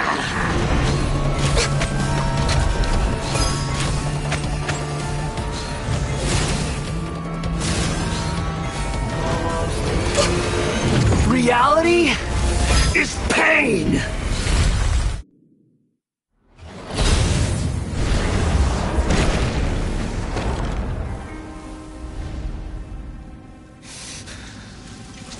Humans. Filthy humans.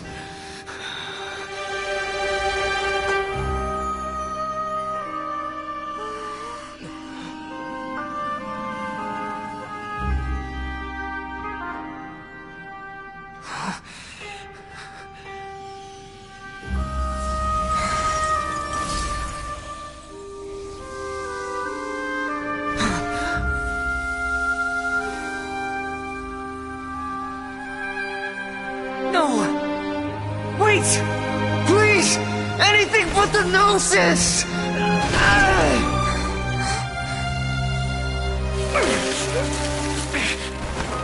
That's mine! Don't even try! I'll never go back!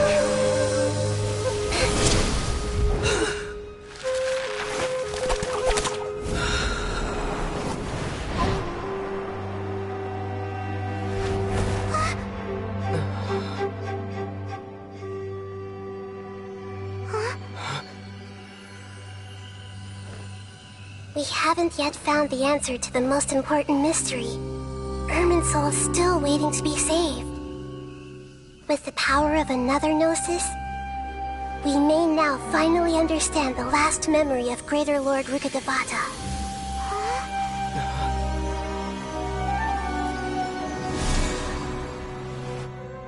This is... That's right. This is the last memory of my predecessor.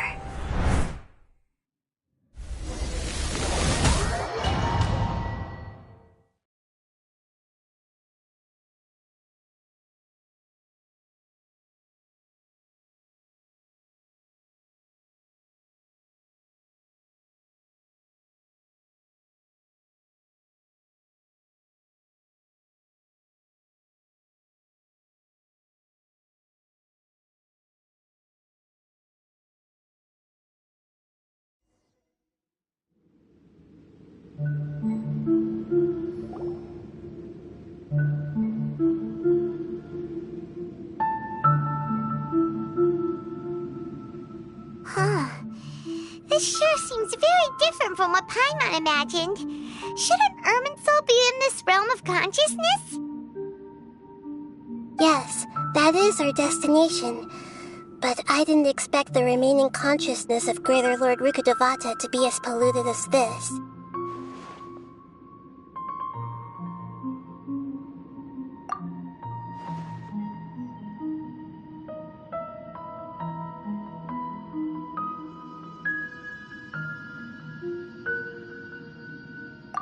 Forbidden knowledge? It seems you know about a concept that even I don't completely understand. Could you tell me what you know?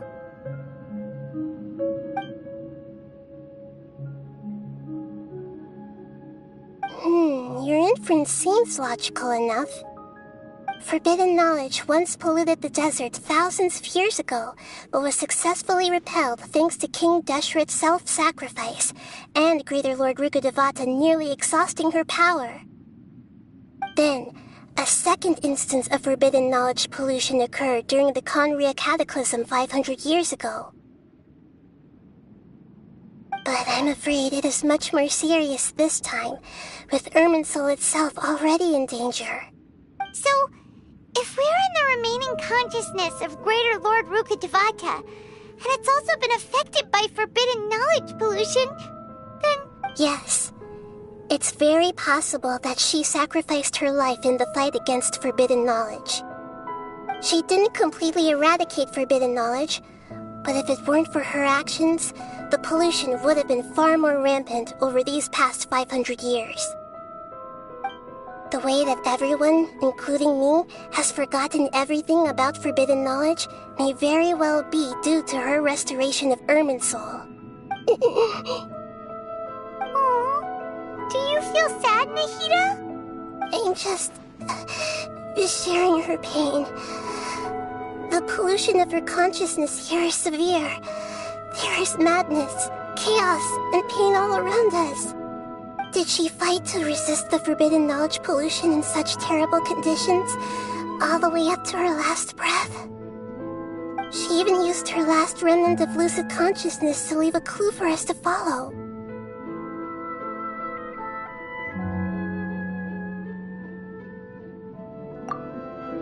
Yes, her words were distorted by forbidden knowledge, so that's all we could hear.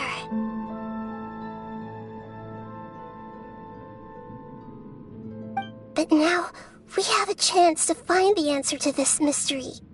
We can cross the polluted consciousness until we found the right path to meet with her lucid consciousness. And then, we'll let Greater Lord Rukkhadevata tell us the truth in person. Each of us need to be mindful of the state of our own consciousness while we are here. Even with the Gnosis' protection, we must always keep a clear mind. Otherwise, we could go mad at any moment. That's so scary. Don't worry. It should be easy enough for you to keep that mind of yours clear, Paimon. Let's go.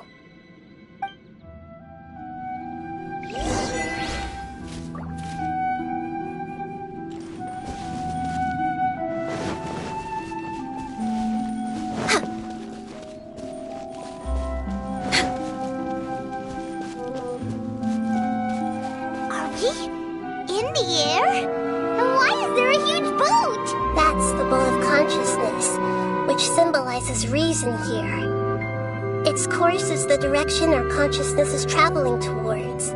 If we lose control over our consciousness, we will fall into madness. So let's make sure the boat stays on course.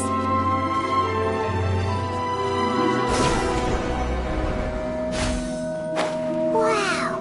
What are these? The monsters seem to have been affected by them! Access denied.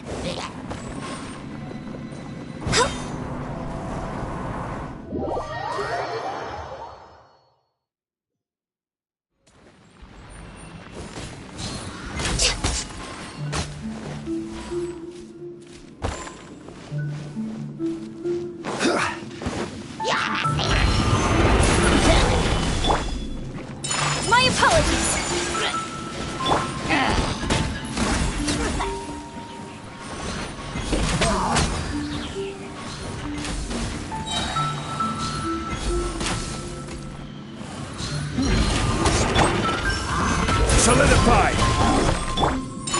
Take flight!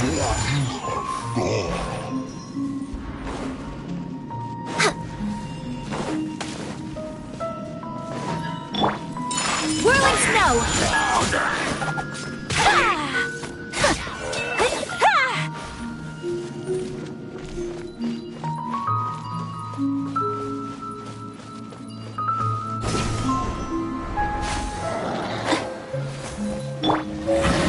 This is order. Stabilize. Let's dance. Take flight. Embrace the ice. No touching. Access denied. Look! A four-leaf sigil has appeared in the sky!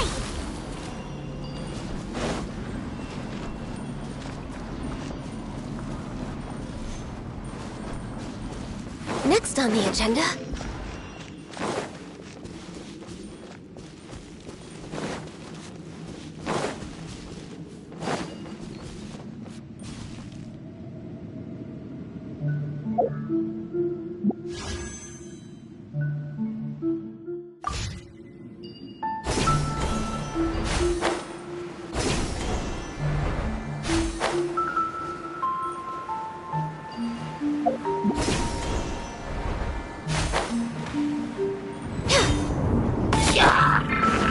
I will have order.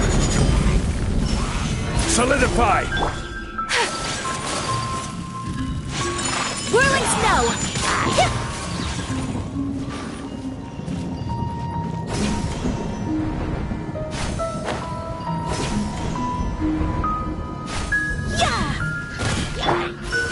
Stabilize.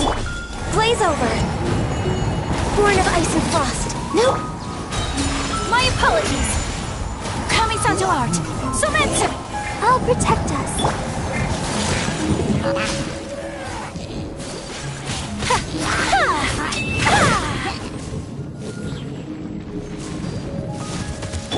Order guide you.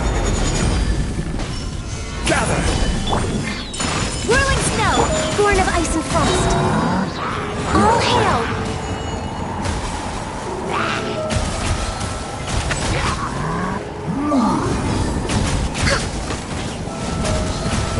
To control the boat of consciousness, we need to find the helm first.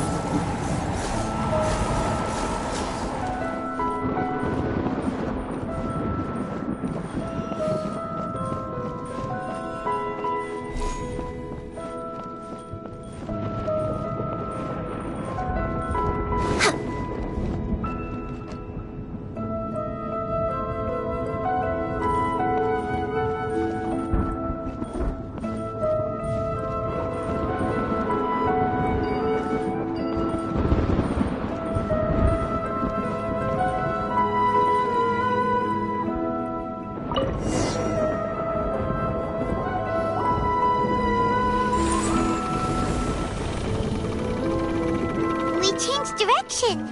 Are we still going the right way, Nahida? Mm-hmm. Judging from the current route, the boat of consciousness will soon take us out of here.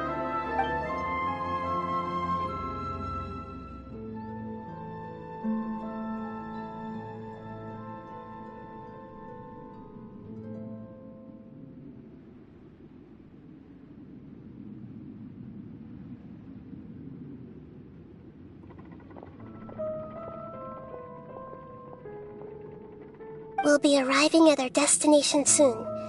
How are you feeling? Are your minds still intact? Huh? But everything's been completely normal for Paimon. Hopefully there won't be any more interruptions. This time, we should be able to meet Greater Lord Rukkhadevata. Are you saying you've never met Greater Lord Rukkhadevata before? No. It seems that my birth and her death took place at the same time. Otherwise, I think she would have given me a little more guidance, and I could have done a better job. Hey, you've done a great job, Nahida. Let's get out of this creepy place and go meet her.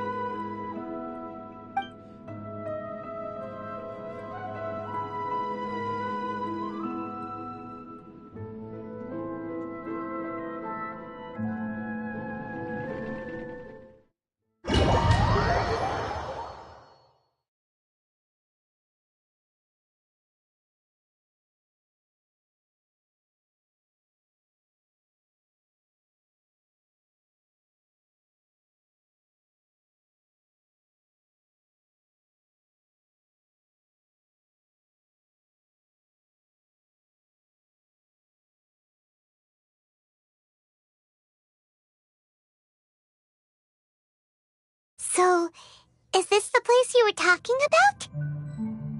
The base of Irminsul?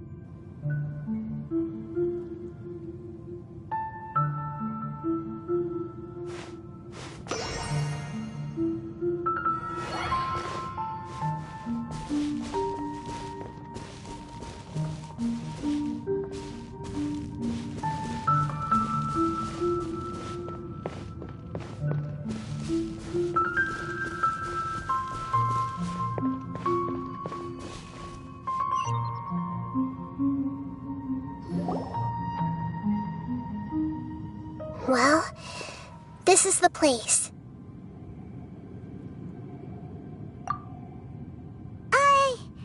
We're here to find Greater Lord Rukkhadevata, right?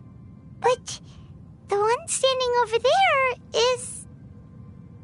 Is that... me? She looks exactly like me. Are you Greater Lord Rukkhadevata? Yes, that's me. Are you surprised by my appearance? Irminsul and the surrounding lands have been reproduced here as they were years ago. But this is just a realm of consciousness. We are manifestations of the same nature, hence why we would appear exactly the same. We're of the same nature. Why? Because you are me, and I am you. You are me in the new samsara. The new samsara? As Greater Lord Rukkhadevata, I'm the avatar of Irminsul, and you are the purest branch snapped from Irminsul. Imagine it this way. Even if a tree dies, its branches will eventually take root and grow, continuing the tree's life in another form. I'm merely the remaining consciousness of Greater Lord Rukkhadevata. The real me has presumably died a long time ago.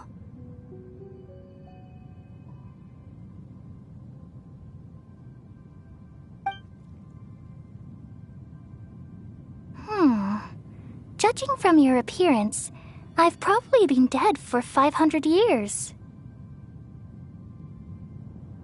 But you're finally here. My new self in the samsara.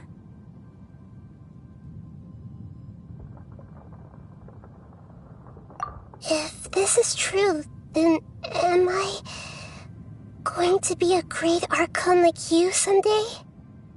Though we share the same nature, our fates are bound to be different.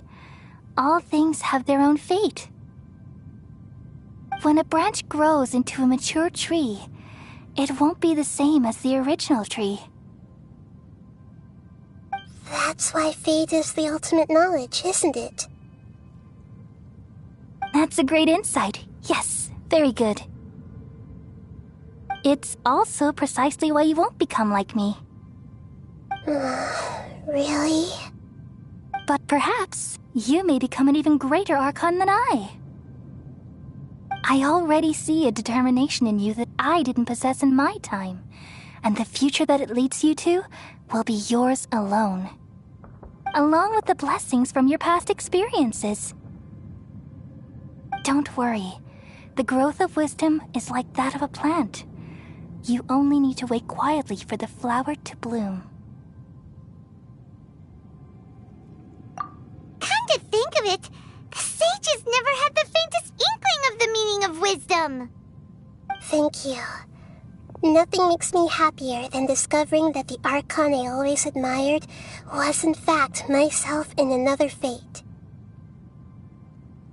It's so nice to speak with you, Greater Lord Rukkhadevata. I've always wanted to meet you.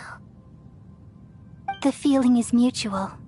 From the moment I snapped the branch off Irminsul and created you, I've also looked forward to talking with you.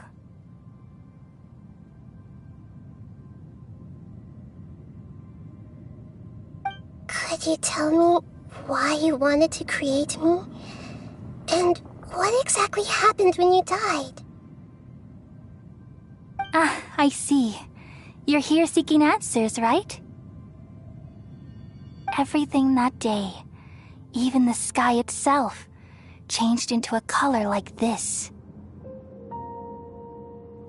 At that time, the 7 were all summoned to the nation of Conria. Except for me.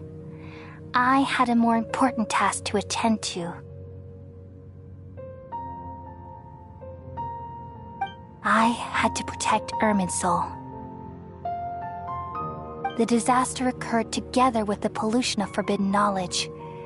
At that very moment, with my consciousness connected to Irminsul, I sensed something was wrong. The pain started to torment my mind. By the time I reached Irminsul, it was already displaying signs of corruption. Had I not repelled the pollution of forbidden knowledge with King Deshret thousands of years ago, I might have felt even more hopeless and lost. So what exactly is forbidden knowledge? It's a kind of knowledge that doesn't belong to this world, and a form of truth that can't be understood. It came from the very bottom of the abyss. Even I could never understand it. The world is constantly rejecting it, leading to all kinds of bad phenomena. If we allow forbidden knowledge to pollute Irminsul, I'm afraid the entirety of Teyvat could fall apart. So, there's knowledge that even the God of Wisdom can't understand? At that time, I knew I couldn't repel the forbidden knowledge with my strength alone.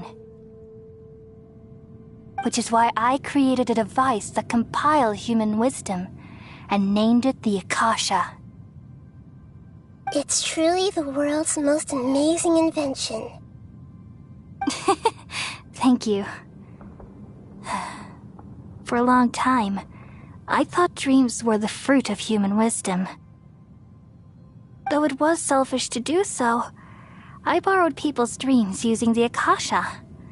Then I compiled their wisdom and all of my own power. Well, did it work? Thanks to the wisdom of the people of Sumeru, almost all the forbidden knowledge was cleared from Irminsul.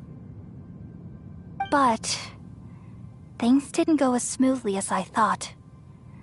I had a terrible headache, which gave me an uneasy feeling. And then I remembered that my consciousness was also connected with Irminsul. It brought me knowledge and wisdom, but vile corruption as well. From the very beginning, my existence had been polluted by the forbidden knowledge. Oh no! How could that happen? I've experienced that pain in your consciousness. It must have been a horrible experience. Yes, but my feelings weren't important. The important thing was that even if I died, my existence and everything related to me would continue to exist in Irminsul as memories and knowledge, meaning that the forbidden knowledge couldn't ever be permanently eradicated. And there's no way for me to eliminate myself. It would be a sort of paradox. So, I took the purest branch of Irminsul as my incarnation in the next samsara, and left a trail of clues. All in hopes that you would come here and remove me and my pollution from Irminsul forever. Wait, no, I can't. So you realize what that implies. You are very smart indeed. Irminsul has all the knowledge and memories of this world. And as you've realized just now, removing me from Irminsul means I essentially will never have existed in this world. But this is the only way to save Irminsul. People love you so much, and And they've missed you so much over the past 500 years. I am exactly the same. So how can we just forget you like this? Is there really no other way? There must be something else I can do. You're the god of wisdom, Booer. You should know that there is no other way. But this is so cruel. I don't want to forget you. No need to feel so sad, Booer. As someone who delights in wisdom, you should feel joy at finally finding the answer. These are the words in their entirety. The answer you've been seeking all along. Let the world completely forget me.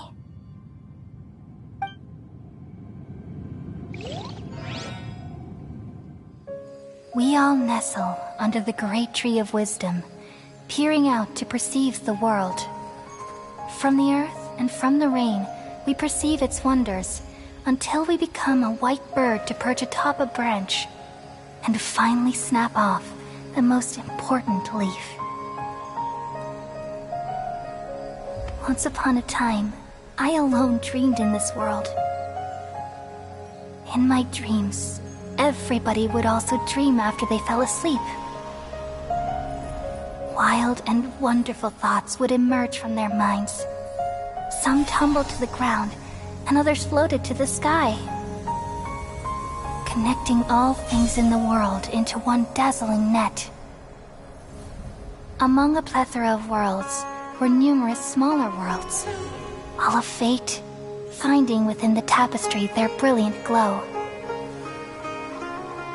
I gradually understood that these indescribable and constantly changing things are the most profound things in the world.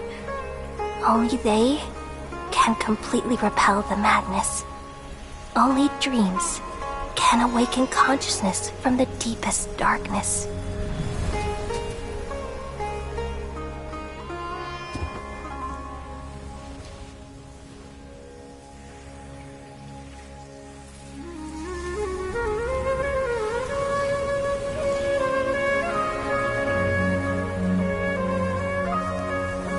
I'm the one who posed this question, yet also the one who sought a solution.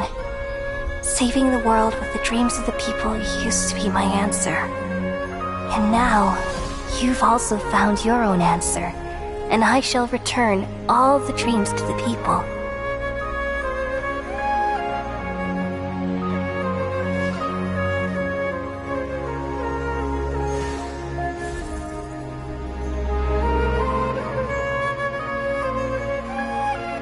Goodbye, people of Sumeru.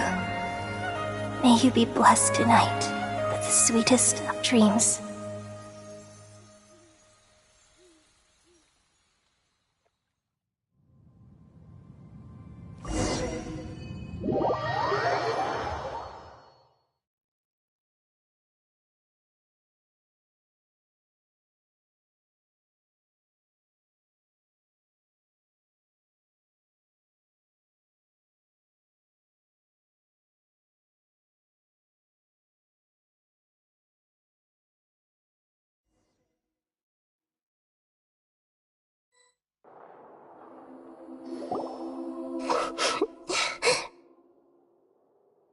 I'm alright. I'm just a little confused. We've just saved the world, right? So why am I crying? I don't know where this feeling inside of me is coming from, but I feel very sad. Just now, we used the power of two gnosis to successfully connect with the Ermin soul consciousness from 500 years ago. Then, we removed the remaining pollution from Merman soul.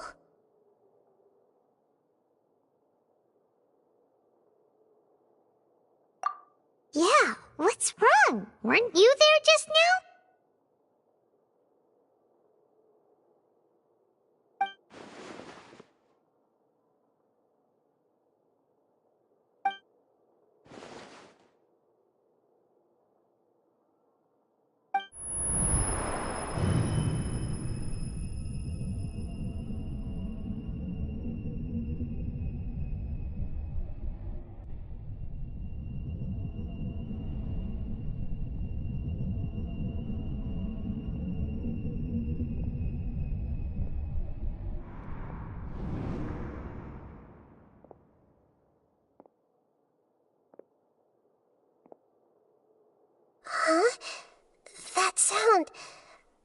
Traveler!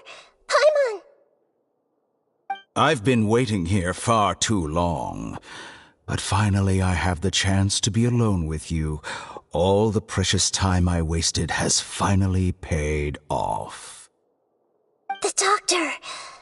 What have you done? Just a type of sound wave that can quickly put defenseless people into a dream. As I expected, it doesn't have any effect on gods.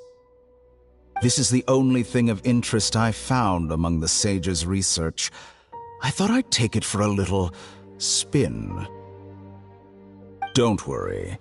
I know you would never forgive me if I actually killed them. I'm here to negotiate with you. Naturally, I won't do anything dangerous that could potentially damage our relationship. Negotiate with me? I heard you had already left Sumeru. Why are you here again now? I left Sumeru, but I also stayed in Sumeru. Even the God of Wisdom is restricted by the habits of cognition. How disappointing. You mean there are many different versions of you in this world? An astute guess. Even the same individual will have different cognitions at different ages. A long time ago, I made a major decision in hopes of preserving all my perspectives of how I observed the world. Observation is the first step of any experiment, but observing the current world doesn't satisfy me. It lacks an important dimension, that of time. So I saved segments of all my ages and made them into independent individuals. That's all there is to it. Indulge me. How does the God of Wisdom find my method of seeking knowledge? It's an insult to the very concept of life.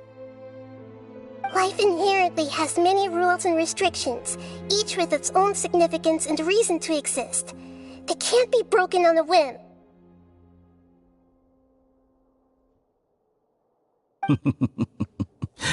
Good. Amazing, even. Indeed, it's difficult for humans to make peace with themselves, not to mention oneself from a different period. Since you're in the academia, why wait until now to show up? You could very well have stopped us and helped that fake god. Simple. Let me ask you this. Would any staff member ever help the subject in the middle of an experiment? It was my experiment, so why should I interfere with the results? The academia saw the plan to create a god as their ultimate goal, yet you only saw it as an ordinary experiment. You really are crazy. If the experiment succeeded, you would have had a new god on your hands. How would you have faced your own god then? Would you still take the same stance? Would you still hold the same view of yourself? I'm first and foremost a scholar. These results should be left to the judgment of the hypothetical me confronted with that outcome. But you're right. And that's exactly why I'm disappointed with the conclusion of this experiment. As an individual, you don't have any sense of belonging. You seem to have even fewer convictions than a typical scholar. Oh no, I certainly have my own convictions. They just don't fit your standards, that's all.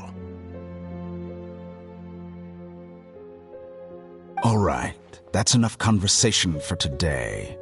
The experiment is over, and it's time to tidy up the equipment and reclaim any useful materials. For example, the Gnosis. Lesser Lord Kusanali, you're an intelligent Archon. I'm sure you understand the disparity in our combat abilities at this time. Besides, you have no way to use that Electro-Gnosis in battle. Didn't you say you were here to negotiate with me? Somehow, it's starting to seem like you intend to take it by force now.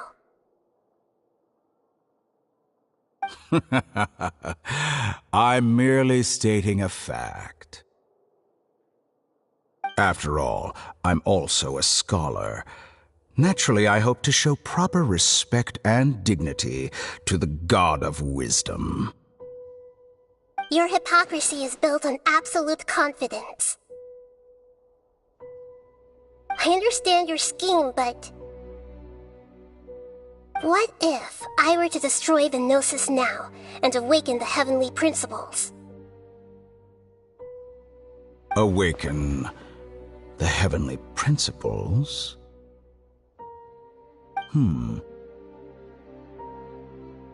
Do you think that's really possible? The heavenly principles have been silent for many years, but the Gnosis are symbols of their control over Teyvat and all the laws. Will the destruction of a Gnosis attract the attention of the heavenly principles? And if so, how do the Fatui plan to deal with the consequences? Do you dare to gamble such a possibility with me? Gamble? How surprising. I thought you would show evidence or use rigorous reasoning to prove your point. The word gamble is the last thing I expected to hear from the God of Wisdom. But this is a clever move. You must have seen through me when I first captured your consciousness.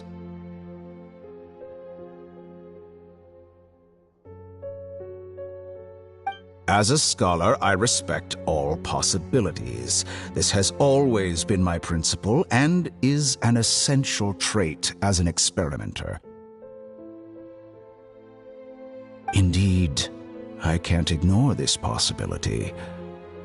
So tell me then, what are your conditions? This foreign Gnosis will only lead to disaster if it stays in Sumeru.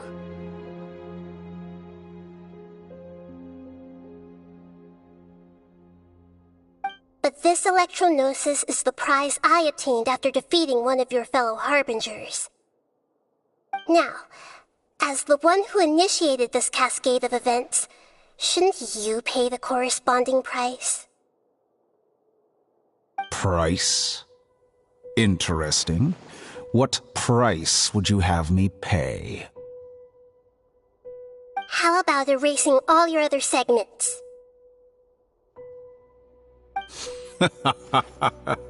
So this is how you wish to restrict me, the most threatening opponent of the Nation of Wisdom.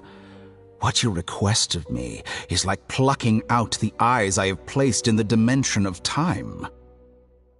Segments are extraordinarily difficult to make. They require extremely rare resources and enormous amounts of time and effort, requiring me to destroy them all here and now. Bravo. A suitably wise decision on your part. Yes, how very interesting.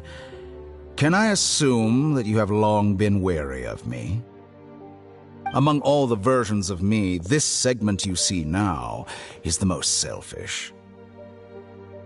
If it weren't me, your idea wouldn't have worked. What did you see when you were imprisoned?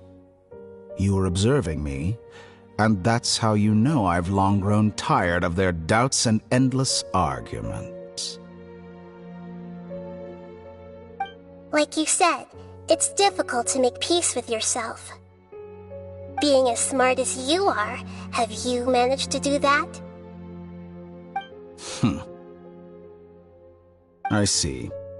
If you think all those versions of me are worth a gnosis, then deal. You sure didn't hesitate much.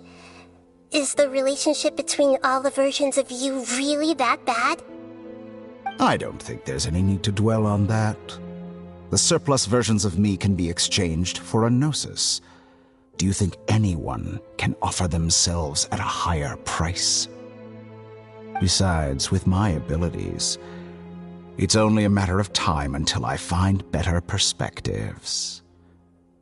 Perhaps it's best to say you're just temporarily ahead. But what I'd like to know is, how can you be sure that I've really erased them? I can see your remaining honesty.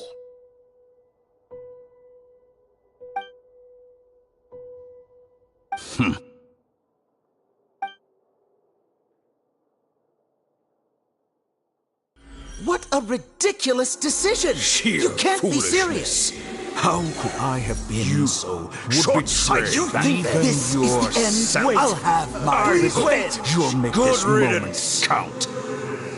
You will regret this! Well, have you confirmed that it's complete? Here, take it. The future of Sumeru City will be in my hands alone. I will shut down the Akasha and let curiosity and the thirst for knowledge drive the realm of academics once again. There won't be any further gaps for you to exploit. It truly pains me that my academic achievements have never been appreciated in my homeland. Of course, I have no interest in being rejected by this city for a third time. Another chess piece. And where is your dendronosis? Don't be greedy, Harbinger of Snezhnaya. No, this is a different transaction. If you intend to turn off the Akasha anyway, then there's no further use for the Gnosis of Sumeru, is there? Besides, isn't it the Archon's duty to deliver what's desired of the Seeker? Oh, judging from your expression, you don't seem to find the idea very agreeable. Then let's think of it this way. Since you're the god of wisdom, how about I exchange some knowledge with you? People exchanging knowledge with the God of Wisdom is the stuff of legends. Yet here you wish to exchange knowledge for the God of Wisdom's property. Arrogant as that is, it has piqued my interest. Let me ask you, have you in all your mighty knowledge ever heard the rumor that the skies of Tevat are fake?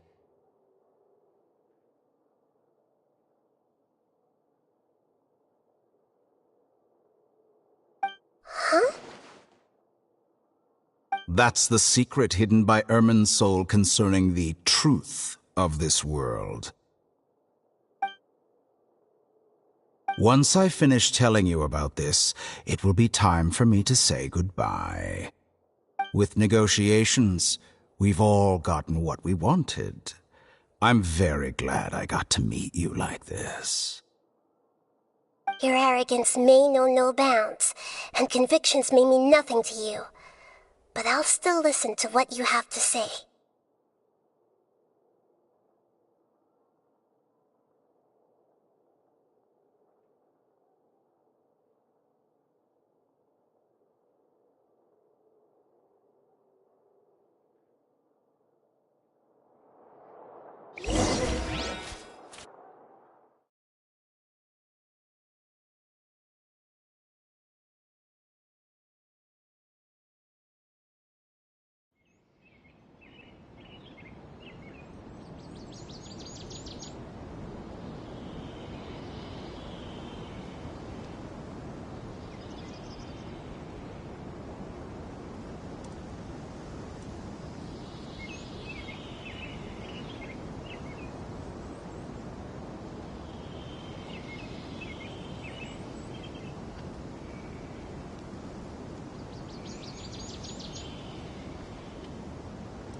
Okay. Wake him up.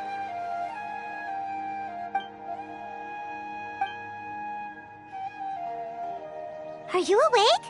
Kali says it's time for breakfast. Come on, get up! Good morning! How are you feeling today? Good to hear. It looks like we've recovered pretty well. Not even Tainari could stop us from going out now, right?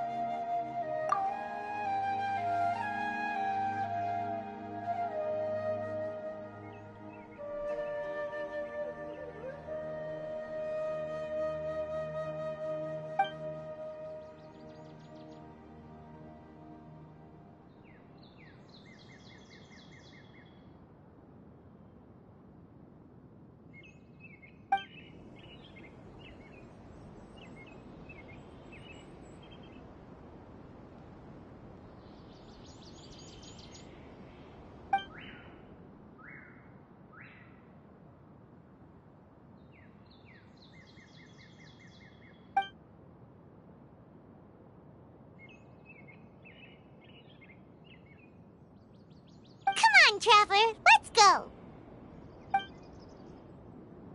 The girl must be leaving soon.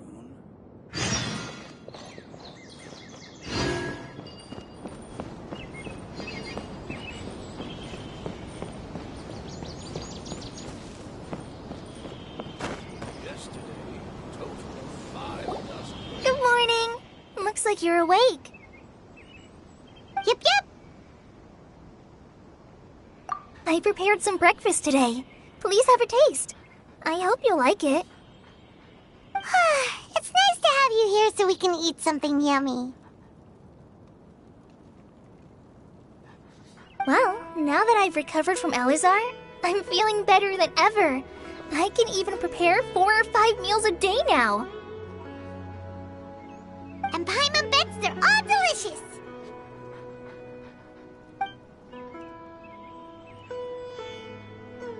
Oh, by the way, someone brought a letter for you after you went to sleep last night. Nope, Paimon wanted to read the letter with you after you woke up, so Paimon didn't open it. Alright, let's read it now. Oh, it's from Milu! Ahem.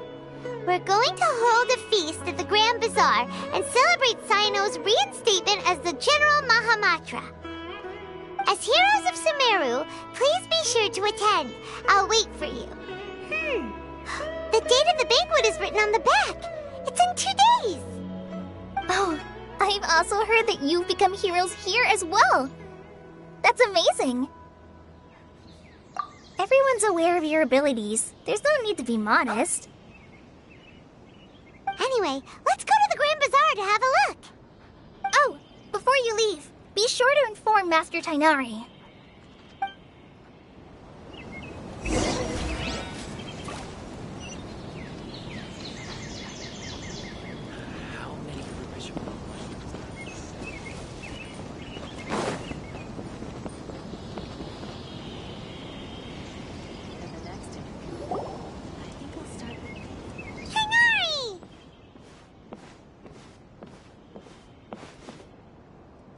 Good morning. How do you feel today?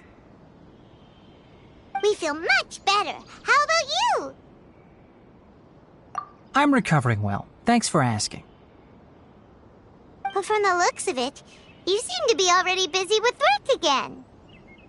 It's fine. I'm not that busy, really. The Elazar patients have recovered, as well as Hypatia. For now, I only need to tend to my Forest Watcher duties. It seems once Irminsul started getting better, everything else started to recover too. Yes, but there are still some residual effects. The withering is one example. Though it won't spread anymore, the existing zones won't just disappear. We forest rangers will still need to do the work. By the way, we have some good news. Cyno got his position back. This news is hardly new. He had already mentioned it to me before. Huh? You mean he was already here? Why didn't he come to say hi to us? He visited once, but he was afraid of disturbing you while you were resting. He just asked me a few questions and left. Then you probably already know all about the celebration feast. Celebration feast? No, I haven't heard anything about that. Huh? But didn't Milu say in her letter that they would celebrate Sino? He didn't tell you? Perhaps, or alternatively, he doesn't know about it either. Come to think of it, Sino doesn't seem like the type who'd enjoy a celebration feast. You and Kale are both Sino's close friends. Why don't you come to the feast with us?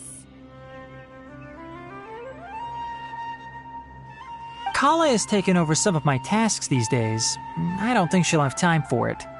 Not to mention me.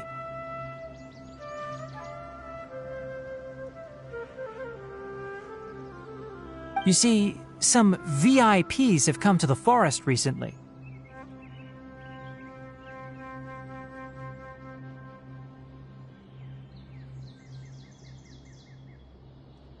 Huh? VIPs? Very important. Well, technically speaking, they are former VIPs.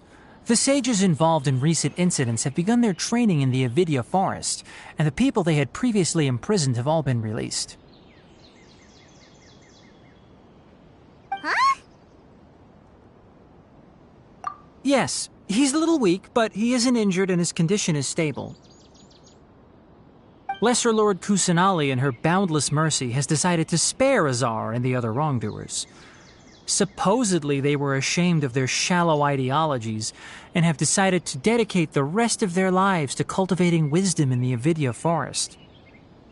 When they learned that Lesser Lord Kusanali had defeated the Balladeer and saved Irminsul, they were shocked at first, but also became happy, feeling that the sacred light guiding them on the path of discovering wisdom had begun to shine once again. As a result, work has increased for the forest rangers. That sounds really exhausting. There's nothing we can do, really. But that's another topic. Back to the matter at hand. Are you two planning to head out? Ah, right! We're here to request permission to head out. Would that be okay? You've recovered well. You may go, but be careful. Yay! Will do!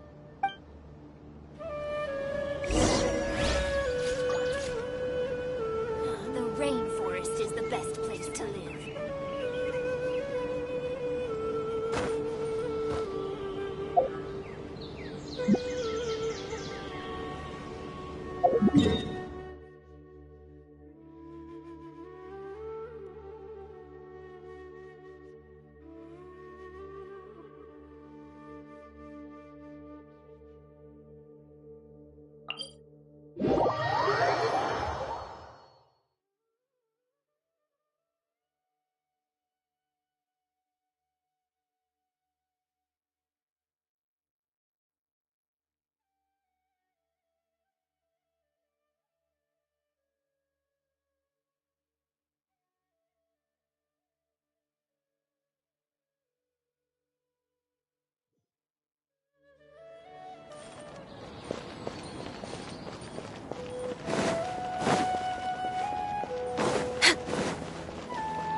We're way behind schedule.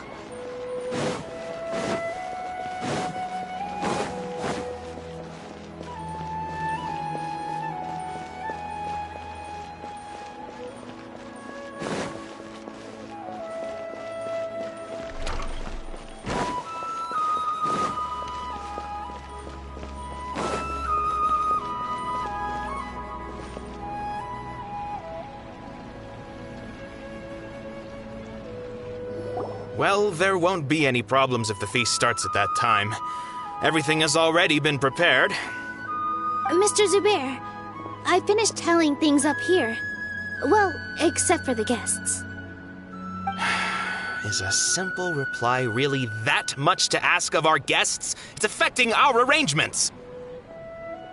Oh, it'll be fine. Besides, it never hurts to get things ready in advance. I was thinking the same thing. The feast will be held sooner or later, right? Hey, Nilu!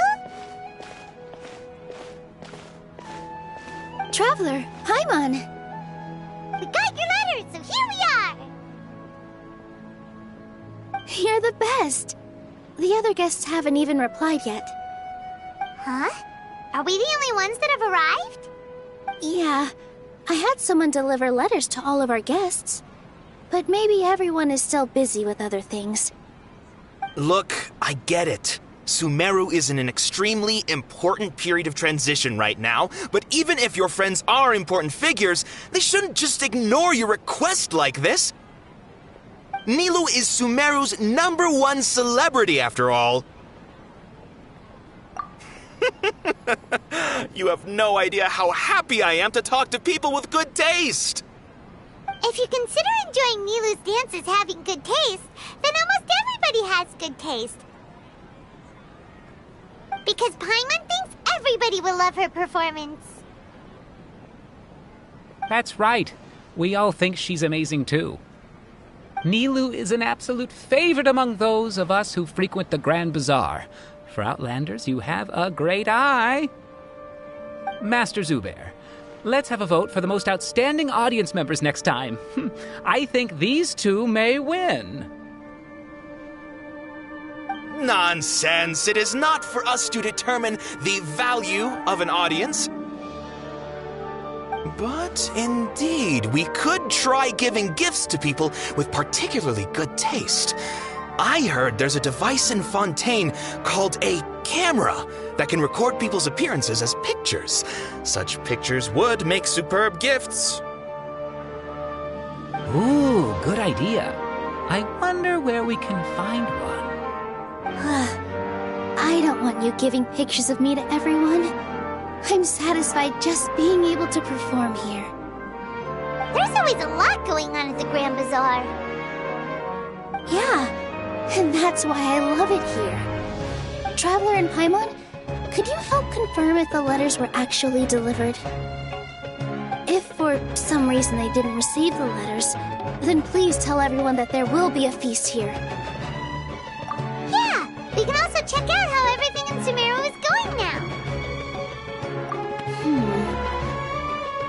When I wrote the letters, I heard that Dia was in Port Ormos, and Alhaitham was at the Academia. As for Sino, we've only heard that he appears at the Academia from time to time. I'm not too sure about Ramon's whereabouts. My guess is that he's with Dia. As for Dunyarzad, I just hope she's feeling better. I sent her a letter, but I was afraid of disturbing her. If you have time, please ask about her for me. Okay, got it. Let's go, Traveler.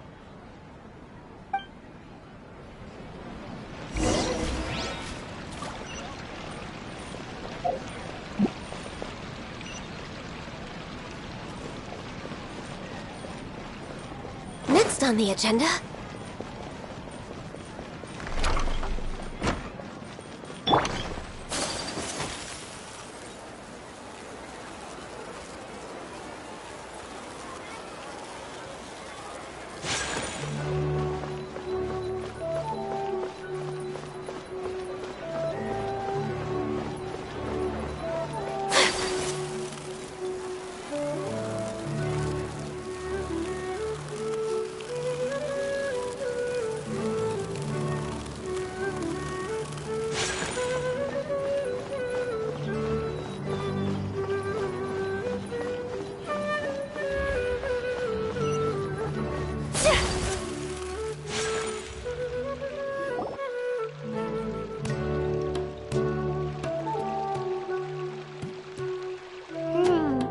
We haven't seen Alhaitham anywhere. Let's ask that person over there.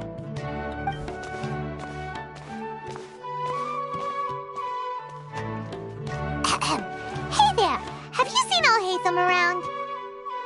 Yes, it seems Scribe Alhaitham has gone to the House of Dana. You should be able to find him there. But you're already the second group of people I've seen looking for him today. He must be quite the busy man. Oh? Who looking for him. Mr. Cavey was just here asking about him. You wouldn't believe how terrible their relationship is. And now you two are here. Don't tell me everyone's here looking for gossip about the sages. No way. We're strictly here on business. Ah, I see. Sorry, I thought maybe everyone's as interested in rumors about the sages as I am.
Should be around here somewhere, right? Oh, he's over there! But it looks like he might not have time for us. Just put down that worthless book and tell me what happened in the academia. This is not just some worthless book. Do you have any idea how difficult it is to find a physical book like this in Sumeru? It doesn't matter. It's probably just another thing that you used your authority to get your hands on anyway. Just put it aside. Listen, I came back today only to hear that the sages have disappeared. Oh, you sound surprised.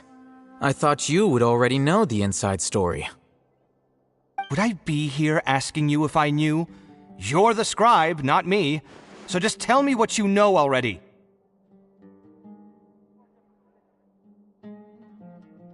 Well, I almost became a sage. Huh? Oh, don't sound too surprised now. You're the renowned Kaveh, light of the Ksharawar. Besides, as a master builder and craftsman, chances are you'll be appointed as a sage too.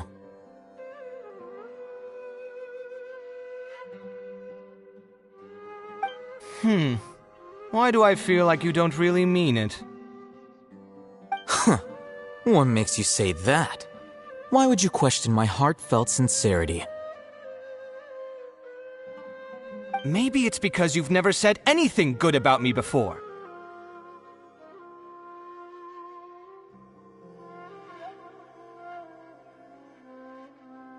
Yeah, well, I share a similar sentiment, and anyone who knows you as well as I do would surely do the same. Ugh, you... See? This is why I hate discussing anything with you. Your ridiculous and arrogant attitude always gets in the way.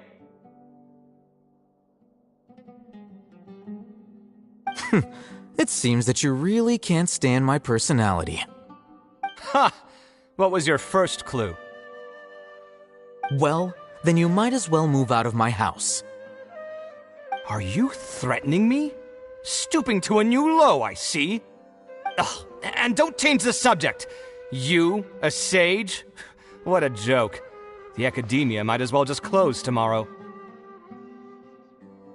Are they having a fight?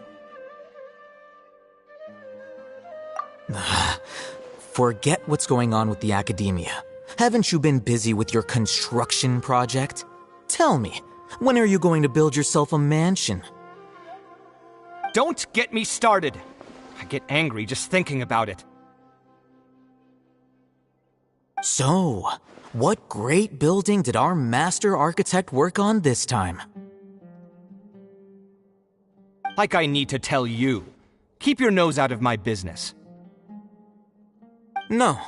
I think we deserve to know. Where were you when Sumeru needed you most? I was in the desert for a large project, but considering Haravatat's utter ignorance of architectural and aesthetic matters, you probably wouldn't understand. Which is truly unfortunate. I can only pity the man who doesn't understand the first thing about beauty and romance. Unlike a true... Hold on, wait a second. What do you mean by when Sumeru needed me most? Well, while you were out fiddling around in the desert, many people came together to save Sumeru from a crisis. Ha! And you think I'd believe that? Look, all you really need to know is that Azar and all his accomplices have all been overthrown. Huh? What nonsense are you talking about? It's no skin off my nose if you don't believe me. It's not like my Darshan was the one trying to apply for funding from the Grand Sage. Yours, though, on the other hand... You know what? I'll ask around. I'm sure someone knows what's going on here. You're dead if I find out you're lying to me.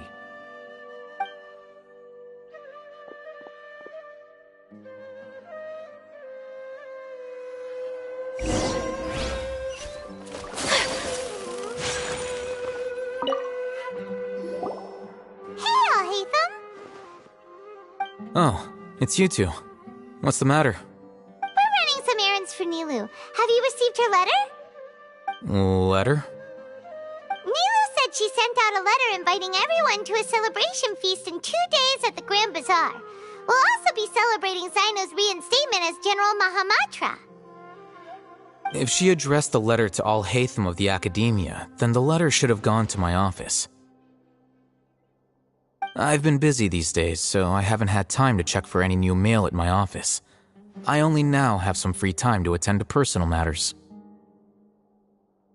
Have you always been so busy with your work? Of course not.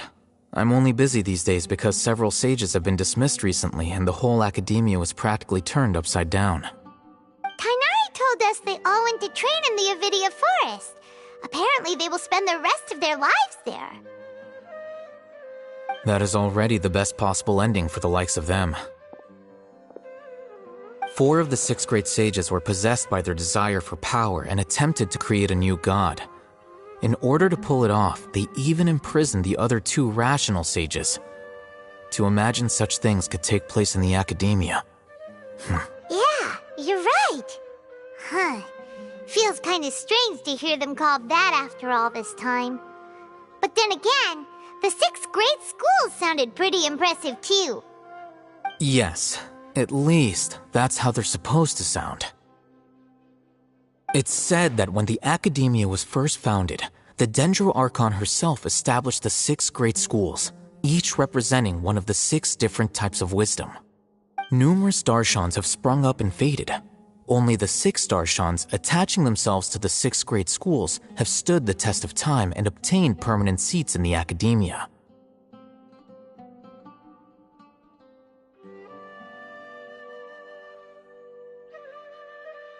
Now, the 6 Darshans are nearly synonymous with the 6 great schools, and the leaders selected for the schools are the 6 great sages.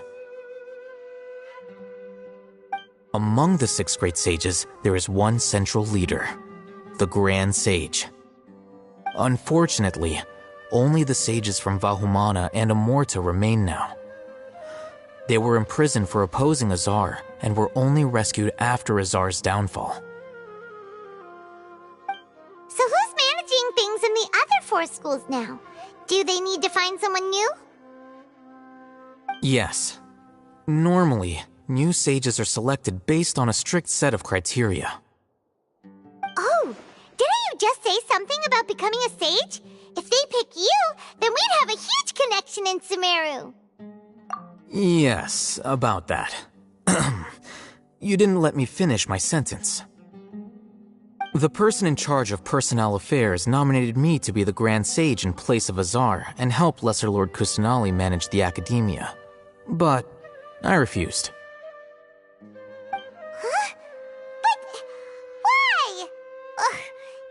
be a little more ambitious? I'm not even interested in being one of the 6 great sages. Like I said before, I don't like being a leader. Oh, all right. So are you busy these days trying to find others to take the job? That's not my job either.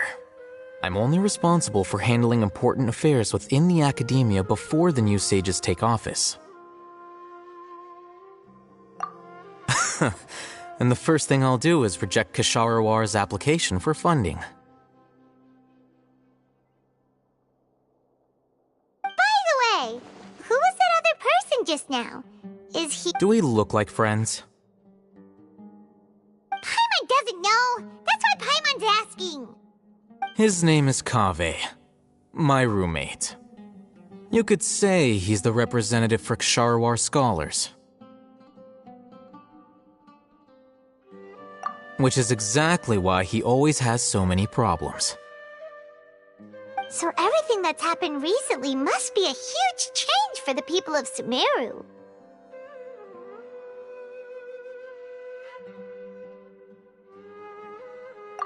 Such is the work of the Academia Scribe. Well, anyway, no matter how busy you are, since you are our planner, remember to attend the celebration feast in 2 days. Alright, I'll see you there.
This is Port Ormos.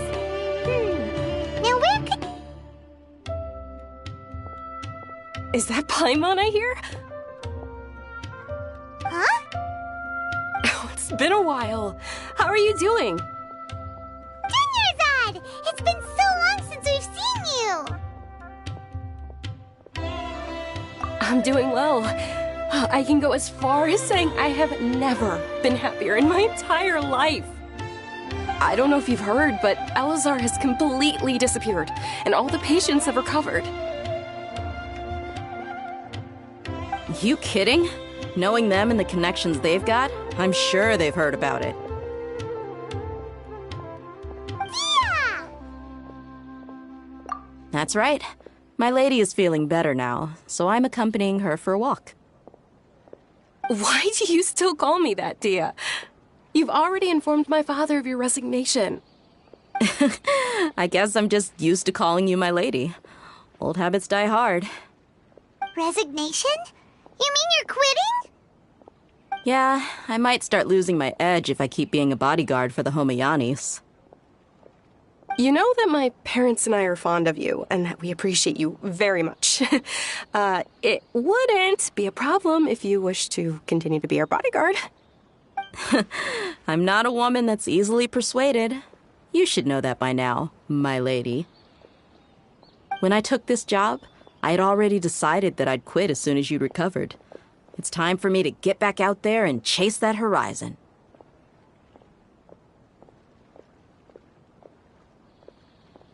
So what are you gonna do now if you're not gonna be a bodyguard anymore? I want to take a risky job and put my body to the test again. Huh? But we literally just finished one of the most dangerous jobs ever! Are you getting... I know. If I hadn't joined in that plan with you, I wouldn't have come up with this idea. I guess I still get fired up by that feeling of going all out in a fight. It made me realize that I'm still a mercenary through and through. Life is short, and I'm happy that I got to be a part of that operation. But the whole thing also made me realize that there are still many problems in Sumeru. And as a desert dweller, I'm still not completely ready to settle down on this side of the wall. Well, I remember a friend had someone bring you a message. You mean I'll hate them? I didn't expect him to still remember that. I thought he was joking. We just came from talking with Alhaitham at the Academia. Did he tell you that he suggested that I come work at the Academia? What? I heard that Azar and his cronies fell from power, and Alhaitham told me that now was a good time to find a job in the Academia, but only if I wanted to.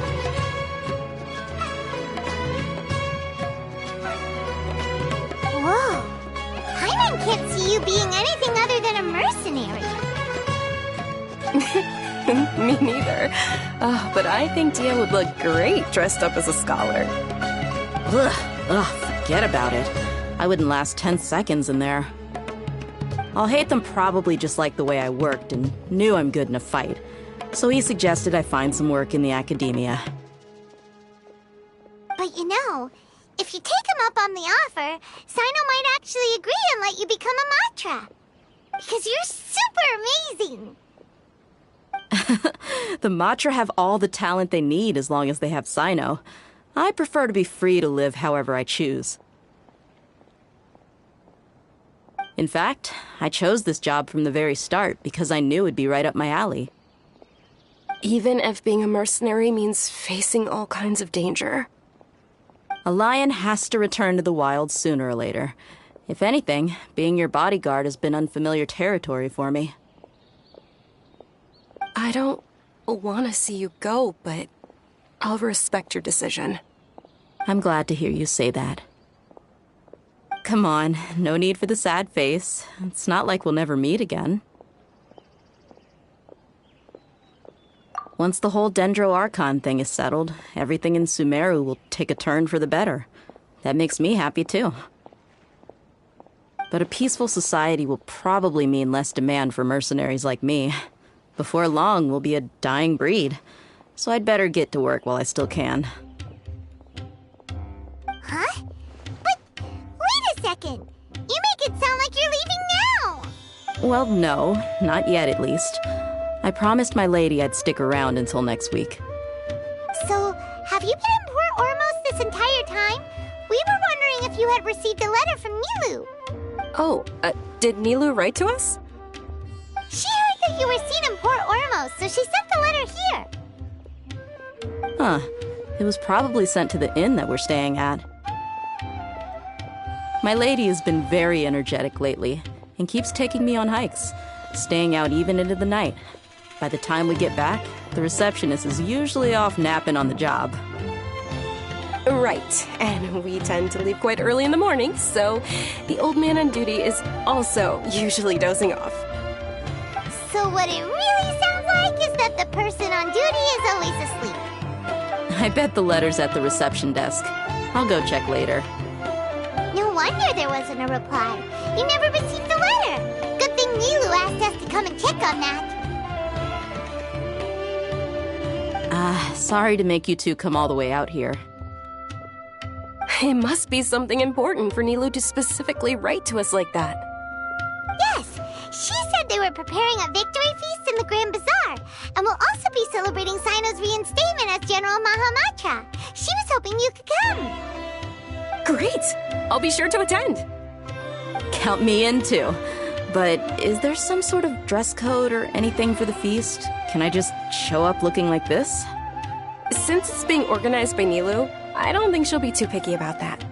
If anything, I think she wants to see us as our most natural selves. All right, then this is how I'll show up. The feast will be held in 2 days, so don't forget. Sure. Thank you so much for letting us know. We'll see you there.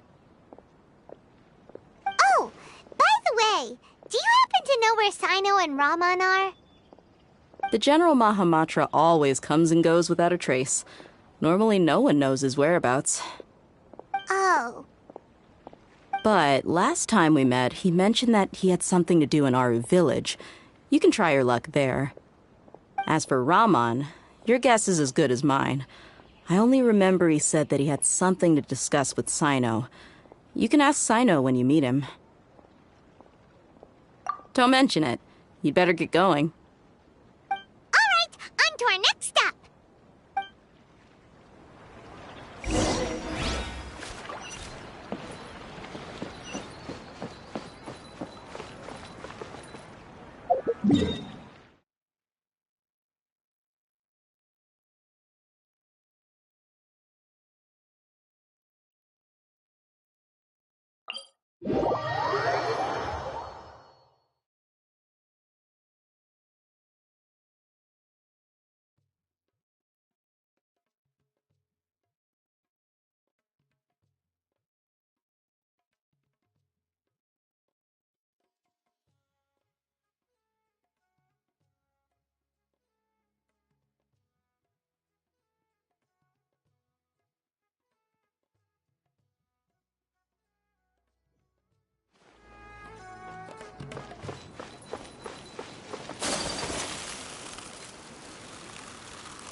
We last visited Aru village. Ah, there's Sino!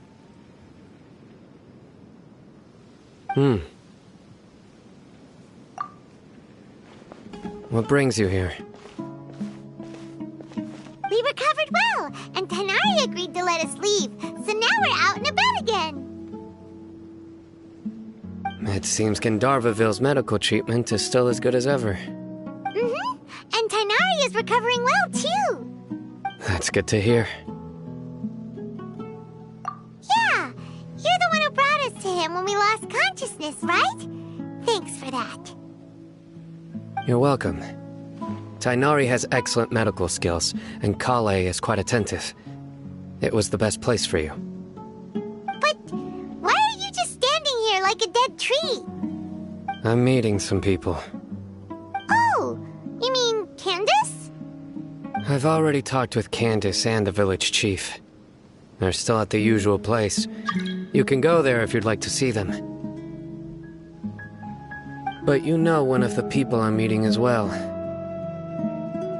Oh, by King Deshret's blessing, my friend suddenly appears in the desert. Don't tell me you've run into trouble and need us to help now. Roman! And... huh? Sataria? Oh, you know me? Oh, well, you're pretty famous in the academia. Don't worry. These are our friends. No need to be so guarded. I see. I'm doing well. Many good things have happened recently. Same here. Really, I feel that my whole life has started to shine after suddenly finding a new direction. Oh, tell us everything. Yeah, you go ahead. Alright, well, I suppose I should start by saying I've decided to leave the academia. What? It's not that I've given up on being a scholar. Instead, you could say I've found a new identity. I will no longer pursue research like a typical scholar, but I have not completely given up on my relationship to knowledge either. I can see what you're saying now. What do you mean? I plan to leave the academia and return to teach here in the desert. Wow, so you want to become a teacher? Sataria will return to support education here and teach people from the desert.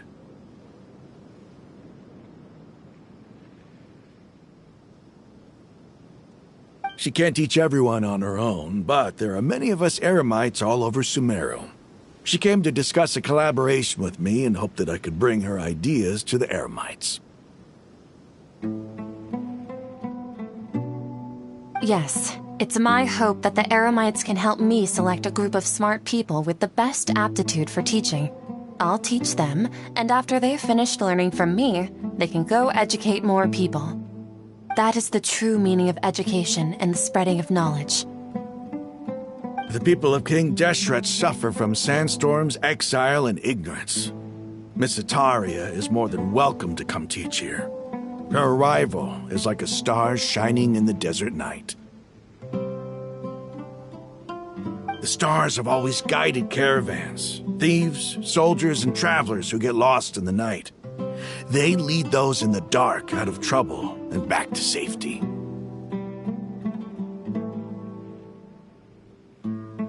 Oh, please. Where's all of this coming from? You deserve these compliments. Mercenaries are accustomed to danger and don't fear death, which is why we recognize extraordinary actions that common people would easily overlook. Sataria's idea will bring much good to many people.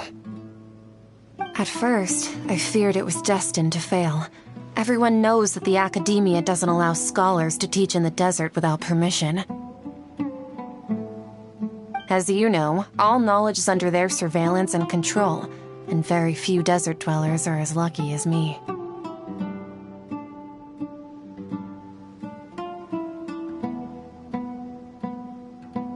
But what I heard at that time has been haunting my heart, as if there were lightning bolts constantly bombarding my soul. Sataria, you tread a treacherous path, and the longer you ignore it, the tighter the academia's grasp on you will become. Sataria, why haven't you gone home? Never forget that the desert that belongs to you lies elsewhere. Miss. These words sparked something in me, and I knew that I had to bring something back to my people after going home. I gathered up the courage to approach the Grand Sage, only to find that he was no longer at the academia. Lord Sino told me that Azar didn't belong there anymore. Azar has received much-needed punishment. Though, if you ask me, it may have been too light. Lord Sino helped me obtain permission to leave the academia for the desert, and accompanied me here to discuss collaboration with members of the Eremites. My plan was able to go smoothly thanks to him and Rahman. You're all doing so much for the desert. Aside from that, I also have some other business to discuss with Sino. Lesser Lord Kusanali has allocated many resources to support and develop the desert. I've done some business for her, and part of it required the assistance of the Eremites. I applied for a few batches of educational materials from the academia, and sent them to several groups in the desert, as instructed by Lesser Lord Kusanali. I believe the people will make good use of them. That's exactly what the people here need. Physical books and other related items. If it weren't for Sino and Lesser Lord Kusanali, I'm afraid we'd never be able to get our hands on them. Apart from this, the Academia is also recruiting scholars that are willing to teach in the desert. I'll let you and Satarian know as soon as I have any more news. We must be persistent about this, and maintain these resources to ensure long-term effectiveness. This is the first time in hundreds of years we've had a glimmer of hope. I think this may be the turning point for the desert. Remember these words. Here lies our faithful priest, Kasala. His wisdom is a miracle among the people, deserving of high praise and admiration. I hope people with wisdom like that priest will rise again among the desert dwellers. Then we'll once again see the wisdom and glory that once shook the world. Enough about us. Are you here to discuss some business too? No, not at all. We're actually here on behalf of Nilu. Nilu wanted to write to everyone, but she wasn't sure where the letters should be sent, so she asked us to come find everyone personally. A celebration feast will be held in 2 days at the Grand Bazaar. She hopes that all of you will be able to attend. At the feast, we'll also be celebrating Sino's reinstatement as General Mahamatra. Although, judging from your appearance, it seems you've already been reinstated. Paimon thought you would only start working for the Academia after the feast. Celebration? Feast? It's the first I've heard of it. Tainari was right. He really didn't know. This feast is for you, Sino. Sounds to me like you'll have to be there. It's rare to see that kind of expression from Lord Sino. You must not like feasts very much. No, not really. But I'll go. Well, I still have a lot to handle here. Besides, I need to look after Miss Sataria in the desert, so I'll have to pass. I'm afraid I won't be able to join you. Although, if you'd be so kind, please give a message to Miss Nilu for me. The message is, I'm sorry for how I treated you before, but now I understand the beauty of your dance. It's like a light shining in the sky.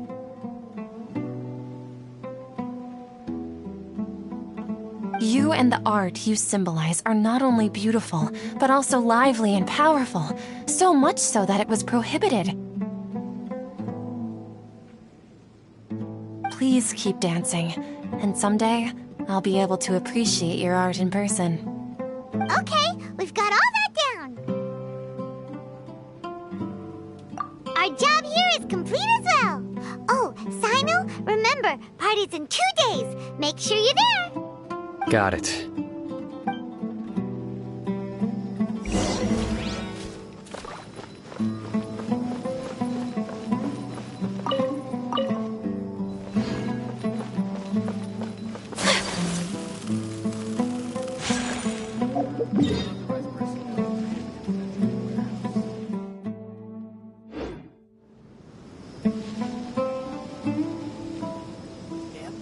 The numbers are correct.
So this is a day in the life of the traveler.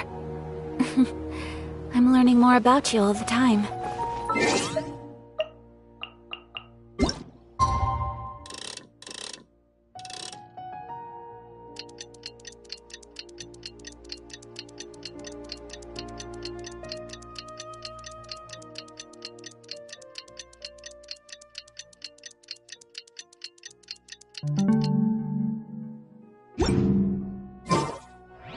Today's the big day! Let's go to the Grand Bazaar and see how the celebration's coming along.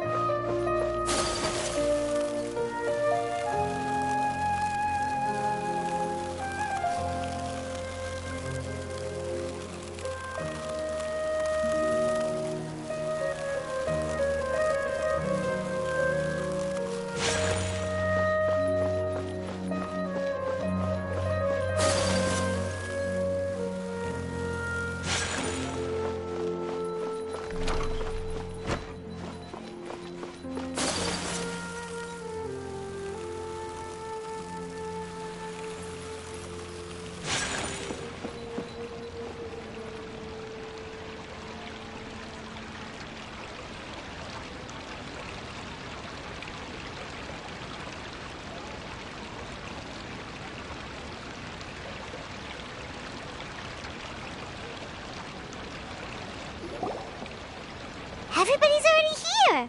Looks like we're the last ones to arrive. I'm here. Ah, there you are. Well, look who finally decided to show up. You look like you came here immediately after finishing up some work. I'm very happy to see you here. But we're not late, are we? It's just that everyone else arrived ahead of time. I propose that the last one who arrived be put in charge of today's speeches. Nah, there won't be any speeches today.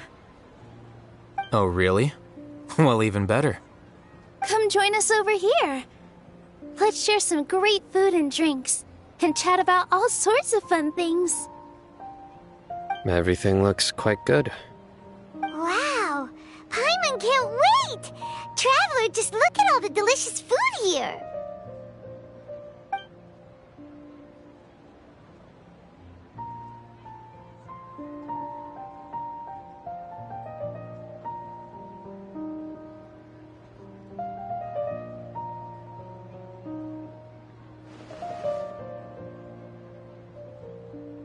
Whoa! It's so delicious! Oh, this grilled meat tastes amazing! The food was specially prepared for you by everyone in the Grand Bazaar. And we have gifts that were sent by the residents of Sumeru City when they heard we were holding a feast.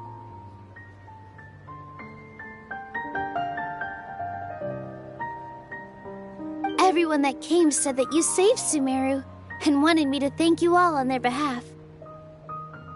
Ah, feels kinda nice to be seen as a hero. I could get used to this.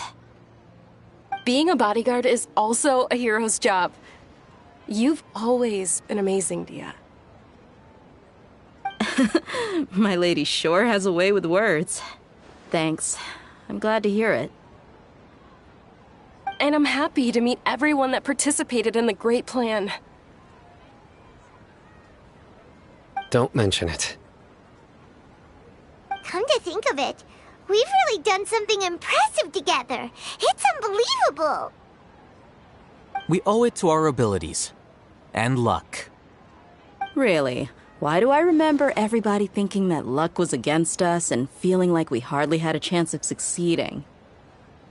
That's how I remember it too. It's luck that brought us together, and it was luck that let us form a team. Then, it took even more luck for us to formulate a plan and implement it successfully. Moreover, judging from the results, everything worked out well. Yeah, everyone gave it their all when it mattered most. It was almost like a performance. We took the stage and put on our best show. Everyone played their part, and thanks to everyone's efforts, The performance was a great success. So, would you say we're good actors too? It's such a blessing that Lesser Lord Kusanali was able to return to power at the Academia. Yes, even after being abandoned and neglected so many times, she's finally returned. Uh-huh. Lesser Lord Kusanali once used all her power in a great disaster, which resulted in her losing all her wisdom and memories of the past. The Academia basically abandoned her because of it. This should be something everybody should remember. Huh? You look surprised. I didn't say anything wrong, did I? No, everything you said is correct. That's good. Something wrong? Yeah, what's with that face? You knew all of this already. Even if those two giants of the Academia are here, I still have to say it. Those sages really have some nerve. 500 years ago, Lesser Lord Kusanali used all her power for the people of Sumeru, and what did they do in return?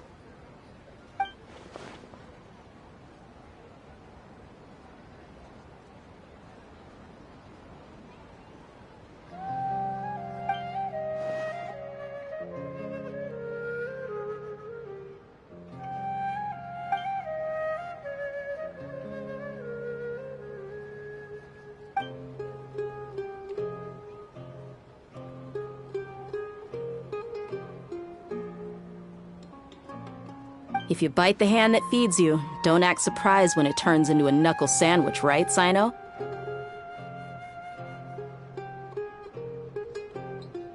Perhaps I shouldn't say this, but their treatment of Lesser Lord Kusanali calls for a more severe punishment. You could simply tell Lesser Lord Kusanali that you wish to have Azar and his accomplices severely punished. I respect our deity's decision, and won't interfere in any way. While we're on this topic, why didn't you accept the Academia's invitation to become the Grand Sage? Are you trying to say that I'm fit to be a sage? Not at all. But every person handling the selection process has said that you are the most suitable candidate to lead the Academia right now. Why? Because he dethroned Azar from power?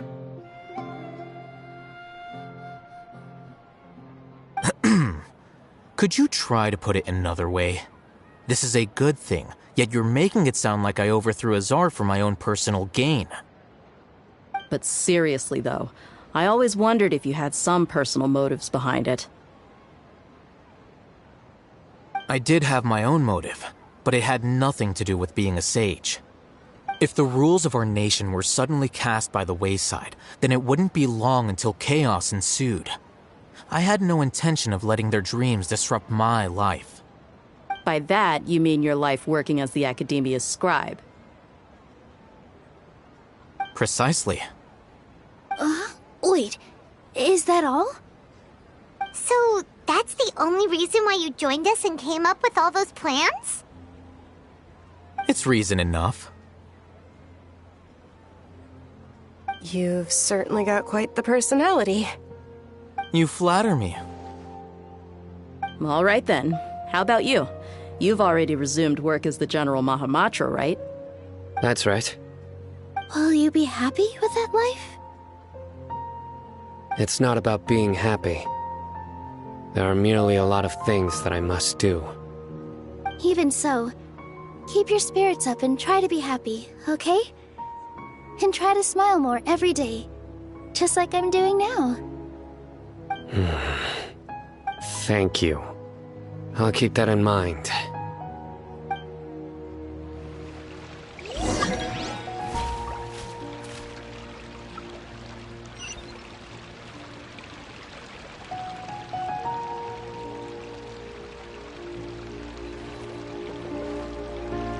Ah, there you are, traveler.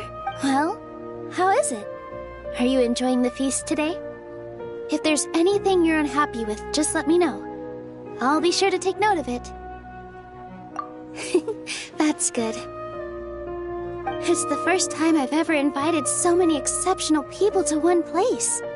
I was a little nervous myself. You see, every guest here is quite extraordinary. It's unbelievable that we've got everyone together here. Make sure you live it up tonight. I'll be happy as long as you're enjoying yourselves.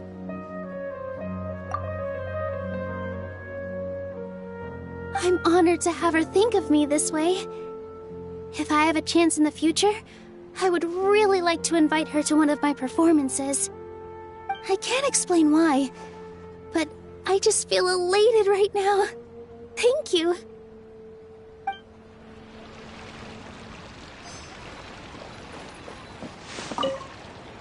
The atmosphere here is good, and everything is delicious. Yeah. I don't often come to such places, but it feels I have a lot to handle these days. Otherwise, I could show you around. There's always next time. We're friends after all. This feast is pretty good.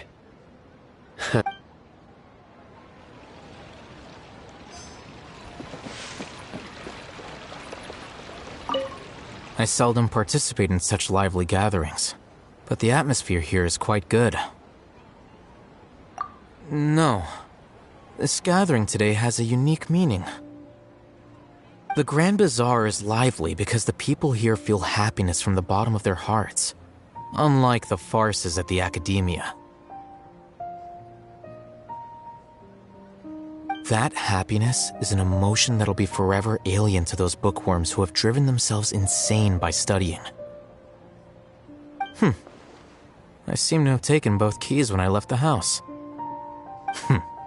Oh well.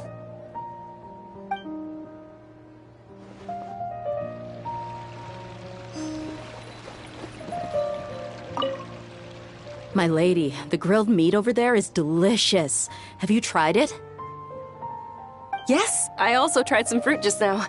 Oh, they're very sweet. What an amazing place to relax. No wonder everybody likes to rest at the Grand Bazaar. You said it. Oh, look who else is here. Hello. Oh, I'm so happy Nilou invited everybody.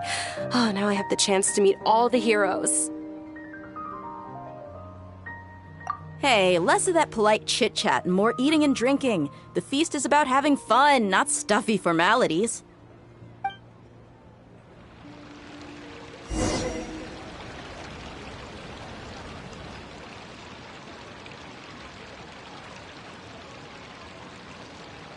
Hey, what's wrong? Your head is starting to droop.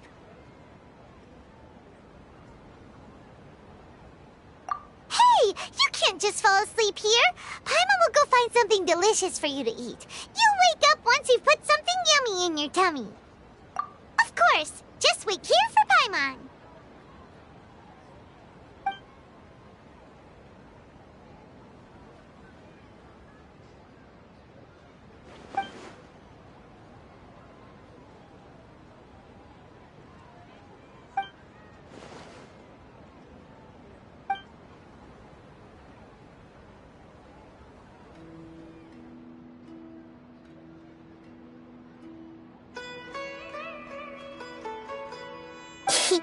It's me.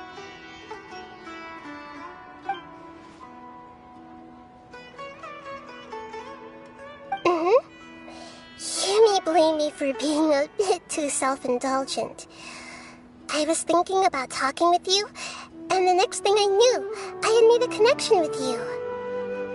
The connection between us is amazing.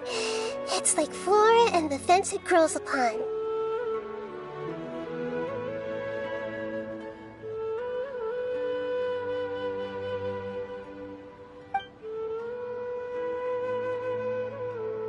I heard there's an amazing celebration feast today at the Grand Bazaar. I wanted to have a look for myself, so I snuck in. Lately, I've been so busy dealing with all the fallout from recent events, so I really haven't had any free time. Although you've already helped me with a lot, There's still one more thing I hope you can help me with. Please say thank you to everyone for me.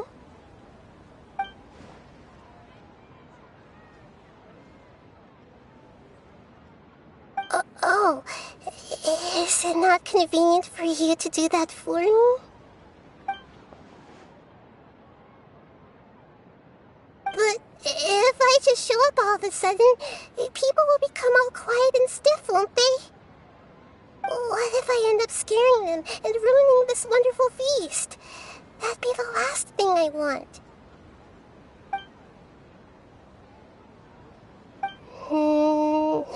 Let me think about it. Okay. Yes, I have.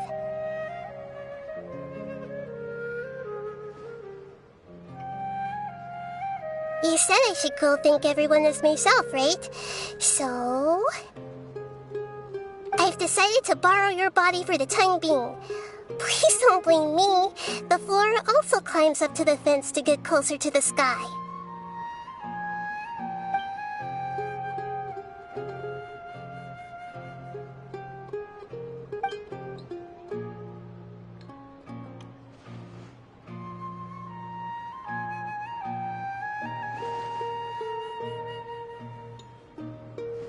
Everyone!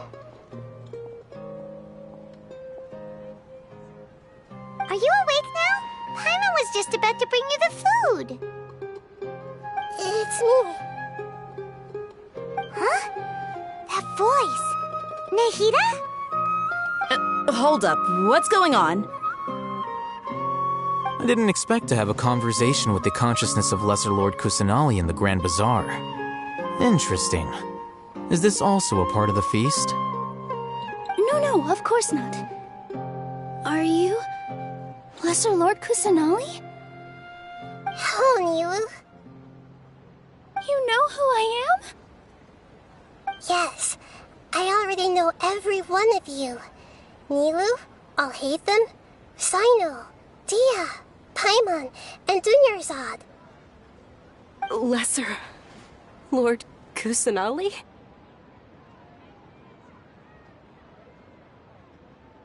I took the liberty of occupying the traveler's body so that I could thank all of you in person. Thank you so much for rescuing me, even if that meant placing your own safety in peril and taking the risk of becoming enemies with the academia, the sages, the doctor, the balladeer, and even the entirety of Sumeru. Without you, without any of you, I would have been in a much more difficult situation. Had you not helped me to resolve the crisis, not only I, but Sumeru and even the entirety of Tevat would have suffered great misfortune. People refer to you as the heroes who managed to rescue a god. I'm quite fond of this name. It not only explains your identities, but also bears witness to your relationship with me. Please, allow me to present to you my most sincere gratitude. Lesser Lord Kusanali, you have done so much for Sumeru, and I didn't even have a chance to do anything for you. Dunyarzad, the suffering you endured during your illness is also proof of you being with me and praying for me. Thank you. You don't need to be so ceremonious. It's always been my duty to protect you. This is how the relationship between the Academia and Dendro Archon should be. We just did what was necessary and set things back on the right path. You're an Archon, but you act so humble. You really don't need to be so polite with us. I'm honored to have been able to take part in this plan. I hoped you liked the dance I dedicated to you. Thank you, all of you. Thank you so much.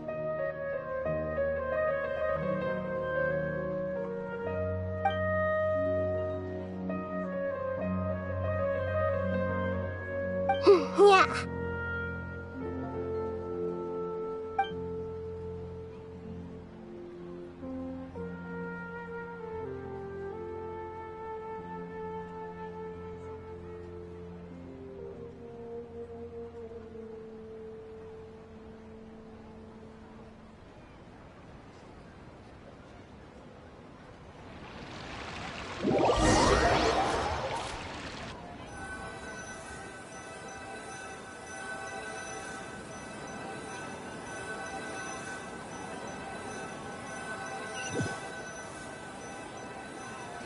you awake? Did you rest well? After Nahida left, you ate a lot of food. You've become a glutton.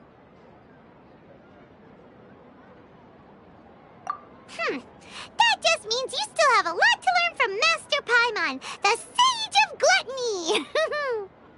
Alright, since you're awake now, should we go and have a chat with Nahida? She should be in the academia right about now.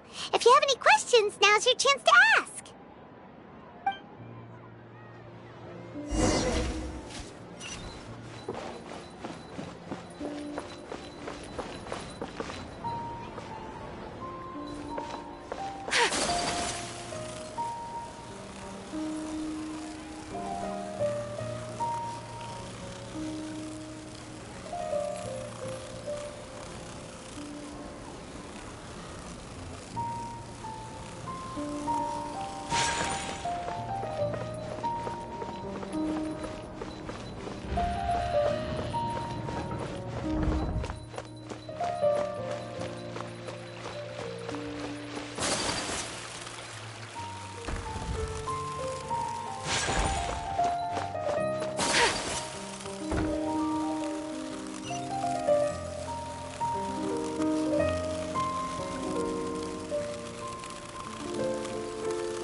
Traveler and Paimon?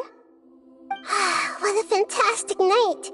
I'm still immersed in all the happiness and joy, like a candle floating on water. So are we, and that's why we're here to talk with you. Is there anything you want to know?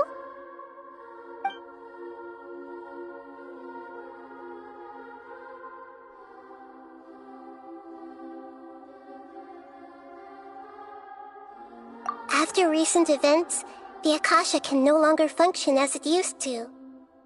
I've given it some thought, and have decided to shut it down permanently. But this is definitely not a bad thing. Even from the beginning, I've been planning to shut it down. The Akasha's centralized administration of knowledge has always restrained people's curiosity and curtailed the number of paths available to them. I don't think this is good for Sumeru. Although people may initially feel a little uncomfortable with the loss of the Akasha, they will soon understand that this life is more suitable for them. And as for the future of Sumeru, I'm preparing to regain control of the academia. The former sages have received their punishment, but the new sages have yet to be selected. I will oversee the process personally. I hope that the new 6 great sages will be more focused on academics. Sumeru needs such leaders more than ever. The other big issue is the people of King Deshret. All the residents of the desert, in fact. They have been mistreated for far too long. I've already taken some measures to address this. It will take some time to rebuild everything, but no matter if it's culture, friendship, or trust, we will rebuild it.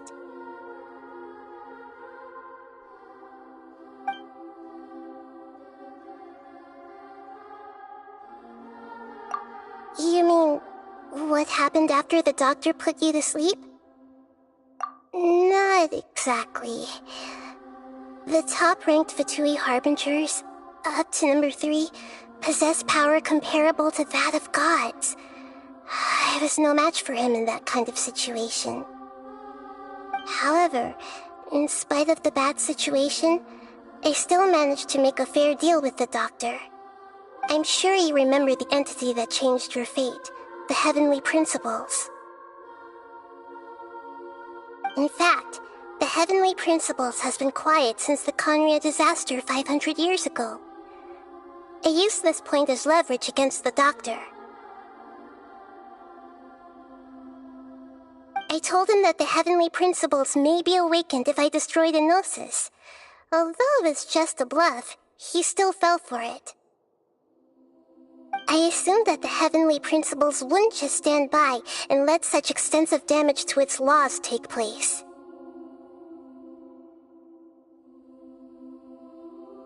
And as for what I exchanged for the Gnosis, the exchange served as both punishment for the doctor as well as a boon of new knowledge that I couldn't refuse as the God of Wisdom.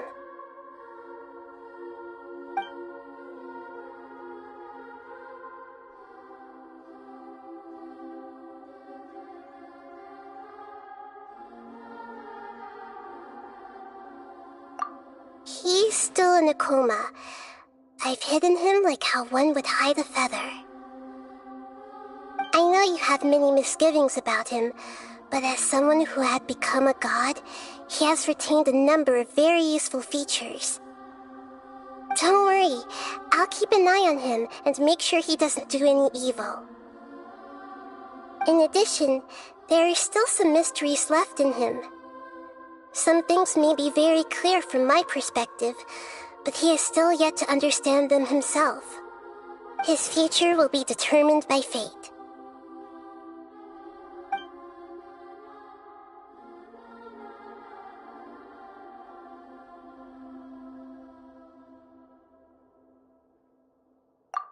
Is that where you're headed next? Fontaine, the Nation of Justice?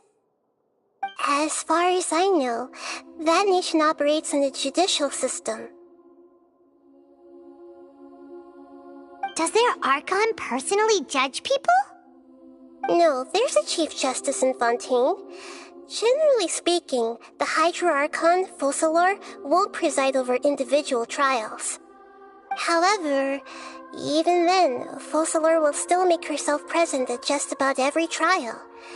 It seems that she just likes to immerse herself in that sort of atmosphere. As Archon, she still reserves the right to influence the final verdict. Anyway, let's just say she's got, a very unique personality.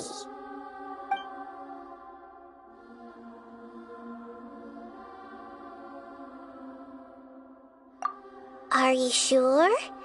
Isn't there something else you haven't asked about yet? Huh? You mean... About your sister. While you were resting at Gandharvaville, I took some time to perform an Irminsul search for information on your sister.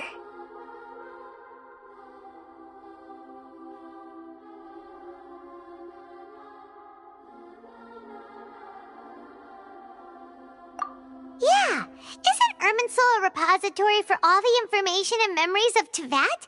So there shouldn't be anything on him or his sister. This is true in your case. Irminsul indeed does not have any information on you. However, there must be something different about your sister. Because as it turns out, the world has recorded information on her after all. What? There is only one possible explanation. She belongs to this world.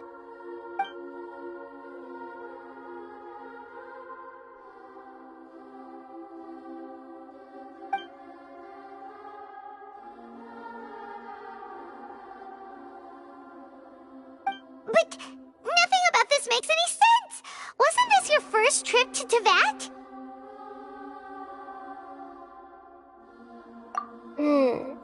According to the records I was able to access, your sibling suddenly appeared in Conria.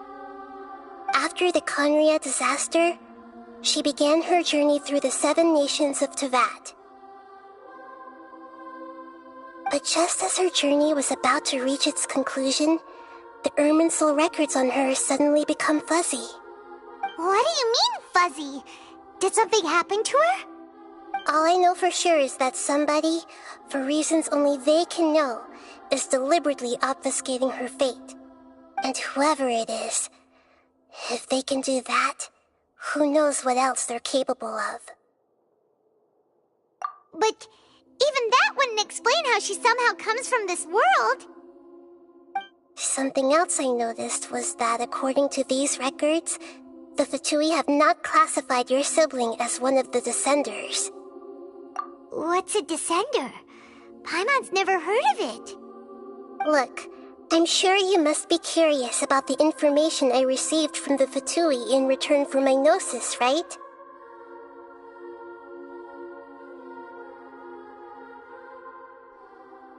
A very important part of the intel was about this world's Descenders. External beings, ones that don't belong to this world. Traveler, you are Tevat's 4th Descender. Huh? So the Fatui count 3 other Descenders before the Traveler, and his sister isn't even one of them? That's right. My current hypothesis is that the first Descender was likely what we now call the Heavenly Principles. As for the other Descenders, I still need to verify their existence. It could take me some time. Paimon's head's about to burst from all this crazy new information. And yet, even knowing all this, I'm sure you must still have a lot of unanswered questions. I must say, I truly regret that I can't help you more as the God of Wisdom. There are many questions in my heart as well. I will need some time to go through each one of them.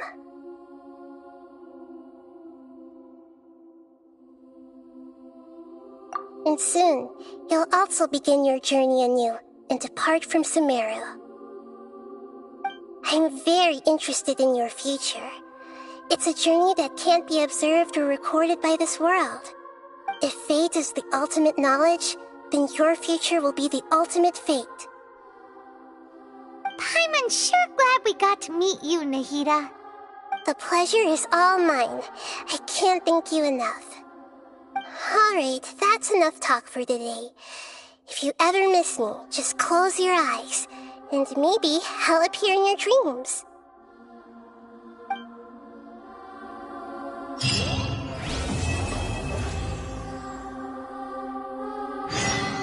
Things in Sumeru have settled down now. Paimon bets people will be coming up with new and interesting ideas at this time. How about we take a walk around Sumeru City and see if anyone needs our help? Paimon has a sneaking suspicion that it just might pay off.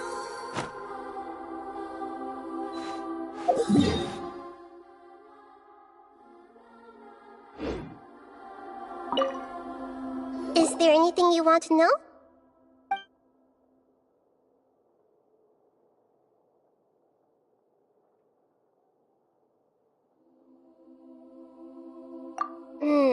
According to the records I was able...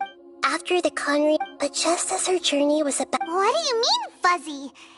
All I know for sure is that somebody, for reasons only they can... And whoever it is...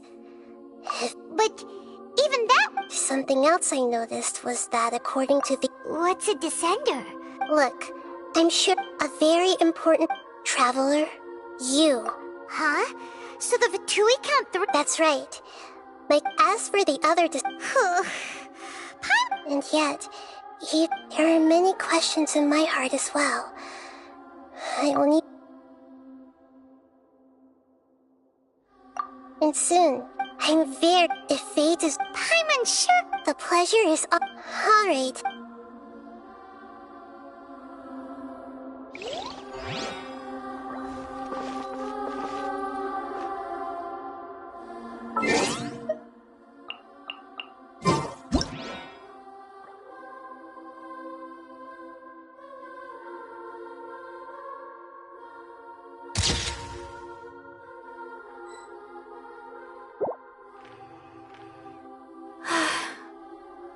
only wish life could be as leisurely as this a little more often. How greedy of me.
So this is a day in the life of the traveler.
A blade embraces its duty, as a jeweler cherishes their gems.